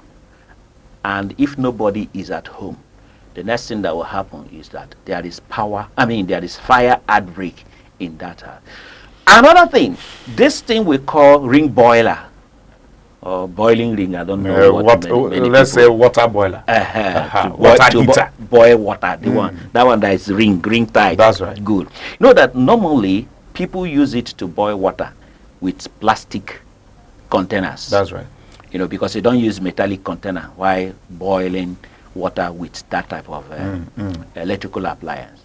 Okay. Now, assuming that there is power outage and the person forgets to unplug it, to switch it off and unplug it from the wall socket, and the person has just angrily left the house, when supply is restored, that water will boil, it will get dried up, the plastic container will start melting, and the next thing, boom, flash fire, outbreak. So many things lead or result in this fire outbreak at home or in the office with respect to electricity. Could we attribute these things now to lack of proper knowledge? One. Or is it, do we call it as a result of lack of awareness? Lack of awareness. Okay. Carelessness, or ignorance. In fact, we say ignorance and carelessness. These are the parents. Ignorance and carelessness. When the person doesn't know, he's not aware. And this is part of the awareness now. That's part of it. Now we're making them to be aware. To know that if you are not using your electrical appliances, you need to turn it off. If you can't guarantee the type of socket you're using, unplug it.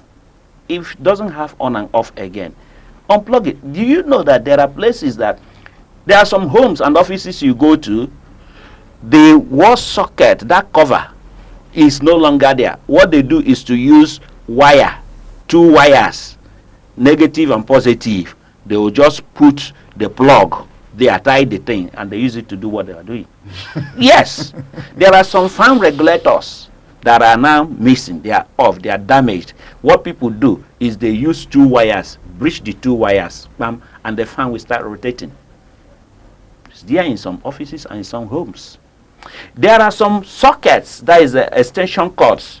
When you want to plug in something there, you need to adjust and adjust and adjust, and you start hearing that short-circuiting sound. You see it emitting some kind of fire. Sparks. Yes, sparks. You see it, and you are managing it.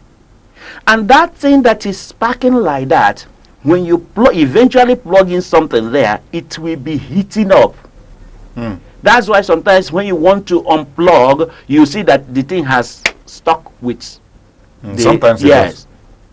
You understand? So when you see all these signs, you try to address them immediately. Because when you leave the thing, it will continue to deteriorate. It will get worse. It will get worse. You know, in the course of trying to manage life, hardship everywhere, you know, the money is not readily available to begin to change some of these appliances and make, you know, we just begin to manage and manage. And this management we are talking about, that in quote, management we are talking about, is one of the root causes of these accidents we are talking about. And at the end of the day, the cost. You pay more. You pay higher. You pay higher. All right. Away from the home, because I know that in my office right now, before you leave, you may need to do some inspection job here. You may need to do some inspection job. And because before now, well, I didn't really understand that the appliance we call extension actually has a capacity. I really didn't know before now. So that there are things you load onto it, it becomes a problem. So you need to do some checks. All right. So let's leave the home now. Let's go outside the home, the offices, to the larger society. Many of the times we see high-powered cables across the roads, the express. I don't know how dangerous that could be. Is it safe? Overhead power lines, whether underground power lines or overhead power lines, they have their own level of risk. Their own level of risk? They have, yes. Okay, let me look at underground. If there is an underground cable, when it is not marked, there is a planned underground cable, you know, and you see all these bulldozers, earth-moving equipment, or you know, doing road work, road construction work. Yes, most times they have issues. You know, there is a risk of electrocution. Yes, because if the cable is live and the earth-moving equipment, you know, opens it, that may result in electrocution. That's underground now. But you know, normally in an urban area or a planned city, those things are supposed to be in cable trenches. You understand? That's right. Cable, supposed to be in cable trenches. But then the overhead power line is more, it has more risk. Do you understand? The risk is higher. And that's the one we use that they normally see everywhere. All right, it's everywhere, you know. So now, building a house close to that power line is unsafe. Why do I say so? We've had cases in Nigeria here where people who were building, maybe carpenters, bricklayers, all those artisans, you know, that are that are doing that construction work, most times they have fallen victims. Vulcanizers. Yeah, vulcanizers that are close to, yes, that you know, normally they see one pool and they just go to the pool and that becomes their workshop, you know, that kind of a thing. You know? So all these people that do, you know, maybe carpenters or bricklayers, you know, roofers, people roofing buildings that are close to high tension or cables, most times they have fallen victims of electrical accidents. You know, because if you are close to electrical wires, we have different voltage levels on the distribution side. We have 11,000 volts and we have 33,000 volts, what we call 33 kV line and 11 kV line. Then the one that is servicing the homes and offices directly, we have the 415 or the 400 volts. Okay. Yes. Now, but then that means it's been stepped down. Yes. Now let me say something. I understand to that point. The 33 kV lines or cables, you don't need to touch them before the person dies. Once the person enters into the electromagnetic flux, the person will go. It will just kill the person. But the 11,000 volts, you need to, you know, there should be a contact before the person will die. So it has different, you know, risk levels, you know. So many a time, people or those artisans, maybe their working tool will just make contact with the line. That's what you hear. Boom! Person will just fall out. And that is that. Even the roofing sheet, these aluminium roofing sheets, the long spans, that thing has dealt with people. A lot of carpenters who, you know, trying to turn the roofing sheets to align the thing to roof the building. Once the thing makes contact with the line, with the sound you will hear, just a sound of explosion, and that person will drop dead. So what are people supposed? Because if I have a piece of land, yes, for use, yes, well, I'm not the one who is responsible for erecting cables and wires. Yeah, it's the government. Yes, government. So what do I do? All right. Now, do I abandon my land because there is cable somewhere? You know that in every city, there is what we call utility corridor. There is a utility corridor mapped out by government. There is a distance of every road. That is the length, the width of road. And in that width of road, there is a setback. That setback is known as the utility corridor, where you have pipe-borne water. You will have the telecommunication line. You will have the electricity line. Who's teaching our people all of these things? People don't know these things. You see, every builder who went to school should know this.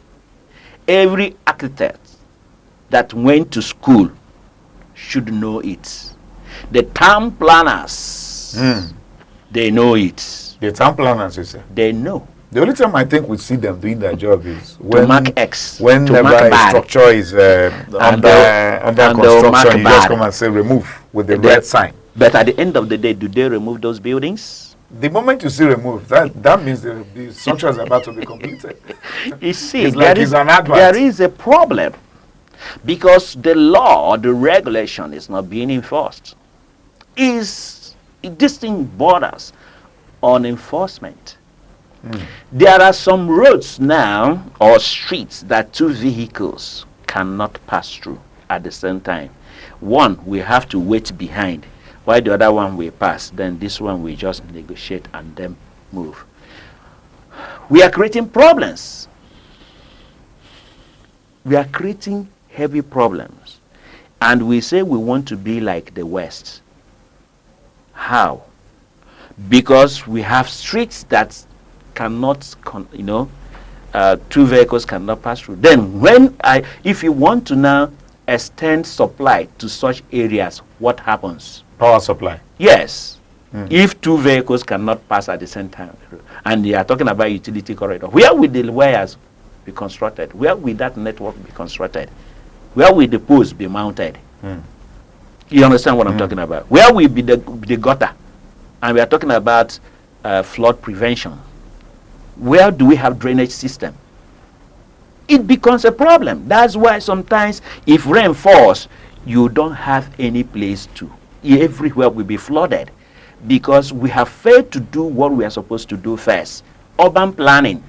Urban planning. That's exactly where you are. We'll need to go on a very quick break. As a matter of fact, knowledge, they say, is power. These things are, lacking in society. And from one thing to the other, they're all interconnected. Now you're talking about drainage. It has nothing to do with electrical safety this time around. But then they are connected. Yes, they're all interwoven. Yes. If we miss this, then it has its own implication. But then I hope we're going to learn. So stay with us. We're not done yet. It's all about electrical safety on the arena. We'll be right back. Hello, I'm Bebra Wakoba. I am Chidimike Mede. I am Uche Osai. I'm Chiwendo Ifeonwankwe. My name is Obobina Samson. Please keep watching Aneke TV, or you can visit us on our socials like Instagram, Facebook, X, TikTok, or YouTube, all at Aneke TV. This is Aneke TV. We move with the world.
Yes, you're welcome back to the show. It's still the arena on Aneke Television, and we have Engineer Dr. Francis Iwu, who is the Group Head, Health, Safety and Environment of the EEDC, talking to us on electrical safety. But this time around, before I went on that break, Doc, I was telling you the area you're taking us to now is now on environmental safety. It's no longer just on electrical. Yes, because they are all interwoven. Currently, there are some parts of the city, Enugu now, that we see demolitions, ongoing as a result of the fact that the government is trying to expand roads, maybe dualize certain parts of the city so that we could begin to accommodate more vehicles. Exactly. We've seen where buildings and structures were brought down, and people have been raining curses upon the government. That's one, because of the economic hardship. Secondly, you just made reference to drainage, the gutters, which need to help in evacuation of, water from the rainfall to avoid flooding, which we know is ravaging a lot of places in our society now. These things are not always factored in when construction, when building exercises are actually taking place. For instance, even the electric poles. This one is now coming from your own jurisdiction. Yes. The mounting, the installation of electric poles. Is it not supposed to have some professional, measures? Yeah, exactly. But what we see is that anybody who owns a building just comes and erects, installs an electric pole. Is a challenge because people don't like going through the normal process. They will just call one contractor. The contractor will put the thing, and at the end of the day, it becomes a problem. When the utility company says, this thing is not, it's not the standard, because there are standards. There's standard construction for electrical installations. Okay. Yes, there is a standard, and there is a work procedure to follow when somebody wants to install anything, any electrical maybe infrastructure, maybe pole or transformers, okay, or the line itself. Okay, so when they fail to go through the process, that's when you will see all this substandard work being being done. Aren't there supposed to be sanctions? Yeah, the thing there is, when we see such things, we are supposed to, decommission such thing. Okay. Yes, we put a stop work order and then make sure that the right thing is being done. Where we are having so much challenge is at the rural areas. At the rural areas where, before you know it, somebody will just try to do a self-help, mount poles and then extend supply to his building. But at the city, where contractors, will come and apply, they will come and apply for approval, to construct, approval for construct or to construct in the network. That one, the standard is being followed. We have so many estates springing up in Enugu. Yeah, there are plenty. Are these standards being followed? Of course, but if we observe that is not followed, that is where safety now will come in place and say, do it like this, do it like this, make sure that this thing is done in line with our standard. And again, you know that there's this agency called the Nigerian Electricity Management Services Agency, NEMSA. NEMSA? Yes. Okay. NEMSA, they are the electrical inspectors of Nigeria. Do we see them anywhere? Yes, they are. Where are they? The office is at Abakaliki Road here. In Enugu here? Yes, they are. They are need here. to leave us with their contact. No problem. Because this, to be sincere, this is actually the first time I am coming before across such a name. There is an approval, before we finally commission any transformer or any construction work, there must be NEMSA approval. Yes. That's how it's done in Nigeria here. For any utility company, before you commission, you ought to. If you do it without their distance, they will come write you and then ask you to go and do the needful. But then when you fail to do the needful, that place is not supposed to. Yes, now you'd not be commissioned. That network, that construction work will not be commissioned. Because as I am an individual, yes, now I need to rent an apartment. Good. I may not be able to factor in all of these things, put into consideration all of these factors before I release my money for payment to the landlord yes, for me to occupy his house. Yes. So if these things are actually put in place before structures are erected, it will go a long way in helping society. Exactly. And that is why, as we are talking now, I believe that people are listening. Of course. Good. So what will happen is that before anybody will start building or trying to construct the network, let him pass through the normal process, the understand of approvals and standardization. Because if we fail to standardize the network, one, everybody around is at risk. Yes. The house you are building is at risk. The people who are going to live in the building are at risk. So just like we talked about the grounding or earthing, if the house doesn't have earthing system, the people living there are at risk. There are some houses, when you touch refrigerator, it will be shocking. When you touch metal railings, it will be shocking. Or the gates of the house will be shocking. It happens. That means there is a leakage in that place, and maybe the place is not properly acted. We have had cases where people touched their refrigerator and they got electrocuted. Yes, we have had cases where people touched metal railings and they got electrocuted. If there is a leak, there are times some people will notice that part of their building is shocking, and they will take it for granted. Sometimes you see gates shocking, the gate man will now wear carry rubber, gloves, you know, and just be opening the gates because they have observed that the gate is shocking. Some they will use slippers. Okay, maybe out of ignorance. The impression may be this is a problem from the electricity supplier. No. For instance, you of EDC. Yes. Somebody may just say it's from us. Maybe the current supply is. You're right, ignorance. But the thing there is that there must be a problem in that building. The two problems, like I mentioned, is either there is a leakage somewhere, wire is touching, making contact, there is a contact, or that the earthing of that house has a problem.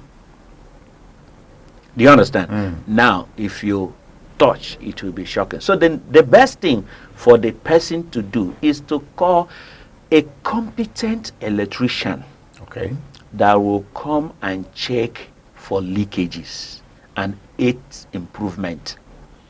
The earthing improvement thing, it has actually sunk in. So we, house owners need to, from time to time, test the viability of whatever earthing job they've installed. Exactly.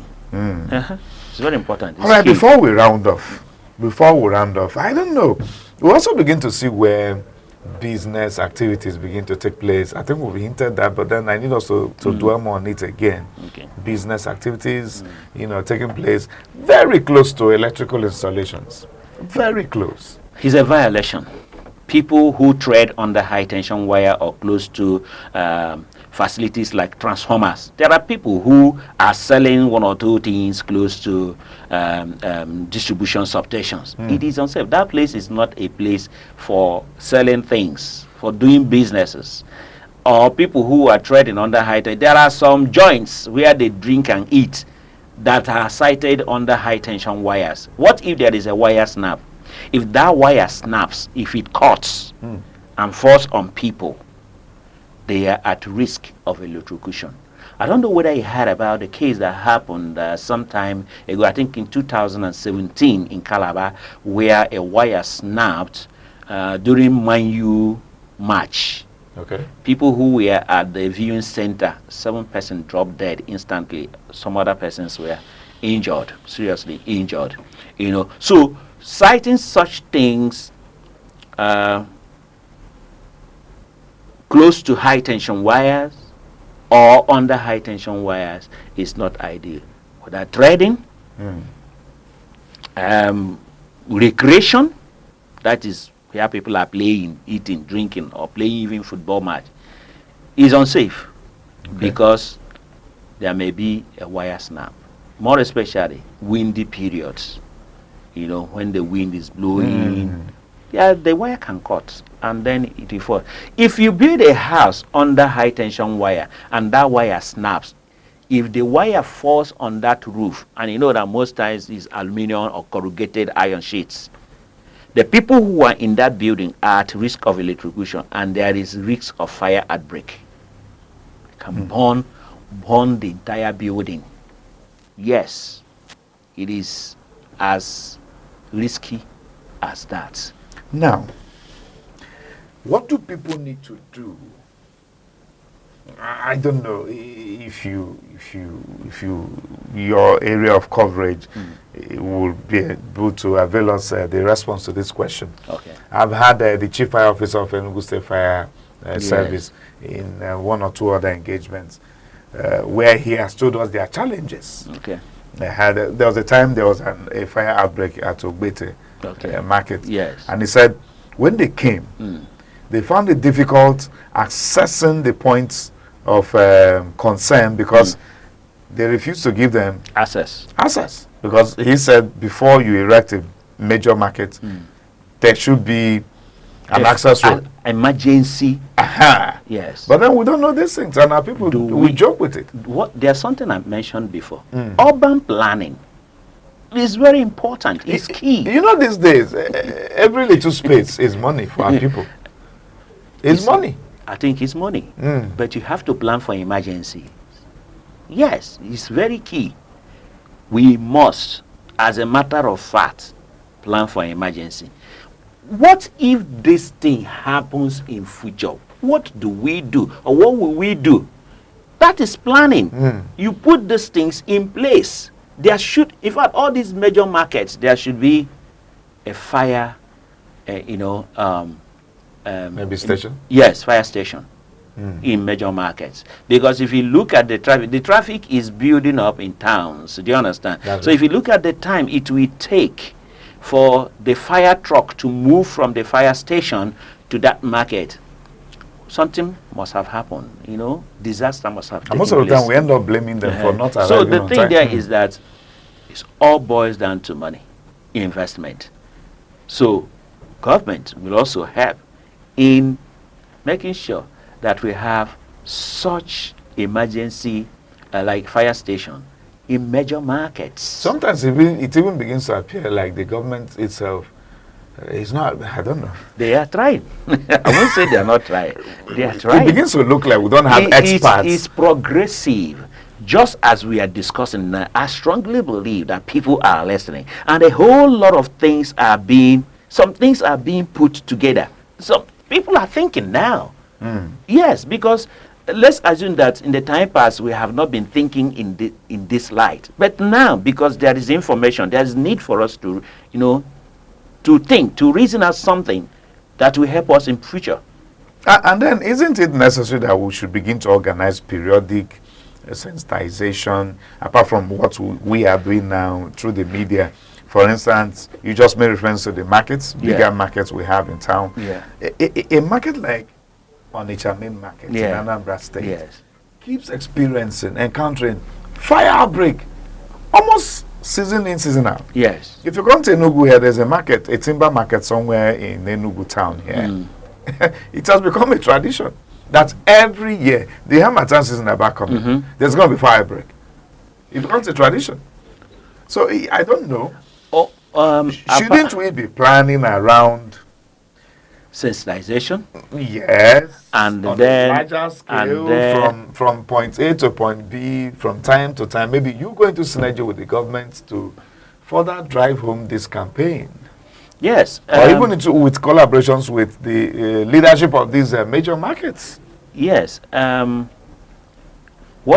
issue you just raised now is key.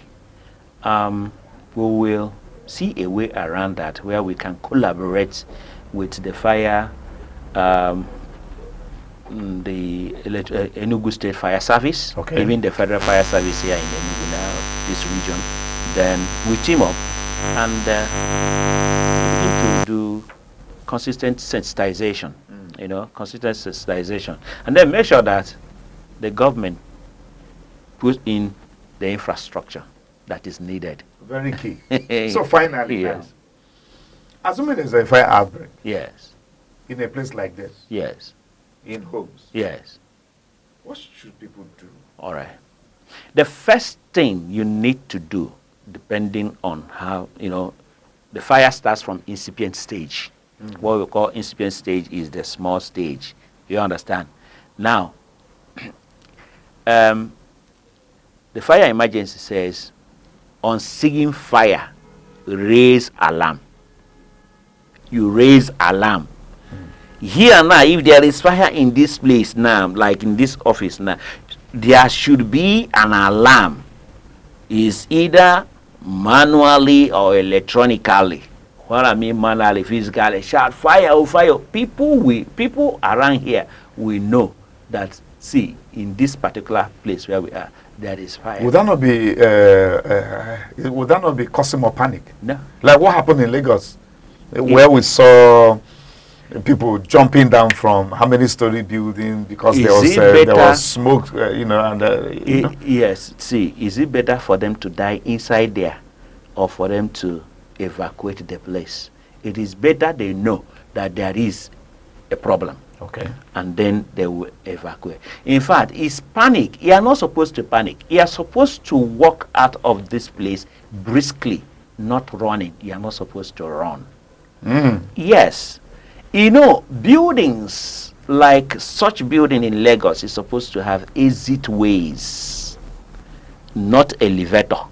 If you are in a building and there is sudden outbreak of fire or fire outbreak, you don't need to use the elevator. Okay. You must go through the staircase. The reason is that the first thing that will happen to such building is outage. That is electricity. Outage. So if you are trapped in the elevator, what happens? I think that's the worst of it all. So the best thing is for you to leave whatsoever thing you're doing and you walk briskly to the muster point. The muster point is a designated area where people gather during emergencies. Yes, so that we know if the number of persons inside that place are really out. Okay. If they are not out, we go for what? A rescue. Okay. You understand? So what I'm saying is this: on seeing fire, raise alarm. Now, if there is fire in this building, do you have the contact of the Enugu State Fire Service? If it is not available, get it and share it amongst the workforce so that they will have it in their phones. So that if there is fire outbreak here, you call the Enugu State Fire Service. You tell them the location and give them your name, that is your details, and what happened, what type of fire, so that they will know. Okay. And the next thing they will do is to call the electricity distribution company within that area, so that they will, remove supply. They will, drop, isolate the area. Okay. To enable them to come and fight the fire. You understand? So, but then, do you have conclusively now? I'm concluding in the next 1 minute. Yes. Do you have fire extinguishers here? Your workforce, do they know how to operate the fire extinguishers? If the answer is no, call my attention. No, the answer is yes. As I said, if the answer we is have no, fire extinguishers. I didn't say so. I say if the answer is no, call my attention. I'll do it free of charge. I told you you're going to do inspection. I'll do it free of charge for you. I'll coach them how to make use of fire extinguishers, the different types of fire extinguishers. All right, so that peradventure something happens, and they will not pray for anything bad to happen. But you know that in Nigeria here, it's all about prayer. Prayer is good, man. But then we pray quite. Prayer is good. But then let us also do the right things. Do you understand? Right. Let's put everything that we need to put in place so that it doesn't happen, and if it happens, we'll be able to tackle it. Thank you. Thank you very much, Engineer Dr. Francis Iwu, the Group Head, Health, Safety and Environment of the EEDC, for coming to talk to us today on the arena. It's our pleasure having you, sir. You're welcome. Well, with the matter, we are not done with it, but let's just hope that in no long distance time, we could have you come around again. Thank you. Because it's all about our safety. Exactly. It's all about our safety, because when we lose lives and we lose properties worth millions, in this hard economy, it's really, really not funny at all. You will not understand until it happens to you or someone around you. But then we all need to take caution. We need to take caution. Don't just be careless with these things. Seek for the right information before you build, before you erect, before you even buy that parcel of land. Yes, no matter how cheap the land may be, ask the relevant questions to know if you're in the right place and if you're dealing with the right people. Well, let's hope that society will be better for it. All right, so till we come your way again, I remain Chris Anibogo. Bye for now.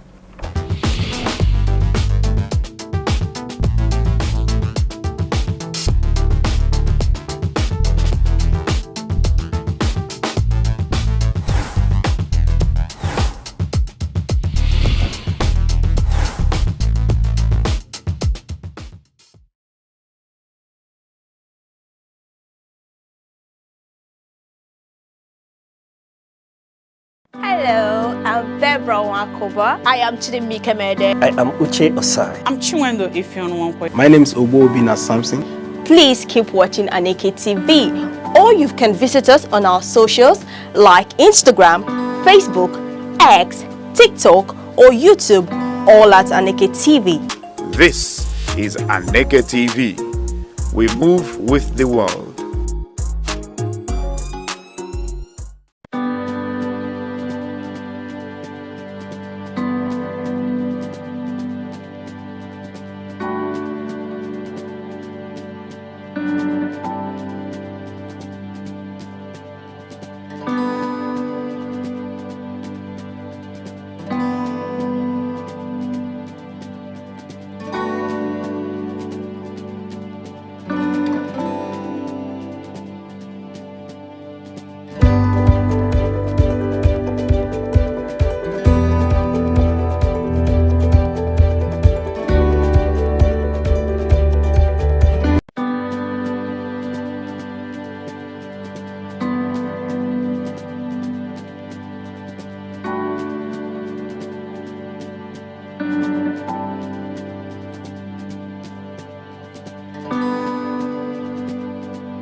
Hello, welcome to another edition of Teens Fun Hub, coming your way on Aneke TV.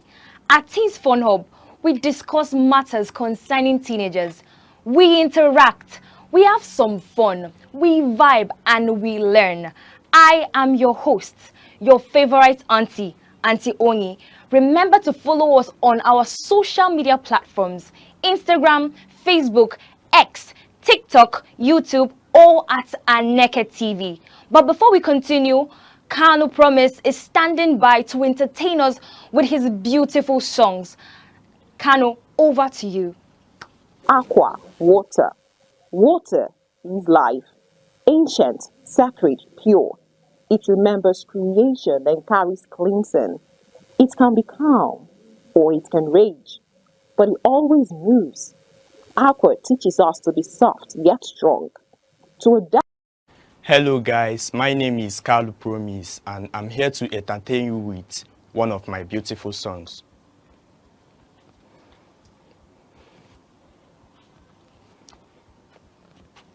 Guy.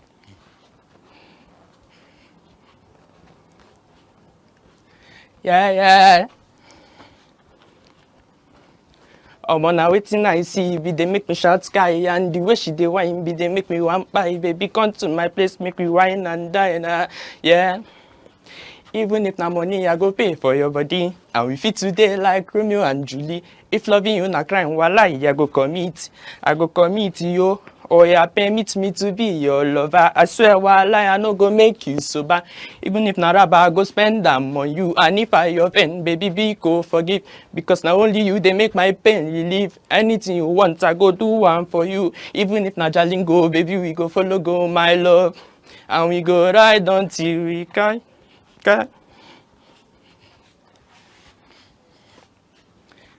I hope you guys enjoy this beautiful song of mine. I'm now handing over to Princess to take you on the segment Entertainment Gist. Aqua, water. Water is life. Ancient, sacred, pure. It remembers creation and carries cleansing. It can be calm or it can rage, but it always moves. Aqua teaches us to be soft yet strong, to adapt yet remain, to flow around obstacles yet shape even the hardest stone. We came from water. We need water. And sometimes, when words fail and hearts break, only water falling from our eyes or washing over our skin can heal. Thank you, Carlo Promise. I hope you enjoyed his music today. Hi viewer, my name is Annie Princess, but you can equally call me your gistmate. Today on Entertainment Gist, I will be telling you about Emanuela. And when I say Emanuela, I mean Emanuela of Makenja's comedy. I know most of you have watched Makenja's comedy, in which Emanuela featured in most of their skits. Emanuela, whose real name is Emanuela Samuel, is a Nigerian child actress and comedian who was born on July 22, 2010, into the family of Mr. James and Mrs. Cynthia Samuel. She is from Port Harcourt, Rivers State. Emanuela rose to fame at the tender age of 5 after starring in Makenja's comedy skits in YouTube. Emanuela has won several awards, including the Nickelodeon Kids' Choice Award for the Favorite African Child Star. She also received a recognition award from the Mayor of Brampton, Canada, Peter Brown, for her outstanding contribution to the creative industry. According to some sources, Emanuela's net worth estimates over $2 million, though this figure is not yet verified. Emanuela's energetic and humorous performances made her a beloved figure in African entertainment. Thank you, Carlo Promise, once again. I hope you enjoyed my gist today. Same next week, same station, same time. Be ready for another Berekete gist of another teen celebrity. I am still your gist mate, Annie Princess, and now I will be handing over to Auntie Chinaza for your health tips. Aqua, water. Water is life. Ancient, sacred, pure. It remembers creation and carries cleansing. It can be calm or it can rage, but it always moves. Aqua teaches us to be soft yet strong, to adapt yet remain, to flow around obstacles yet shape even the hardest stone. We came from water. We need water, and sometimes when words fail and hearts break. Thank you, Princess. Of course, I'm very ready. Now, we're going into the health tip segment. Hi viewer, my name is Ugu Chinaza and I'll be taking you guys on the health tip segment. Today, we're going to be discussing sleep. Yes, sleep. Sleep is a very critical component of our overall health and well-being. During sleep, the body undergoes various processes that helps restores and rejuvenates the overall health, our overall body. So now, some of the processes that we undergo during sleep are 1. Tissue repair and regeneration. 2. Immune system function. During sleep, our immune system is strengthened by the production of cytokines, which help to fight off infections. Yes. Another function that happens during sleep is the brain function. During sleep, our brain rests very well, rests properly. So during sleep, cognitive functions such as concentration, decision making, and most especially memory occurs. So we shouldn't play with our sleep time. Now we're going to be moving over to the tips to help us get better sleep. 1.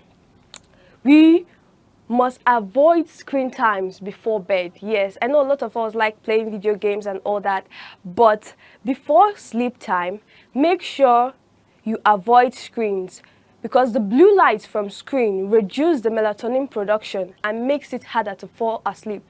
So it is advisable to avoid screen time at least 1 hour before bedtime. Secondly, you must stick to your sleep schedule.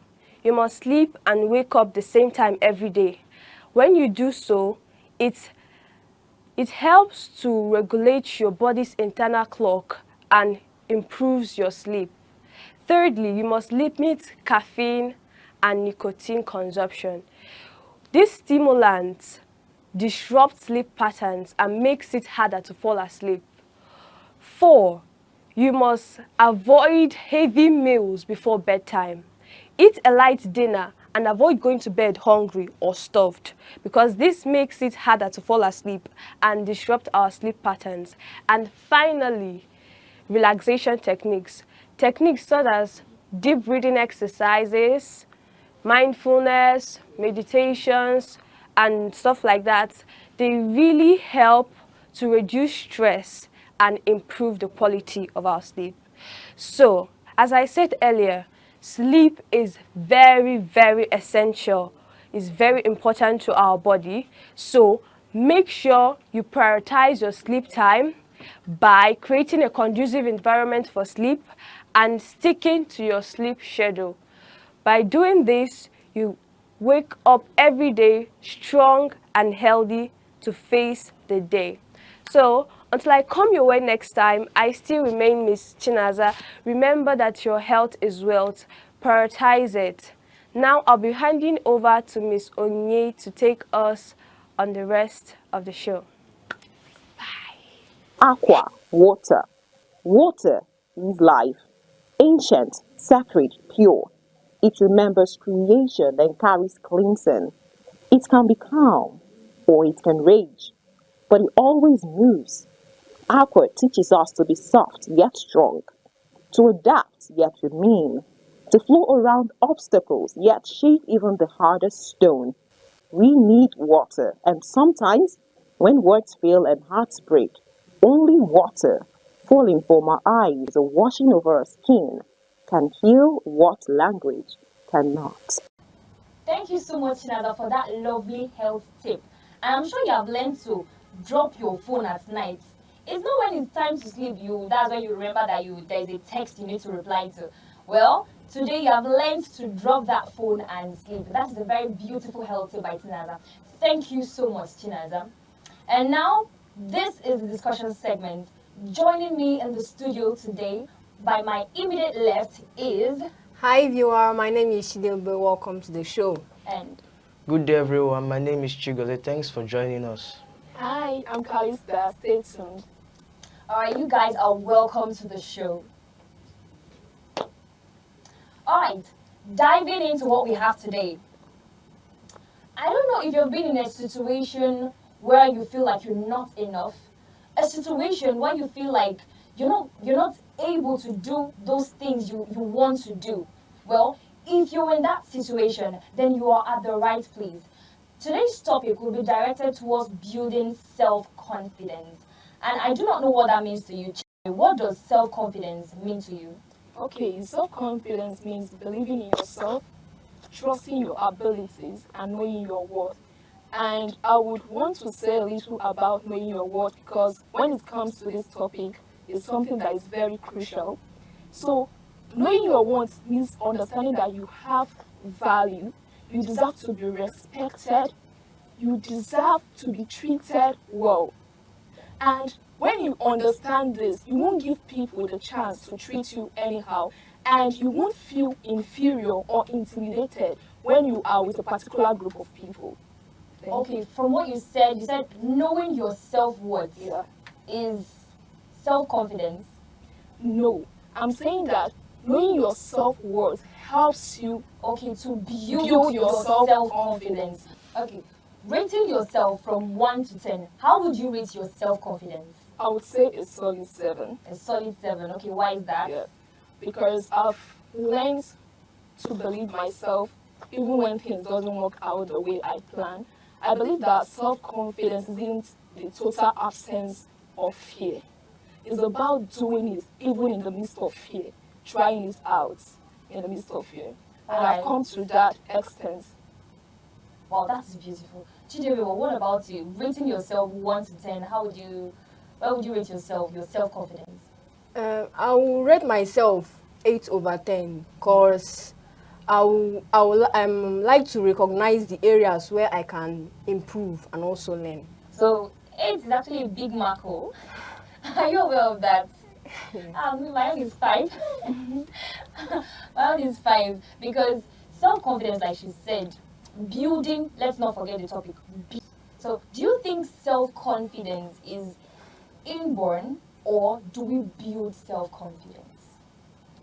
Okay, self-confidence can be what you build by you wake up one day and you say that I would like for myself to be built. Like, I want to build my behaviors. I want to build my characters.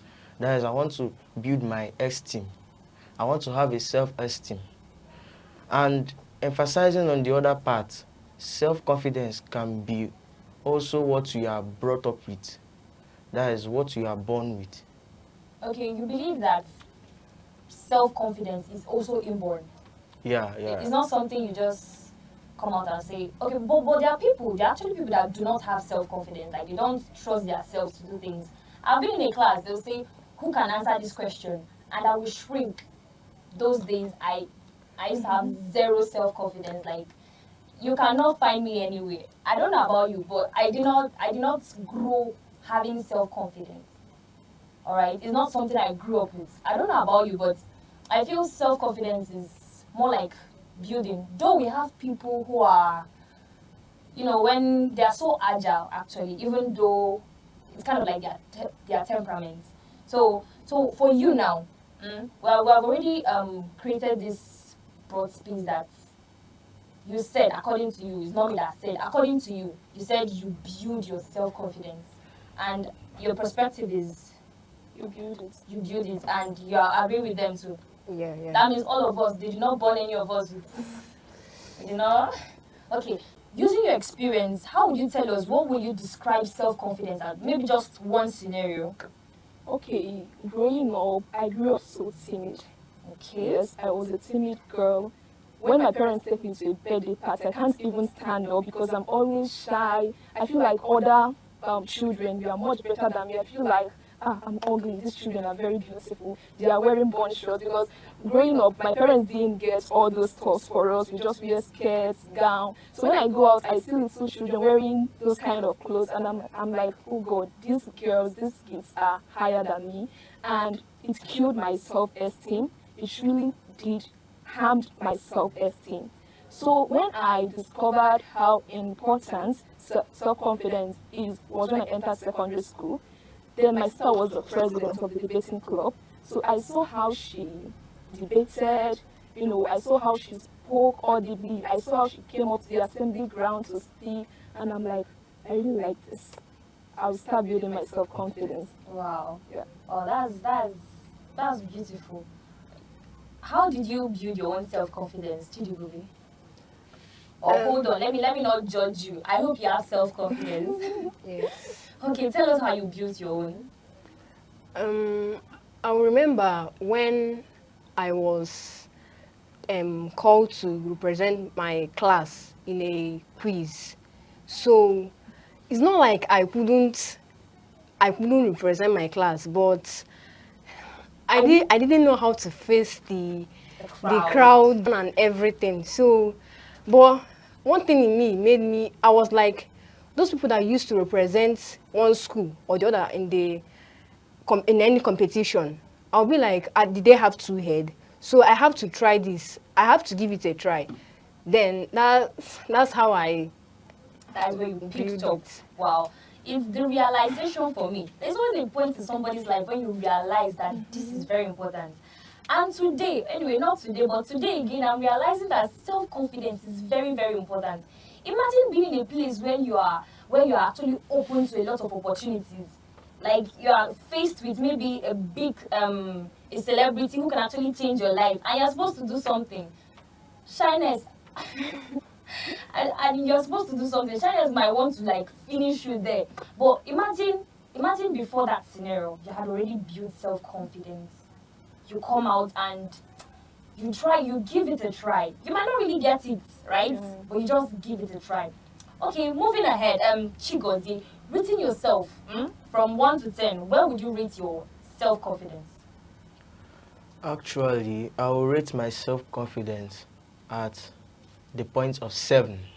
7, okay. Why is that?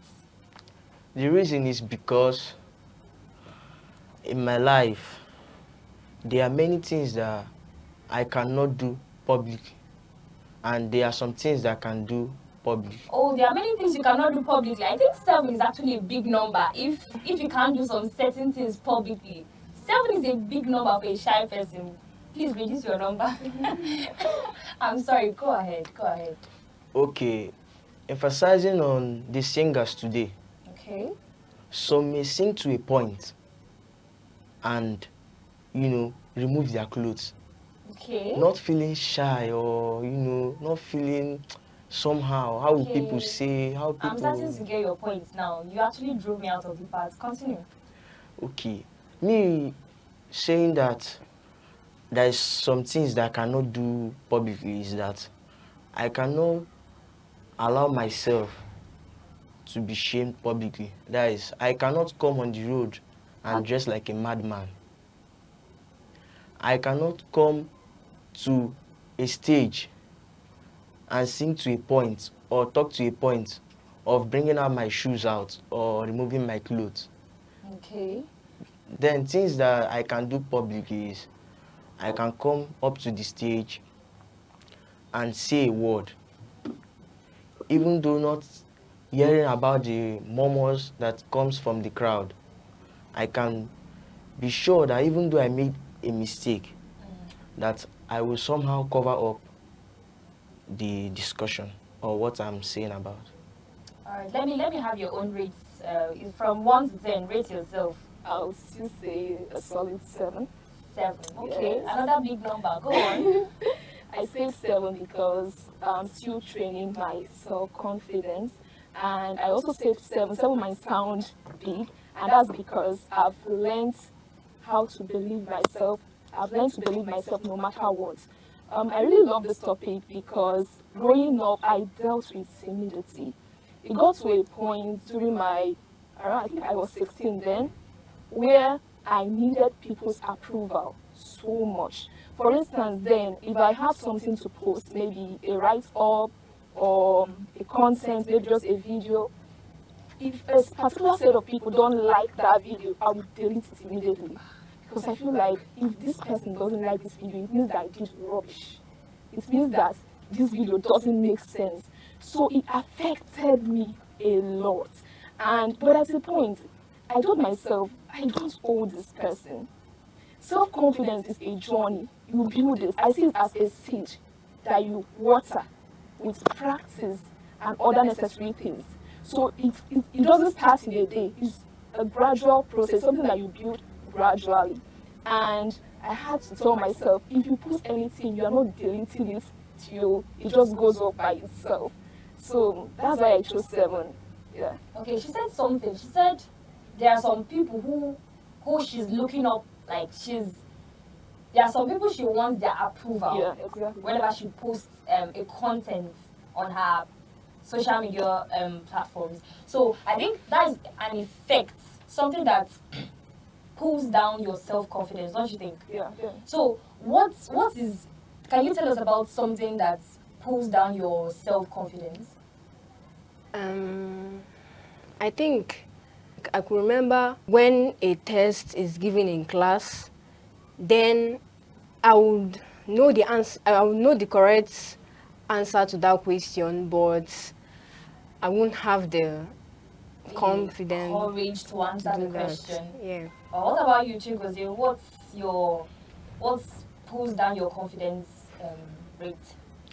Actually, there are many things that pulls down someone's confidence. I'm not talking about someone. Your confidence, okay, my confidence. There are many things. Down. But the point that I'll be driving to is comparison. Okay. Comparison by John Carr can be a hindering point to your self-confidence. That is, it can be something that pulls down your self-confidence. Let me say you come to school and you look up to your class prefect and you see people praising him and saying that this boy knows this one, this boy can do this boy can do this.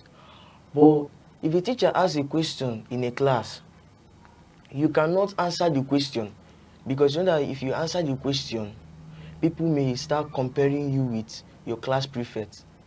Like one day, they asked us, that was the first time we were offering chemistry. So they asked us, what is chemistry?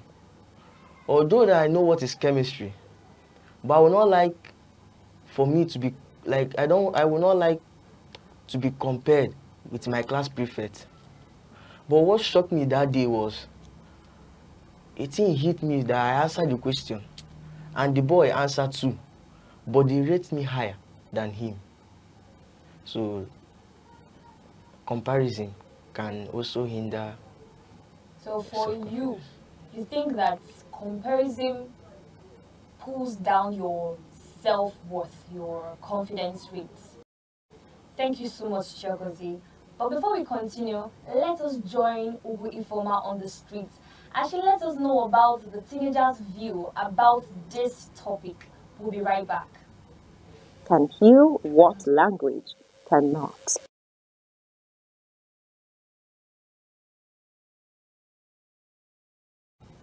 Aqua, water. Water is life, ancient, sacred, pure. It remembers creation and carries cleansing. It can be calm or it can rage, but it always moves. Aqua teaches us to be soft yet strong, to adapt yet remain, to flow around obstacles yet shape even the hardest stone. We need water, and sometimes, when words fail and hearts break, only water, falling from our eyes or washing over our skin, can heal what language cannot. Hi viewer, my name is Miss Ugwifoma. Welcome to Teens Fun Hub on Aneke TV. I'm on the street today to know the take of my fellow teenagers on the topic building self-confidence. Come along with me. Okay, there are a lot of things I know about self-confidence. Like one of them is that you always believe in yourself, like you have a strong belief in your capability. You don't have to like start comparing yourself to other people. Like you know that you are capable of doing more and being more than what people think you are. That you don't always compare yourself to other people. You see yourself as a unique person. Yeah, like you can do something. Wow, that's very nice, Mr. Philip. Thank you very much. And you teenagers, I hope you heard and listened and learned from what he just said. Thank you. Well, if you want to build your self-confidence, you can't just let someone make you feel down. You can't just let someone make you feel depressed. You believe in yourself. You know what you can do. You know your potentials. If someone tells you you can't do this, just don't believe. You just believe in yourself. Just know. Just say, okay, let me try. Let me try. Let me try and know if I can do this. Let me try and know if I do it, whether it will work out, whether it will be okay. You can't just let someone say, hey, you can't do this. You are not good for it. You are too bad. You're not enough to do it. Don't listen to the person. It brings low self-esteem. Just give yourself that high self-esteem. Don't let it get too high. Don't let it be inflated, but don't let it be low. Give yourself high self-esteem. Make sure you know that you can do it. Just believe in yourself. Be courageous and do what you can. And I believe at the end you come out progressive. Wow, that's very nice. Thank you so much, Kamsi. Miss Kamsi, thank you so much for this explanation. And I hope you teenagers out there heard and learned from what she says. Thank you so much. Until we meet again. Bye. Welcome back. We've heard it all from the teenagers out there. But we'll continue right here in the studio. Let's just forge ahead. We have already spoken about these things that affect our self-confidence, and you said something about comparison, right? You said something about you looking at other people doing something and feel like you got motivated by other people's actions, right? And I can't remember what you said precisely, but let's just continue from there. Now that we have spoken about these things that drain our self-confidence, let's now talk about the things that actually boost them. Who are these people that help boost your self-confidence? What are these things that help boost your self-confidence? Let's start from you, Kalista. Okay, one of the things that helps to boost our self-confidence is believing in yourself. Believing in yourself, regardless of people's opinion. Yeah. Okay. Agoze, can I hear your own take on that? Okay, one of the things that can help to boost your self-confidence is actually watching people who have gone far in life. Watching people who have gone far in life. There are some people that, somebody like Nelson Mandela now, in his own turn or in his own tenure, some people were telling him that he cannot go that far, that he cannot make it great in life. But as a person who has already gone far or built far on his self-confidence, he ignored them. So I am one of his followers. That is why I am able today to build my self-confidence. Okay. What about you, Chidebube? I think one of the things that boosts self-confidence is being around people that support you. That is positive, that gives you positive influence, that makes you feel better. Not being people around you that makes you feel inferior. And also I think that family and your good friends can help because they will be the ones encouraging you. All right, thank you so much for that. I want to make a very clear point. Building self-confidence is something that is very intentional. But sometimes we're not even aware that it's intentional. For instance, I want to do something and I'm already having this feeling, I cannot do this thing. In my head, nothing's going to come out and say you have low self-esteem and confidence, something like that. So, but now that we have realized, sorry, now that we have realized that self-confidence is very important, I think it's high time we started putting our minds into this. It's high time we start thinking about it. And like they said, she said something that is very, very important. The people you surround yourself with, these people contribute to your self-confidence. Imagine you want to be intelligent in class. You know you are not, you know, the overdo, but you want to. And the people that surround you are all these people that used to, once it's break time, if they are not in the canteen, I did not say eating is bad. If they are not in the canteen, in fact, they are not, you cannot find them in reasonable places. They are not doing things that will actually help them. So I love this point she made, which is very, very important. All right, let's move on to the next question. So, what would you tell someone who's actually finding it difficult to build his or her self-esteem? Those teenagers out there, most of them are having difficulties building their self-esteem. So, what would you tell them? Because we are here to educate them. So, what's your advice to these teenagers? Okay, as I said before, self-confidence is not something that is built in a day. It takes time. It's just like training a muscle. The more you use it, the stronger it becomes. So firstly, you have, as she said, you have to surround yourself with people that gives positive vibes, with people that encourage you. Then you have to leave your comfort zone. You have to go out, meet new people, talk with people, learn new things. Then sometimes you have to take the risk. If you are someone that is so shy, one day just raise up your hand in the class, try and answer questions. All these things can really help. And if you're the kind of person that people really look down on, people tell you all sorts of negative things, learn how to talk to yourself. When you wake up in the morning, tell yourself, I'm great. I'm a great woman. My future is bright. You understand? So that's some of the ways to build self-confidence. At first, I used to think talking to yourself in the mirror was weird.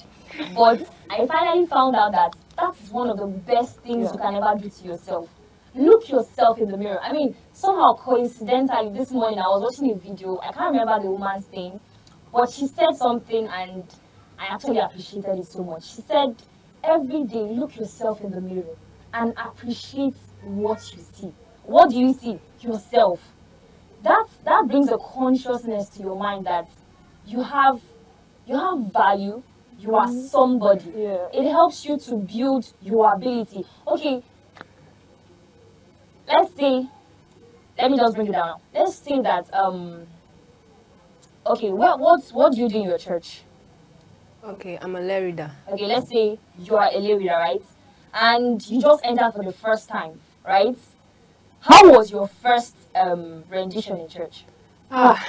It was weird. Like, I was so afraid. Like the first time I read in the church, I felt like drowning. Like I felt the ground open, so I'll sink inside because I couldn't stand the numbers of the congregation looking at me. They were looking at you, so like the eyes were going to shoot you. I swear. Okay, but how did you later overcome this thing? Because currently you are still a lay reader in church. Yeah. So how did you overcome this fear? Okay, I as I was going on, I learned that if I continue like this, I don't think I can actually become that leader. So I had to tell myself that I can do better, I can do more, because I saw my colleagues also were doing good. So I told myself that I can actually do better, and that's how I You know, this improved. self-confidence of a thing that actually has so many importance. I found out that when you're not confident about something you are bringing out, for instance, you are a producer or you work in a manufacturing company, and we like have maybe two different companies handling the same product. So when you're not confident, do you know sometimes people don't really make, they don't really produce things that are they don't really produce good things like that reaches the standard of what they're actually telling people. But sometimes people's confidence actually, let's say, the confidence in which they like sell that product gives them a hinge, it gives them an edge, right? So thank you so much for sharing that lovely experience. Now I want you to know, I was trying to derive something from what she said. We were talking about looking at yourself in the mirror and appreciating who you are. So when you have appreciated who you are, when you have appreciated your value, it's very important to note those things that you're not really good at. Note them and start working on them. Don't just sleep over them. Don't just sleep over them. When you note them, make sure you start somewhere, because this world is full of competition. And as teenagers, we are in a building stage. We're in a stage where we are building. So self-confidence is one of the things we have to build into this big house. Okay? So, and on a final note, Chigozie, what do you have to tell the teenagers out there on self-confidence? Okay, I'll have to tell them that one way you can build your self-confidence is by looking for a correct mentor. One, you cannot go to somebody that doesn't know how to speak publicly to be your mentor. You cannot go to someone who insults people anyhow to be your mentor. Because one thing that can deground you or bring you down are insults that comes from your elder. Let me say you pass an elder one day and greet her, and she says, look at you, look at how your life is. You don't dress well, you don't groom yourself very well. You see that tomorrow you will not be able to face that elder to explain to him or her how life has been for you. And also, if you want to make a mentor, or you want to find somebody that can mentor you very, very well, then you have to look for a person that you are sure that can explain what confidence is all about. Somebody that has confidence also, because you cannot look for things that you know that are supposed to be there why they are not there. You cannot look for an oil in a cup that you know that there is no oil there. Okay. That is also how you cannot look for confidence in a mentor that doesn't know what actually confidence is all about. All right, thank you so much, Chigozie, for that lovely advice. Okay, let's hear from you, Chidibubu. What's your advice to teenagers out there still struggling to build their self-confidence? Okay, my advice to those out there that struggle with confidence is that they should try to believe in themselves first, as she said. They should also, make small wins, and they should also appreciate their efforts, no matter how small it may be. And they should also be willing to take the risks. Thank you. All right, thank you so much, Chidibubu, for that lovely one. Let's also hear from you, Alisa. Okay, my advice to teenagers is trust yourself, believe in yourself. Always say to yourself, I can do this, I read an article yesterday about a lady, an award-winning athlete. I can't remember her name, from Ondo State. So she was saying that during her preparation, nobody believed in her. Nobody trusted her. People just told her that a Nigerian can't win that competition, that particular competition. But this young lady didn't give up. She kept on practicing. And guess what? 2022, she won. I also read about a man that learned how to make clothes. So according to him, when he opened his shop, people didn't trust him. People didn't come. People never came to his shop bringing clothes because they felt like he's new in this particular area. He can't deliver well. But this man kept on making clothes.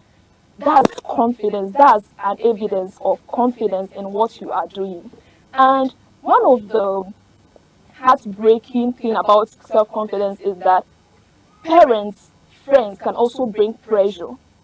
There are parents that bring a whole lot of that, lead their children into having low self-esteem.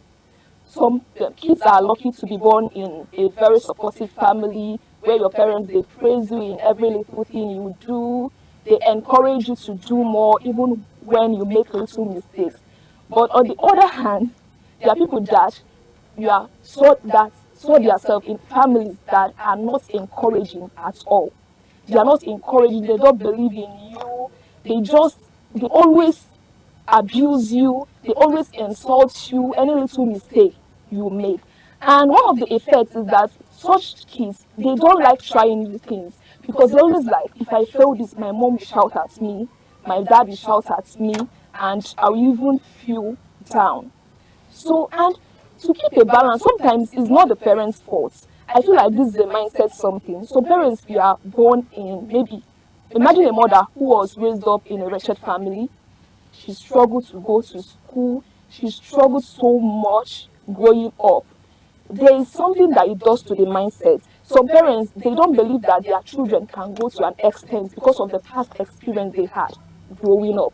So I know a mother that um, never believes that her daughter would go to an extent. She would allow this girl, she would support this girl when this girl says something like, mommy, I want to apply for this particular sales girl job. She would support it. Mommy, I want to join the cleaning team, like sweeping Mary. She'd be like, good, go. Even our government has increased the salary. Just go. But when this girl says something like, mommy, please, I want to study medicine. I want to go up. She'd be like, what? Are you okay? How can you do that? You that cannot even write common compound in chemistry. How can you do that? You know, it's really bad. But one thing is that you can't help it.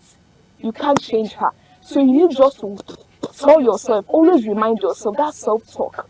Tell yourself, I can do this. I won't end up like my mom. I won't end up like my parents. I have something in me. And the funny thing is that this girl is so intelligent. She can actually study that medicine. And the parents are business people, so they can train her. But just that they don't believe that someone from their family can go above that standard. So just talk to yourself, encourage yourself. Remember, nobody owns you. You are the owner of your life. Help yourself. Thank you. Thank you so much.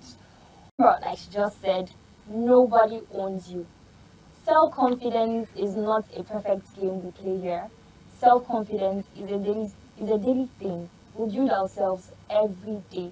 We have our flaws, but the main thing is to become, and the main thing is to remain real to yourself. Be proud of who you are and groom yourself. Thank you so much for joining us on today's discussion segment. Until next time, stay tuned as we bring you so much more fun and interactive and educative topics on this segment. Standing by is Ugu Ifoma, who will take us on the past heroes and their histories. Thank you. Aqua, water. Water is life. Ancient, sacred, pure. It remembers creation and carries cleansing. It can be calm or it can rage, but it always moves. Aqua teaches us to be soft yet strong, to adapt yet remain, to flow around obstacles yet shape even the hardest stone. Aqua, water. Water is life. Ancient, sacred, pure. It remembers creation and carries cleansing. It can be calm or it can rage, but it always moves. Aqua teaches us to be soft yet strong, to adapt yet remain, to flow around obstacles yet shape even the hardest stone. We need water, and sometimes, when words fail and hearts break, only water, falling from our eyes or washing over our skin, can heal what language cannot. Hi viewer, I'm still your historian Ubu Ifoma. I hope you enjoyed the information I gave you on Oyeka Owenu on the last segment on last week. And today, I'm going to talk about Mrs. Margaret Ekpo. Margaret Ekpo was a trailblazing Nigerian women's rights activist, social mobilizer, and pioneering female politician, born on 27 July in 1914 in Creektown, Cross River State. She was of Igbo and Efik heritage. Her father, Okorafor Obia Solo, who passed on when she was 20, forcing her to put her education on hold after completing Standard 6. Despite this setback, she pursued further education, earning a diploma in domestic economics from the Wrightman School of Domestic Economics in Dublin, Ireland in 1948. Politics and activism. Margaret Ekpo's entry into politics was accidental. By representing her husband at meeting, discussing colonial administrators and treatment of Nigerian doctors. This sparked her passion for activism, and she went on to establish the Aba Township Women Association in 1954, which later became a powerful political pressure group, won a seat in the Eastern Regional House of Assembly, becoming the first Aba woman to attain this achievement. Fight for women's rights, including economic and political empowerment, improve infrastructure, and prevention from violence. Collaborate with other prominent women such as Funmilayo Ransom Kuti to advocate for women's rights and independence from colonial rule. Legacies and honor. Calabar Airport was renamed Margaret Ekpo's International Airport in 2001. Ekpo's refectory at the University of Nigeria, Nsukka, was named in her honor. She was awarded the National Officer of the Order of Niger and Commander of the Order of Federal Republic of Nigeria. She is the life patron of Council of Women Societies. Death. Margaret Ekpo passed on 21st September in 2006, leaving behind a legacy as a pioneering female politician and a champion of women's rights in Nigeria. And this is the end of my segment for today. I hope you are galvanized by the information I gave you about Margaret Ekpo.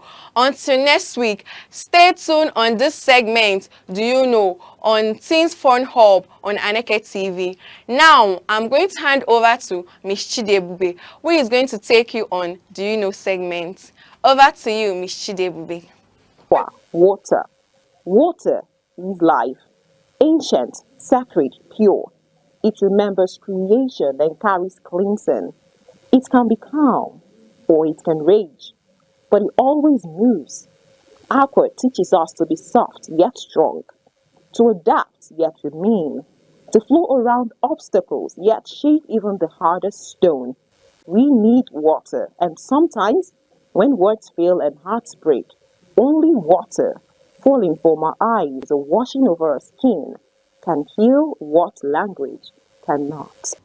Welcome viewers, still your girl Chidi Ebube, and I'm going to be taking you on this segment, Do You Know? Hope you had an amazing time last week, where I discussed about a type of fungus that can actually turn insects into zombies. Today, I'll be sharing an amazing one with you. Do you know that there's a type of jellyfish that is immortal? I bet you don't know that, and I'm going to be glad to enlighten you a little about that. The immortal jellyfish, scientifically known as Turritopis dorni, is a type of jellyfish that can actually reverse its aging process and potentially live indefinitely. Turritopis dorni is a small jellyfish measuring about 4.5 millimeters in diameter and height. It has a bell-shaped body with up to 90 delicate tentacles extending from its edges. its body is translucent, allowing its red bright belly to be visible. Now, about the life cycle of this jellyfish. Turritopis journey begins its life as a free-swimming larva called a planula. As it settles down, it gives rise to a colony of polyps attached to the seafloor. The medusa also bored into the jellyfish. When the medusa is stressed, starving, or injured, it can revert back to its polyp stage through a process called transdifferentiation. This unique process allows the jellyfish to transform its adult cells back into stem-like cells or polyp cells. This transformation enables the jellyfish to regrow itself into a new polyp, essentially resetting its life cycle. Watch out more Do You Know segment here on Teens Fun Hub. Hope you had an amazing time. Keep a day with me next week. Still your sweetheart, Chidi Ebube. Now over to Auntie Oyin to continue with the show. Thank you. Aqua, water. Water is life. Ancient, sacred, pure. It remembers creation and carries cleansing. It can be calm or it can rage, but it always moves. Aqua teaches us to be soft yet strong, to adapt yet remain, to flow around obstacles yet shape even the hardest stone. We came from water. We need water, and sometimes when words fail and hearts break, only water falling from our eyes or washing over our skin can heal what language cannot.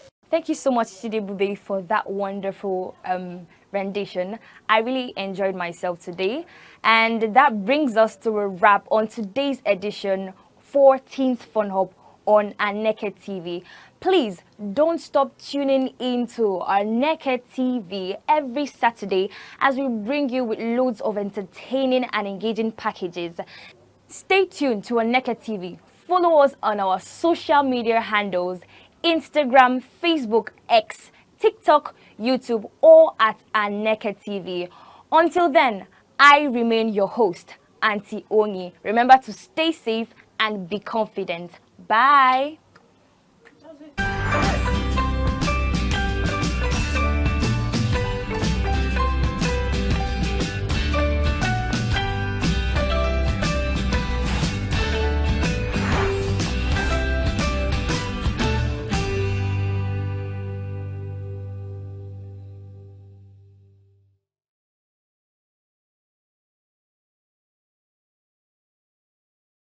The Federal Capital Territory, FCT, is a monumental city of edifice strategically designed to showcase the aesthetic beauty of a natural ambience, a land of opportunities often referred to as the center of unity.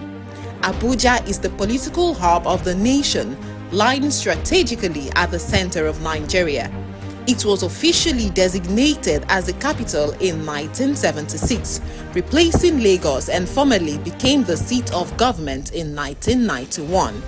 The decision to build Abuja was rooted in its central location, neutrality among Nigeria's diverse ethnic groups, and its vast land space, which made it perfect for expansion. Today, Abuja has grown into a well-planned, organized, and prestigious city that tells the story of Nigeria's unity and ambition. Early mornings in Abuja are alive with the buzzing sound of cars speeding through wide boulevards and flyovers. Porsche cars and executive luxury vehicles glide alongside long buses and motorcycles, painting a picture of a city where classes mix but remain distinct. It is a city where aristocrats, ruling elites, and key players of the capitalist industry share the same roads with artisans, traders, and ordinary Nigerians striving for daily survival. Yet, despite the aura of power, excellence, and wealth, Abuja is uniquely human. It is not unusual to see a minister of the Federal Republic or a high-ranking official standing in line at a shopping mall, waiting to buy one or two things like everyone else. That blend of prestige and simplicity is part of what makes Abuja truly alive. As the center of unity, Abuja is home to people from every corner of the nation, hosting over 5 major ethnic languages and countless cultural groups. Each carries its cultural emblem and beliefs, all interwoven into the city's cosmopolitan fabric. Added to this is Abuja's international status. Embassies from nearly every nation in the world stand tall within its borders, making it not just Nigeria's capital, but also a diplomatic hub where cultures, politics, and global relations converge. The city's uniqueness is greatly seen in its structures and landmarks. Its skyline boasts the impressive NNPC Towers, the Golden Domed National Mosque, the World Trade Center, the City Gate, and the imposing Federal Secretariat.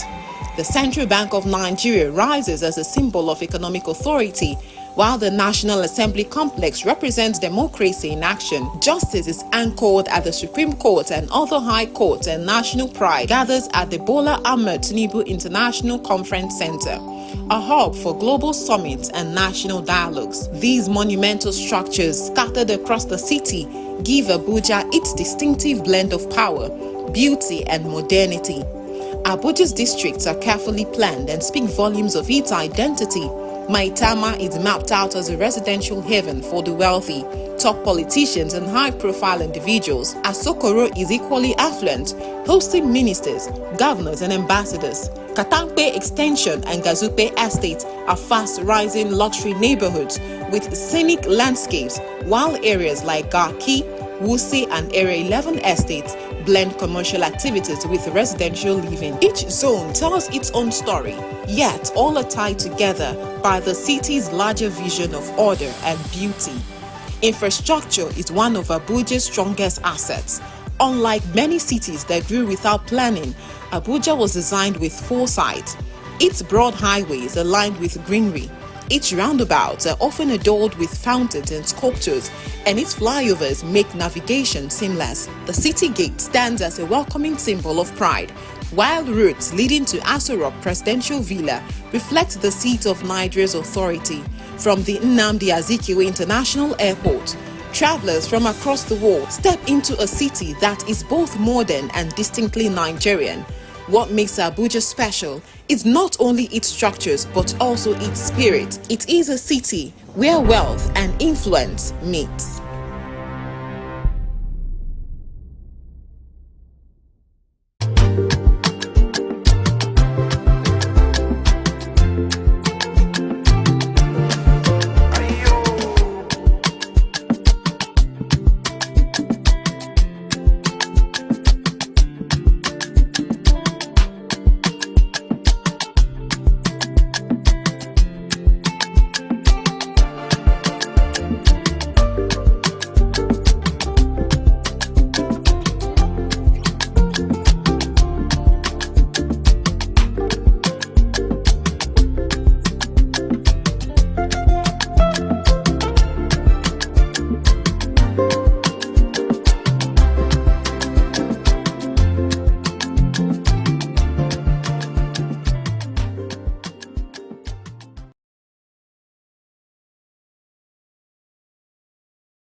kwado dini ma showo didi de kokoli go to de but I won na bo iya go to de ke iya but I won no go mo bu ke ke go to de ke ayi de ke je go to de ke mi go ga go to bo pa ma sha mi go to de ke ti lo de na ma lo lo ko ya ka ka wo ele yo baba yi wo bu ji be go je ka ka le wala gida jogu gwide ya dolu gula bule jenu keto wo dulo tokoro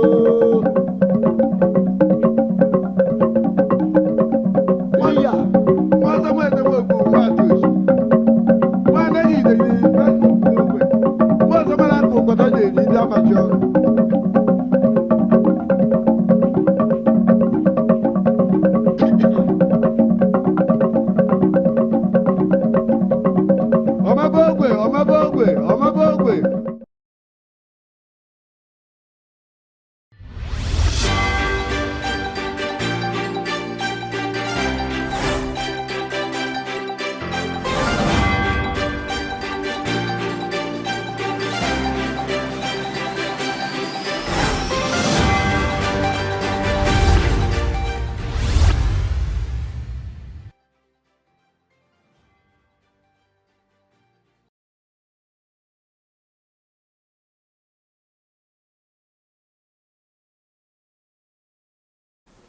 Good afternoon and welcome to the News at 3 on Aneke TV.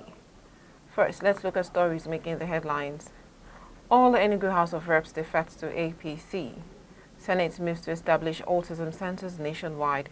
Bala Mohammed pushes for 29 new local government areas in Bauchi. AIG Nkechi Eze becomes first director of police medical services. New Air Chief Aneke promises swift, smart and lethal force. PDP blasts Entraco over violence on Imo Road. I am Amaka Nichi. Now the news in details. The entire Enugu State caucus in the House of Representatives has officially defected to the ruling All Progressives Congress (APC). House Speaker Tajuddin Abbas announced the defections on Thursday, reading the lawmakers' resignation letters from the People's Democratic Party (PDP) and Labour Party during plenary. Governor Peter Mbah witnessed the event. The lawmakers cited unresolved internal crisis within their former parties as the main reason for leaving, saying the conflicts threatened opposition stability and hindered progress. With the defections, APC now holds all 8 House seats from Enugu, taking full control of the state's federal representation. Speaking to journalists, Nolim Naji, member representing Nkano East and Nkano West and spokesman for the defectors, said the move was motivated by a desire to support Governor Mbah's development-focused administration. We want to align with a party that can connect our constituencies to national development and bring tangible projects to our people, he said. The defectors believe joining APC will boost infrastructure, jobs, youth and women empowerment, and broader community development in their constituencies. This is a bold step into the future, born out of courage, clarity, and our shared determination to reposition our areas of greatness, Naji added. The 6 lawmakers who switched allegiance include Martin Zoke, Anayo Onwiwu, Namdi Abu, Nolin Naji, Mark Obeta, and Daniel Asama of Basa and Jos North Federal Constituency. Their move signals a significant shift in Enugu's political landscape ahead of upcoming elections.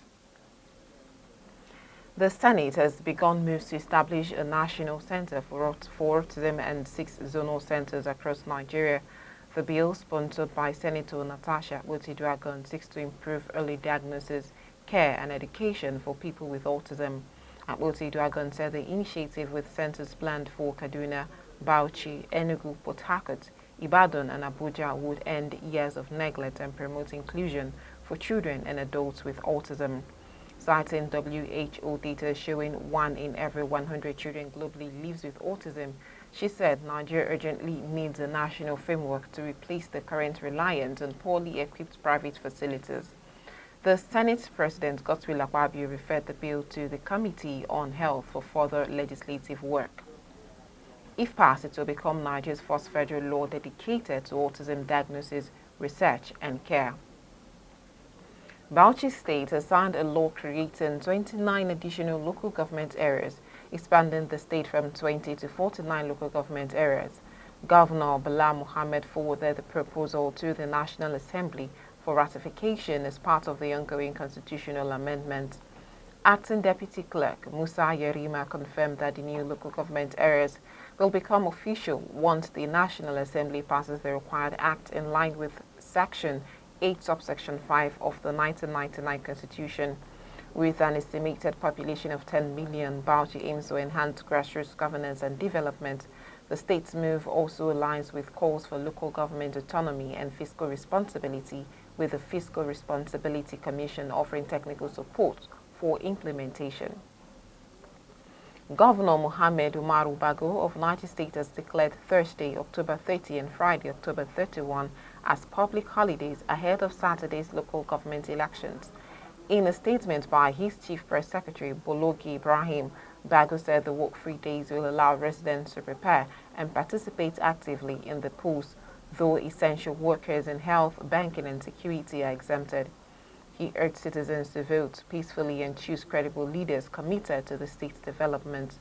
Meanwhile, the chairman of CAN and Bishop of Cantagora Diocese, Most Reverend Bulus Yohana, also encouraged Christians to collect their PVCs and vote, warning against voter apathy.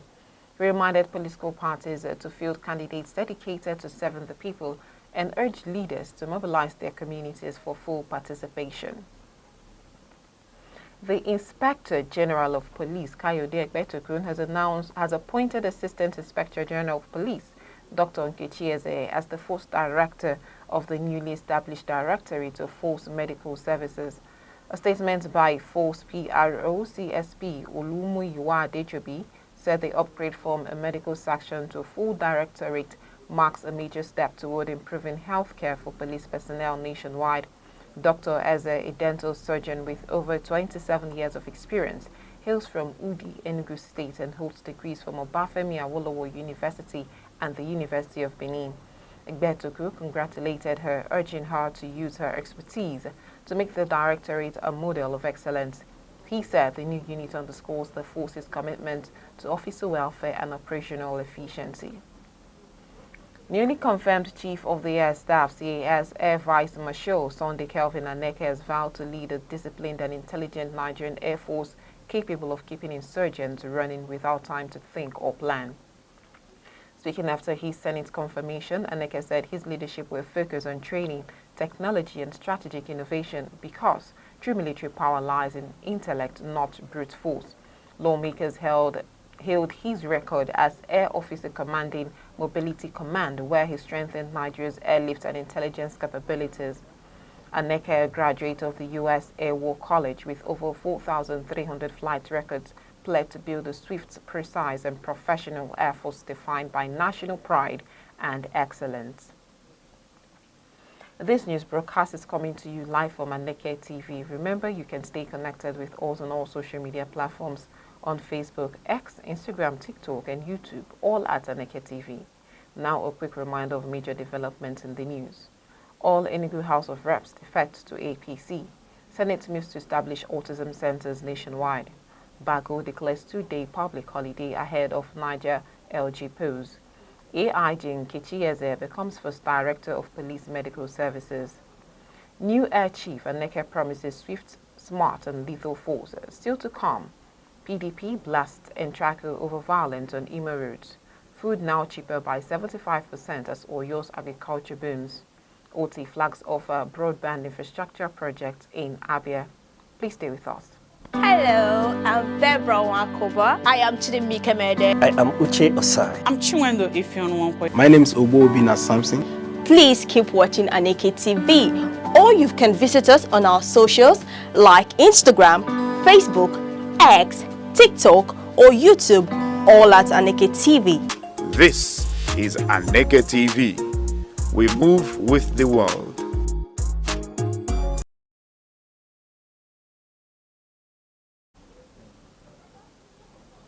You're still watching the News at 3 on Aneke TV. Now we'll bring you the rest of the news.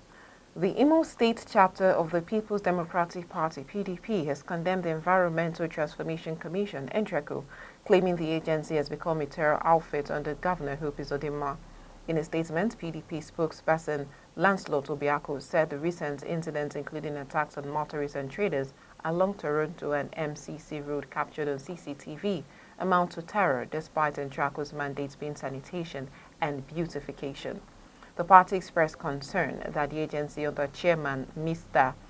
Aneke has drifted from its original purpose, using cutlass and other weapons to intimidate citizens instead of maintaining a clean and healthy environment. Obiako questioned why Ntraco is engaging in enforcement activities already handled by the Imo State Traffic Management Agency, warning that the agency's actions could escalate into more serious harm.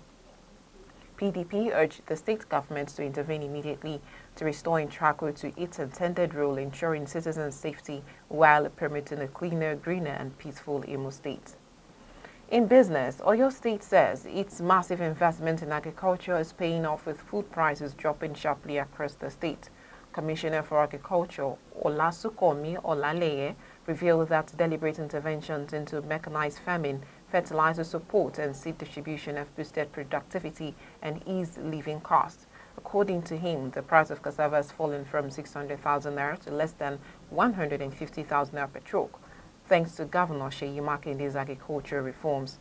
Over 7,000 farmers have benefited from the government tractorization scheme, which covers 50% of plowing costs, while thousands more receive free fertilizer and training on modern farming.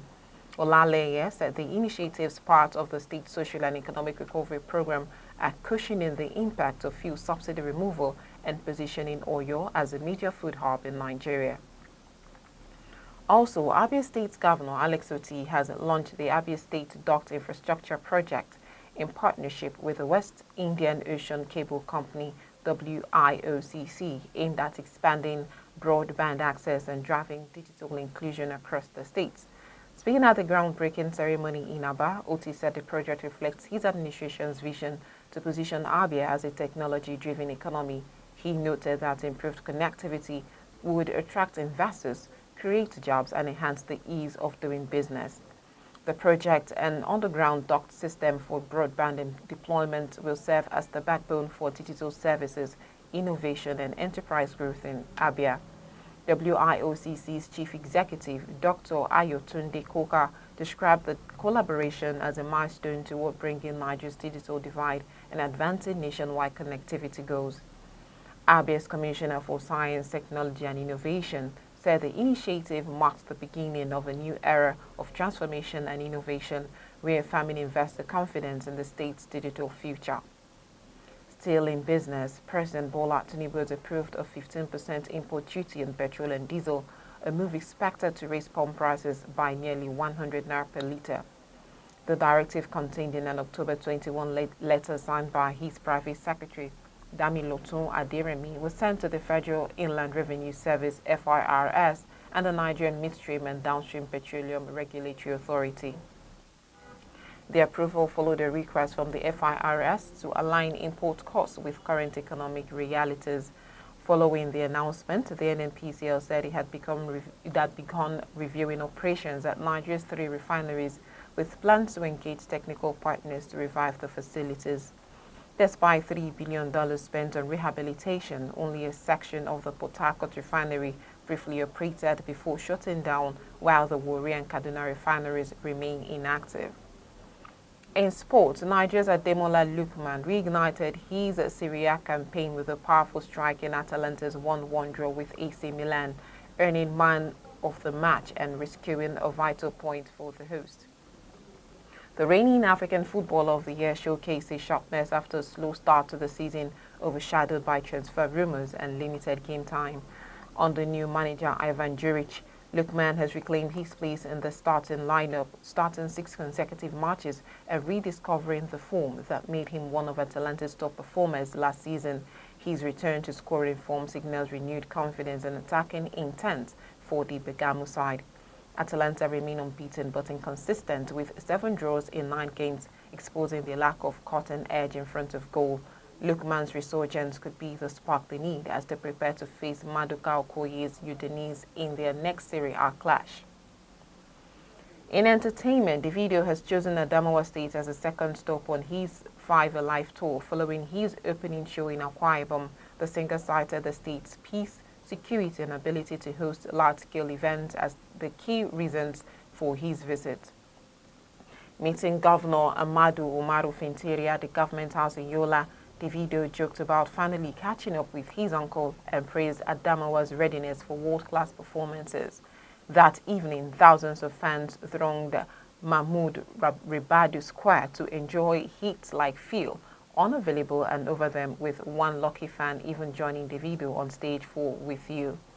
The tour will continue in Enugu November 1, Ibadan November 9, Abuja December 14, and conclude with a grand Lagos concert on December 25. And that's all on the News at 3. But before we end the news, here are the main points. All Enugu House of Reps defects to APC. Fuel prices to rise as Tinubu backs new import duty. Bala Muhammad pushes for 29 new local government areas in Bauchi. New Air Chief Aneke promises swift, smart and lethal force.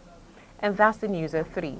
For more updates and breaking stories, follow Aneke TV across all social media platforms or call 0703-043-7110 for eyewitness reports. On behalf of the producer, Chidema Sogwa, I am Amaka Niji. Thank you for watching.